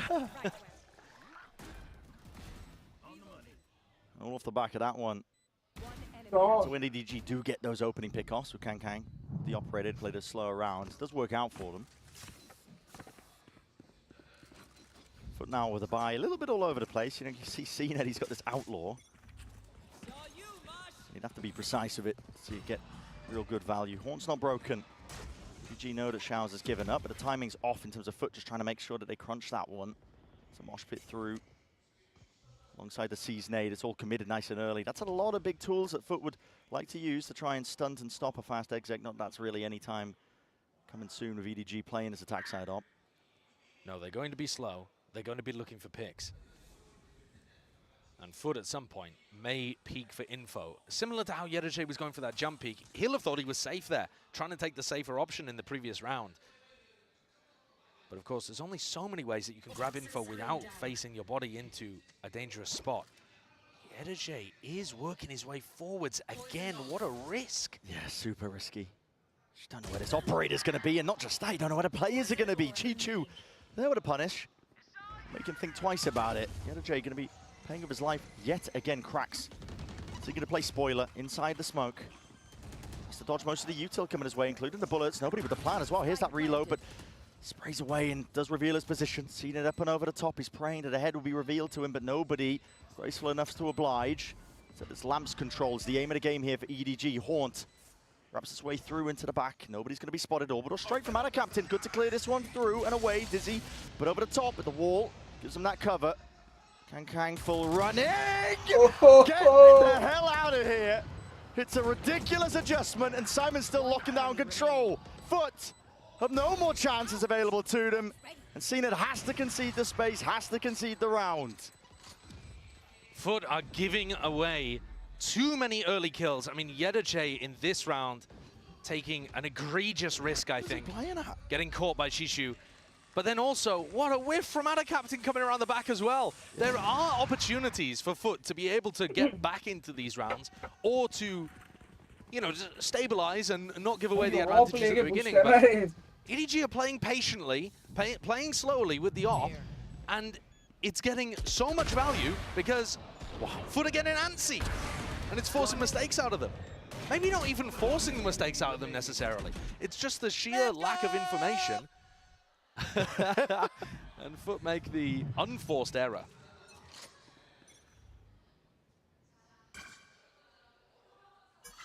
We haven't seen a CNED Kang sniper battle yet today. Yeah, not quite blessed with it. Might be coming up soon though. Both players in position. Much harder shot to land though. Warden to the face of CNED. You do not want to be peeking through that one. Kang looks his way up. Chichi was already there, way ahead of him. Making sure to cover. Firepower's there. First picks. Slow and steady as you go for EDG. So far, it's worked out in their favor. Just barely spots the leg. Damage done to Cracks, drops him down to 5 HP. And a captain incentivized to go aggressive. In a round like this, you got to take risks. It's not similar to the previous, where you wanted to minimize. Bring them. EDG putting a slow squeeze on Foot right now. It's working. Both Prowler's going to be committed. They know that there's at least some presence out towards the hook angle. Util going to be used to push them back here. And the captain is very much alone in this spot. Without too much to work with. Another round wait. EDG to get this plant down. Ults are really starting to become a problem soon as well. Yeah, massive issue. I was wondering if Kang would even get the plant here, actually, to get his showstopper online, but I'm pretty sure he feels comfortable being able to pick up an ult orb. Captain going for a dance, seeing if he can get any closer to a range where the Stinger's favored.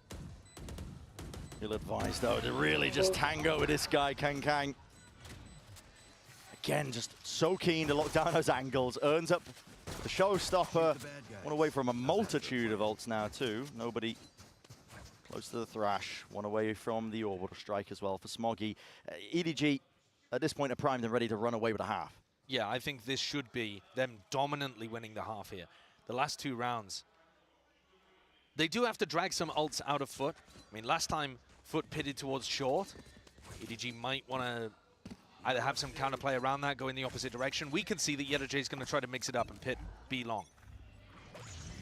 Very aggressive. So Dizzy going to be using the showstopper. Smoggy shuts it down mid-air, but it's exchanged evenly. 4 versus 4 now, and with that play being made, you could call for the fast pivot if you are EDG. Simon, this time though, choosing the creep and crawl his way in through showers, taking back that control. Swapping it around with the weaponry, no noise made. Control gained, and as YetaJ just seeks to get that mid-round information, he will be punished out of captain. Molly has to rebound, and they know exactly where it is. It's blood in the water, and EDG are keen for it.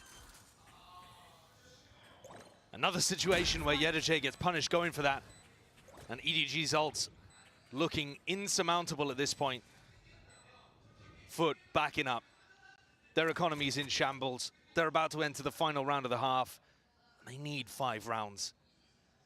It's not looking likely, though. No. Ever since EDG slowed things down, Foot have had no answer.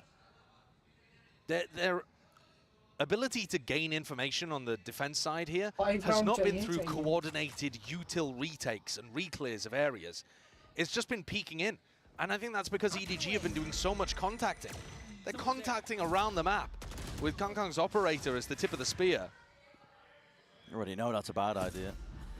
Money is blooming and blossoming. I mean, Kang does not care about giving his own life away. He just wants to take the guns away from Foot themselves, with nobody dropped as well. Believe he has his ult online. Yeah, if CNED had the money at any point in this half, a defense side op would actually be a good idea. But he's never had the economy to get one online. It's a great kill from Smoggy. If that had gone down untraded, you know, maybe the round's a little different. But to be honest, it's just all looked like EDG in control. Yeah, it has. As you mentioned, as soon as they slow it down with the operator in hand, I mean, sometimes, you know, that's the thing that beats EDG, is that slow play, running out of options when they don't get given those easy kills. But, I mean, Foot have been handing it to them. Yes. And this tack timeout, it's the final round of the half. So Gaius is already going to be able to talk to them during the halftime and talk to them about when they move on to the attack. So this tack timeout is being burnt just to try to get one singular round. Does that mean they're going to come in with some kind of set play, or is it just to try to readjust the overall strategy? I think not putting your life on the line with these info peaks is super important. They haven't forced EDG to exec with the op yet, because EDG have always got into an advantage player position before they're required to do that. But even if you force EDG to go for an execute and Kangkong swaps the operator back onto somebody else, they're going to be running at you with Thrash and Orbital Strike and then Pit in the post plant. It's going to be so tough. You've put yourself in an awful spot now. Money's at the point now where EDG, look at him. I mean, he's flexing his wealth. He's swapping around the weaponry like nobody's business. Rifle at your feet. You get an op. You get an op. Exactly.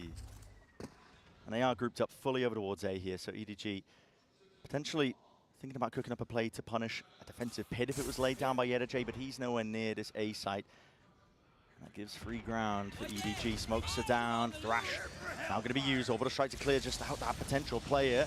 Snakebite up and around to the side here. There is no showers control for EDG. That is it in the danger zone. Plant down now. Nobody going to be aiming to get that one, but it's pre-fired down and away. And the pit, a bit preemptive here from EDG. Very much so. Yeah. It's going to stop them from controlling really important sightlines. It's going to make it much easier for Fut to deny plant.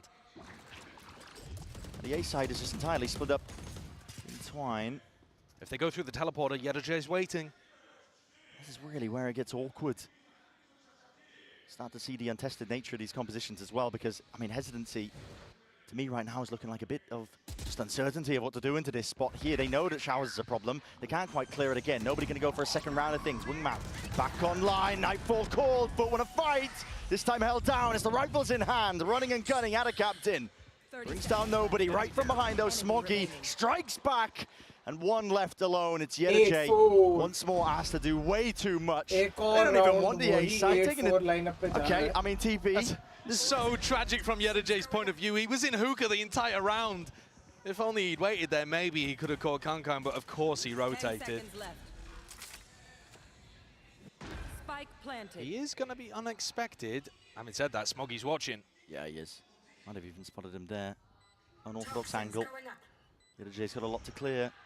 Lot to clear, not enough. Not just with the Bulldog in his hand. So an 8-4 finish. Almost preordained, I think, from the way EDG were playing that one. Another strong showcase here for Bind. 8-4 की lineup से Lovely performance. ये match अगर EDG जीतती है तो यहीं पर ये क्लोज होगी सीरीज और 2-0 से EDG विन करेगी. Let's go.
They call it curtains because your room to move and wiggle and buffer in terms of rounds, it's not much. And so far this map is looking quite untested. I mean, I know that they've said in interviews that they've put a lot of work into their own binds, but when you move over to the new comp, A lot of extra elements that go amiss for them. So far, it hasn't looked convincing. And EDG on defense on this map are very convincing. Their B setup in particular, I think they play around Nobody's Dizzy excellently. EDG have been putting in the work. It didn't look super convincing in China. It looked like the other teams were catching up.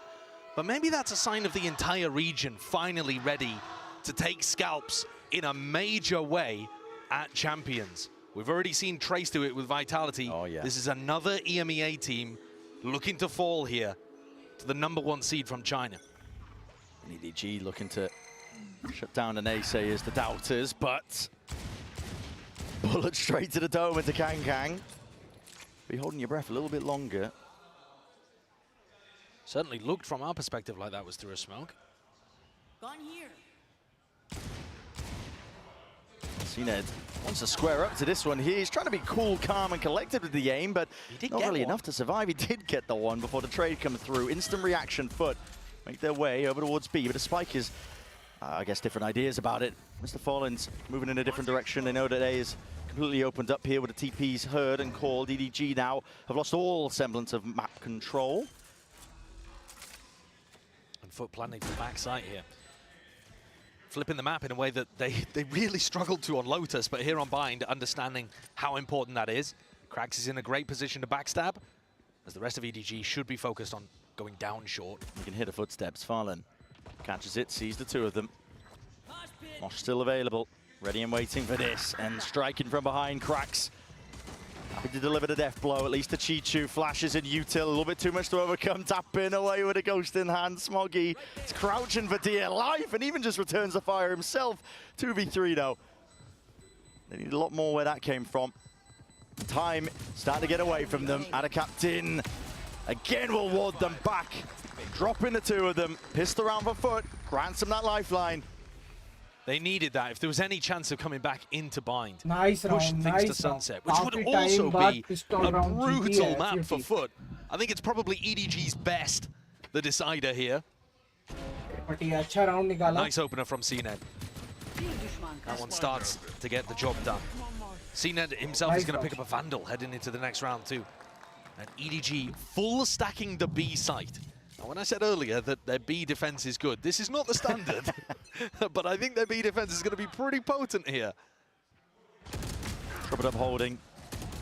Even trying to take that fight straight up. He won it. Yeah, he did win it, but the rifle's going to be retrieved. But you have to worry about this. Cutting up these angles, Adacaptain. Molly at the feet of many of them. Smoggy, hello. That was just not coordinated in the slightest. Adacaptain is having a field day. He's farming up multiple kills. Just needs to keep this rifle going. He really does need the rifle. He's got reinforcements coming back along, so they might be able to recover this. Okay. Or throw it away, perhaps. Yeah. Foot tried to supply the reinforcements and already did supplying the bodies. EDG now. An opportunity. They don't want to let this one slip. It's Foot that are already the ones who have made it nice and open. Possibility for them backing away this time, though. Foot want to play this one with more discipline. Crossfire set up nade. Just rebounding. A lot of angles to clear. Simon's going to be trying to take that first point of contact. Defuse, trying to stick this half. Dizzy dealt with again, but the adjustment and the rifle aim not quite there from the EDG players. Definitely did some damage, don't get me wrong. Foot will be very happy that the Vandal got delivered back to them as well. Kankan picked that one up, and so Foot can save it into the next round. It is going to mean, though, that two players have got to sit there with pistols. Whereas if the bonus had gone a bit better, they would have had full 5 rifles online. EDG doing damage to the economy. The only downside was, Adacaptain got so many kills, he's kind of getting close to that orbital strike. He's only 2 away. Could get into a good position with it. And then make a very unwinnable post. What a shot from CNED. Okay, if he's firing like this, it's not just a chance. They might even be able to take this map. Shutting down a star player of China. Prowler gliding past, could bait somebody right in here in the footsteps, maybe. Simon's back onto the angle. He knows this is fake pressure. Advantage है great information for Simon. क्योंकि उनको early right pick past mill it, get a चुकी J. है. एक और pick Might mill be सकती है getting अभी. a closer look and a tango. Simon, ये call, never let's expected. go. Game of those timings. They both thought that they had the read, but it's yet a J who comes out on top. Even if he did just have that pistol in hand, never push this one back now. No plan denial. So मतलब इन्होंने 3 round इतने gets that जबरदस्त extension. तरीके से push करके अपने नाम कर लिए कि अब मजा आने वाला है ये मैच में. EDG मुझे is लग रहा था scattered. कि There's only 3 of them EDG left. They've already made the आराम से call 4 to just not round even Jeet play सकती है, into but it. Wow. बढ़िया What निकाला है a भाई. disciplined decision there to just save in a बहुत 3v5. discipline I mean, obviously, you've lost 2 players. It's going to be very difficult. And I think the other factor that might be playing into it is that if you go for this, you take the opportunity and you lose. Well, between that failed retake attempt and the eco that would come afterwards, Mr. Fallen, CNED, and Adler Captain are all going to get up to their ults. तो एक और round मिलेगा FUT को और अब score है 7-8. But you would also send yourself spiraling away. If you've been watching Valorant at any point this year, you know it's going to be a death blow sentence. You can't let this composition get going, generating the ults, because at that point you're generating execs. Possibilities, plays to be cooked up. FUT convert that bonus round, the economy booming. And off the back of that guy there, CNED. Yeah. And this opener was fantastic. We've seen a couple of odd moments from CNED today where he's missed some spots where you expect him to get it. But most of what we've seen from the Turkish superstar is excellence. I mean, he's been going around, taking shots, opening sights up for them on the entry. It's the rest of the team that needs to step up around him, I think, if they want to make this comeback a reality. Going back the years a little bit, CNED. These kind of performances. One of 4 players at this event that could potentially lift the second Champs Trophy. If FUT are the team that lifts the second Champs Trophy. I mean, CNED wasn't favoured to lift the first one. That one came out of nowhere with Ascend in 2021. Very, very true.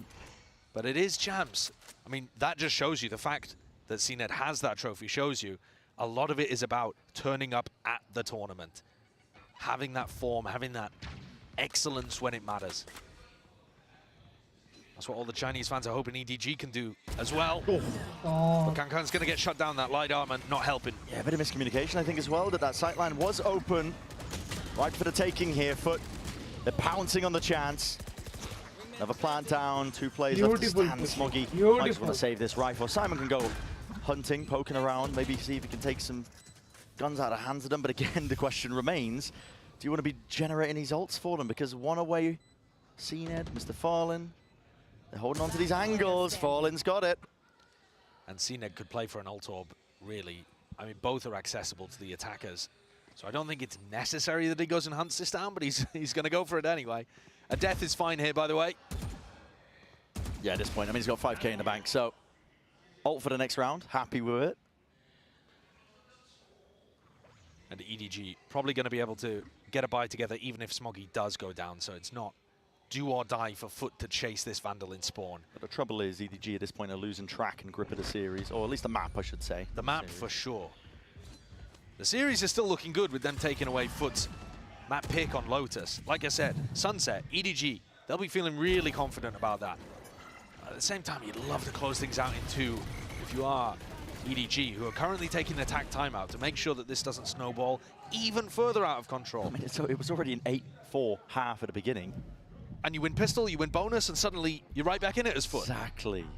And this is where the ults are massively important, because as much as EDG can come up with a game plan here, it's got to be one that takes into account that CNED's got a showstopper to burst down, you know, if he wants to go hookah or if he wants to go through short. And he's going to have a Thrash clearing the way from him as well. And if you decide to play retake setups, first of all, those are difficult on bind, and secondly, FUT are probably going to sniff that out and just save one of the ults for post plan. It is really tough to deal with rounds like this, where it's an eco swing round. If EDG lose it, they're back, broken economy. Normally, teams will decide to try to take aggressive fights, because if you can challenge FUT before they get into position to use their showstopper or their Thrash, then maybe you've got a chance. If you can get that pick early enough, you've got to take risks in rounds where you've got a disadvantage like that. Question's going to be asked, I think, of the playbook of EDG on the defensive halves. You know, as much as we were singing the praises of it, a lot of that was them letting teams exec into them. Yeah. And anchoring against that.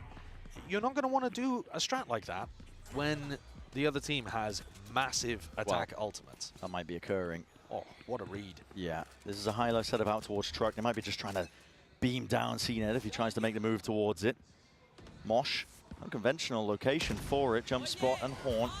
Right, bound and through. Thrash is going to try and lead the way, pave a chance potentially for them to get themselves into their site. Kang forced and pushed back and away. G2 playing spoiler. Rifle spray down, barely escaping off to the side as well. This fight's happening all over the bloody place with a spike in his laps. G2 might have done enough. Just needs to back away and survive here. Barely getting around the corner. Rifle reload on point. Spam through the corner. This guy is low. But the damage done, as I said prior, he's going to get caught. Might be enough. Can he take another one? Yeah, I mean, there's fire from every single avenue. Reclear cord, EDG trying to go with this one. A bit more pace as well. That's Dizzy and TP. Reclear around. CNED, he's offloaded the ult as well. And now everybody scatters right to the wind. This is just sloppy gaming. He's one shot as well, one Vandal body shot, and he goes down in that situation. He's popped the ultimate there just to try to stabilize the round. So it's a 3v3 at the end of the day, and I think EDG will be super happy about how this one has turned out. As bonkers as it seemed, they've actually reset into a situation where they can win. They've even got the read correct. 2 players defending A. With 20 seconds remaining. Time becoming an issue. Rotating away though. Simon, Haunt didn't see anything. He thinks it's towards B. And there is that Marsh, nobody. Waits it out, Yedaj's planting, there's nothing to clear this one away. He's just trying to walk up onto the angle. He does spot him, weak enough. Bullet to the chest, as you already mentioned. Now down to that 2 versus 3. Mosh overhead, Dizzy alongside it. All combined. Wingman, get that first tap, force them out wide, Simon. That is a Ferrari peak on the swing. Coming straight to the defense, jumping, hopping up onto the box. EDG, they stem the bleeding. Frustration for CNED. They had massive advantages in that round, and EDG took it away. Did they play something proactive? I mean, not necessarily at the start of the round. They had 4 players stacked over towards A, recognizing that Thrash, Showstopper, most likely going to be used either hookah or short. Pick one, short. All right, we'll stack A. But then the escapades through the teleporter. Yeah, cue to Benny Hill theme, I think. That's just... But it worked out. It did. It did. Sometimes that's what you need, an injection of that Chinese chaos that the region is known for. And now very different ults to come online. Foot close to ones that are good in the post plant, not ones that are good to open up a site. Whereas EDG are just starting to get to their first of everything. Double stack up towards hookah here. Going for a push, Yedajay. It's all about timing. No way. Trying to take this one again. Contact play once broken. Good adjustment with the rifle lane, but it's traded. So 4 versus 4. That's where we stand in round 18. Smokes up in their face. Foot. They have the position. Could try and explode out into this one, and they're going to do just that now. Nobody's got to push this one back and away. Prowler in his face nade as well. Got to respect that. Tiptoeing around most of this util. Falling with the plan as well. That's Wingman sprayed. Down and away. Another chance here, but do they have a second wave of util? EDG might just try and put a stop to it. No, out of Captain gets that extension and an ult earned over the strike to carry forwards into the next. It's good into this post plan. Foot might be favored. They still have Molly as well. Control over lamps. Held down, pre-fires around, C's dropped, and players alongside it. This is EDG winning this one out, forwards and away, rifles, crouch and spraying out of Captain. He has no time or rest to take this one. Simon with the tap, it does force out and over the strike, but Kang, my God, man, running them down. Wonderful retake by EDG. They take away another one. Wonderful. Very tight spacing there from EDG. Good coordination, good discipline, and hitting their shots when it matters too. If Foot had maybe been able to respond in lamps, the round could have been very different. But they weren't. 2 players, one caught by the C's, the other flicked onto. Cine could not trade. In terms of the rifle skill today, EDG have turned up to a higher degree, I think, than Foot. Not every player, Yedajay and CNED still holding their own, finding good timings. But as an entire team, EDG are being able to win these team fight scenarios more often. Tag timeout, suddenly the shoe is on the other foot. Yeah, okay. All right, mate. Be looking for a new co-caster at this rate. Not even intentional, but I mean, that's even worse, isn't it? It's even worse. But EDG have got massive ultimates, right? And these are good for defense. And Kangkang's got enough money to pick up the operator, which, spoiler alert, he has. So, Senior guys, they're all going to be there trying to figure out how do they get past all of the tools that EDG have to now close out the map and close out the series. And EDG would love to do that.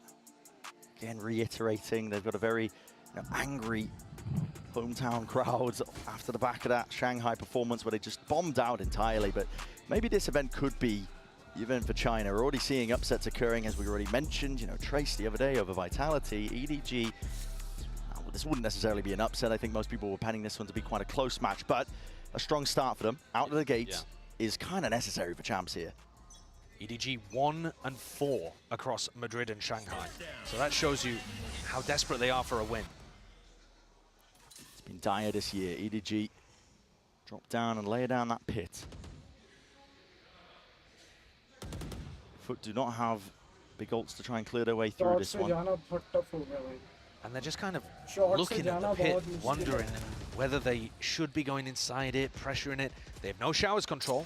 Normally, if you're going to pressure a pit like this, you need showers. And this is where I think the weaknesses in terms of the amount of time FUT has put into this comp might be showcasing. Wide open just from the inability, I think, just to pass through some of these defensive setups. Kangkang with the op.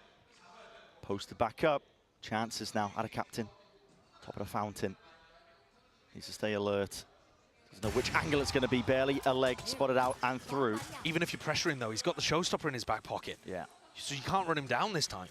So we can afford to play this one a little bit more close. He doesn't even catch onto the corner. I mean, seeing it's failed to even clear this one here, it's used as a response. At least EDG going to be getting util pulled back out of them. B-Long control is conceded and given up. Wingman spots it. Nobody. You're really going to try and take this fight. Live and true here. It's a showstopper. It's already used preemptively. 25 seconds left. The door's open, wide open. FUT. Doesn't matter, man. Slow play all you like here. Stumbling EDG. Struggling to even put a stop to it. TP pivots though. Round and round we go. Smoggy, he's ADS'd. He's locked it up. Pit dropped down to try and get them into spot as well, but Molly stopping them from even getting this plant down. Barely enough time on the clock to do so. But now that they have secured the plant, the round almost unwinnable. Smoggy was the last chance, the last hope for EDG. Their B defense collapsing a little, and FUT with a nice pivot through the teleport. I'm just scratching my head at that. At which part of it? I mean, EDG's defensive B, I think, is that they had every single tool necessary to stunt and just stop any sort of exec, and they used it all preemptively. Yeah, normally, like I say, normally they're really good at being able to hold multiple cycles of that util. I think the big problem in this round for them was that nobody tried to hop back inside. Simon, I mean, there's no way. There's just no way, mate. Yeah. Our first ninja defuse at a global event. I don't think that's likely. Yeah, the hop back into hookah from nobody, I think, was our first. Listen, the first that I've seen, first nobody feed of the day. I know he's 4-15 at the bottom of the scoreboard, but he's he hasn't been throwing his life away too much. But this one, walking back into the haunt, back into hookah, instead of backing off with the rest of your team, I think he was worried about maybe the Brim ult at his back. It's a strange one. Bit of a head scratcher. EDG. Now they're the ones who have to make the risks. Deep smoke. Prowler. Dizzy. Through. Gets that connection. They hear the footsteps ring all the way around. Ring around a Rosie. Mr. Follen with a rifle. Try to pre-aim onto the corner, but he's going to get postured and pushed back. Out and away. EDG have control. Deep flanks occurring all through the middle of the map here. Might be looking to try and take that fight, and the call is made by FUT to refight. They don't want to flip the map at all. Just trying to take it with the weaponry, but it does open them up to risky plays. Kangkang's from behind. Prowler in their faces. Other captain's watching. No way. The time is just about missed, and he hears it. Sound cues around. Chaos incarnate occurring before our bloody eyes. Stingers away. Molly dropped down. Noise and time. Ball, but the shot's fired and missed. The sheriff in hand. Kangkang just cannot make it work. This is, as I said, all over the place. Chichu. Know where he is. They know they lost control of this one, but it is controlled in the end by FUT to bring it to that 10-10. Both teams winning vitally important rounds and then being able to secure follow-ups. So that the ults, I say secure follow-ups. You have one bullet left. Hey up. Chichu. There's no way, right? There's absolutely no way. 1v2. Taking a peek at a captain's way ahead of it again. He pokes his head out. 1v1. You can't be letting him get away with this. Not in the slightest. Pre-aim into the wall again. Another reload online. But this is so damn precarious. Retreat by Cracks. Backs away. At some point, Shishu's got to go for the spike. When does that timing come? Peeking through again. Uncertainty at the back of the mind of Cracks as well. Spots it. But just a fade away shot, man. It is so damn messy. Don't count him out of any round. My mistake there, assuming that FUT had got that one sealed up. Wasn't familiar with EDG's eco game, apparently.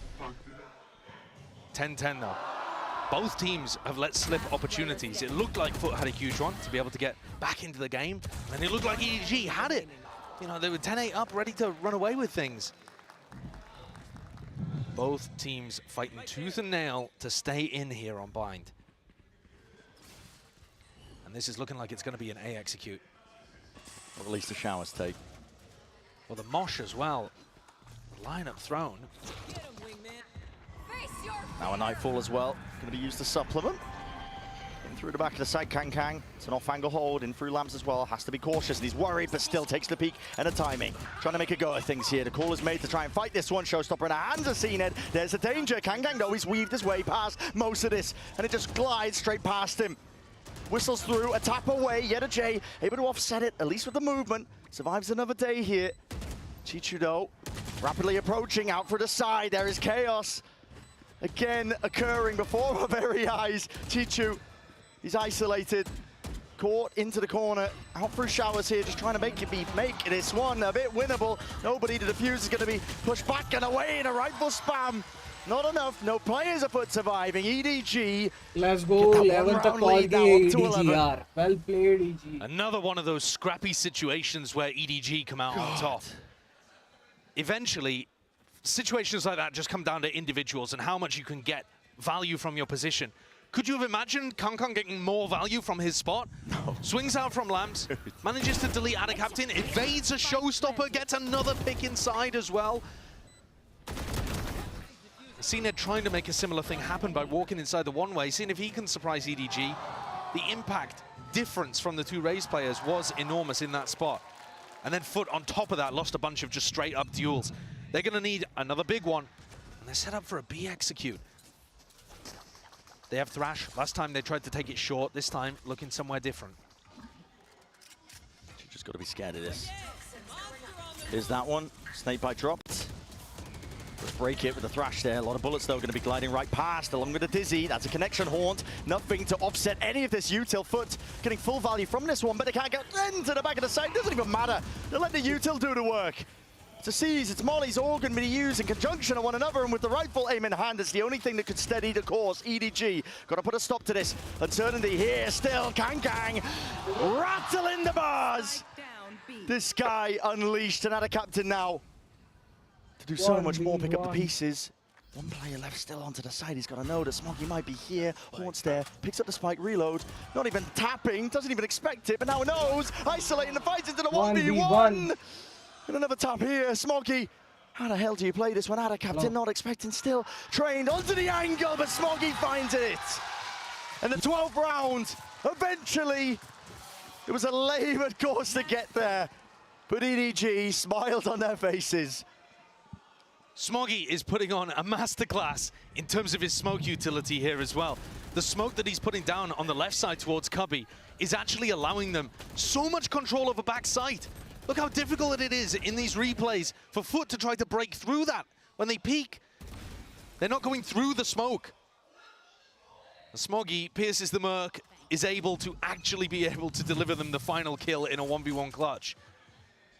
Kang back to the old classic, the old reliable of the op and the Showstopper. They're leaving him B-side completely to deal with on his own.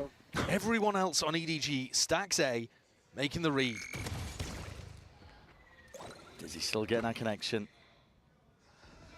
Nobody will pick that one back up. They're leaving Lamps nice and empty just because of that orbital strike. Had a captain holding on to it.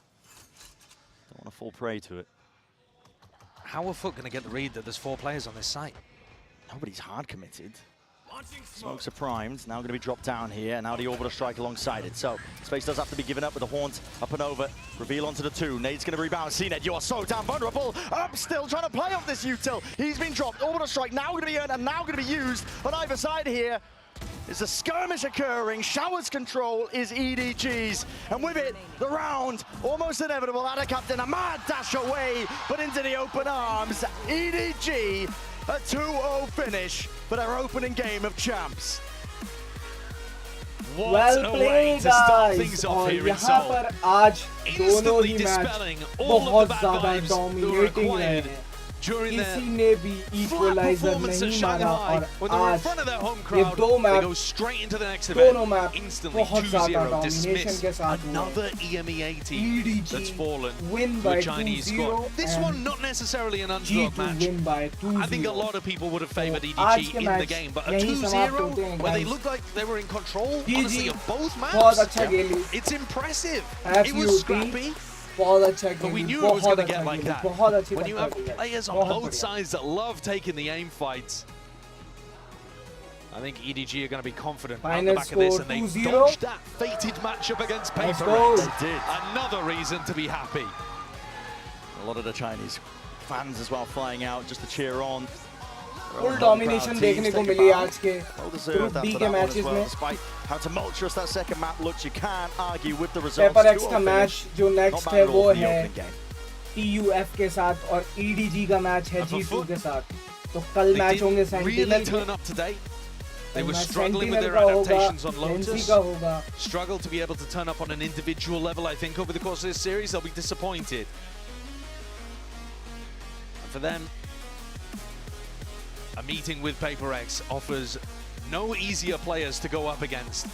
This EDG team is going to be the story Let's of the go day. guys, let's go. I wonder if we'll see big performances coming out from बहुत FPX as ज़्यादा well. dominate Just to था ये keep match. talking और about these Chinese TUF squads. ने That game बहुत against Heretics ज़्यादा was super close. Oh yeah, it was. closeness This lie could और be बहुत the ज़्यादा event comeback भी की. where we finally see breakout performances, not just from one team, but actually the whole region catching up. Guys, That was जल्दी a से question we video had को at the like beginning करो, of this channel match को as well. You know, subscribe with करो यार. EDG जल्दी. getting pushed Let's go. regionally.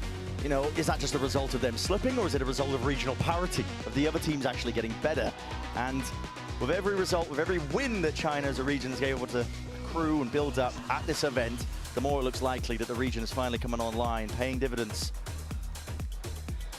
Absolutely. I'm excited now to see the rest of these games. I mean, EDG themselves are going to be going up against G2. That is a tough matchup. They're going to be tested, but they're going to be confident after what they did today. Yeah, they certainly are. I mean, so far, stellar performances from a lot of individuals, but we're going to send it down to the floor now for the Verizon post-match interview. I believe Kung Kung standing by.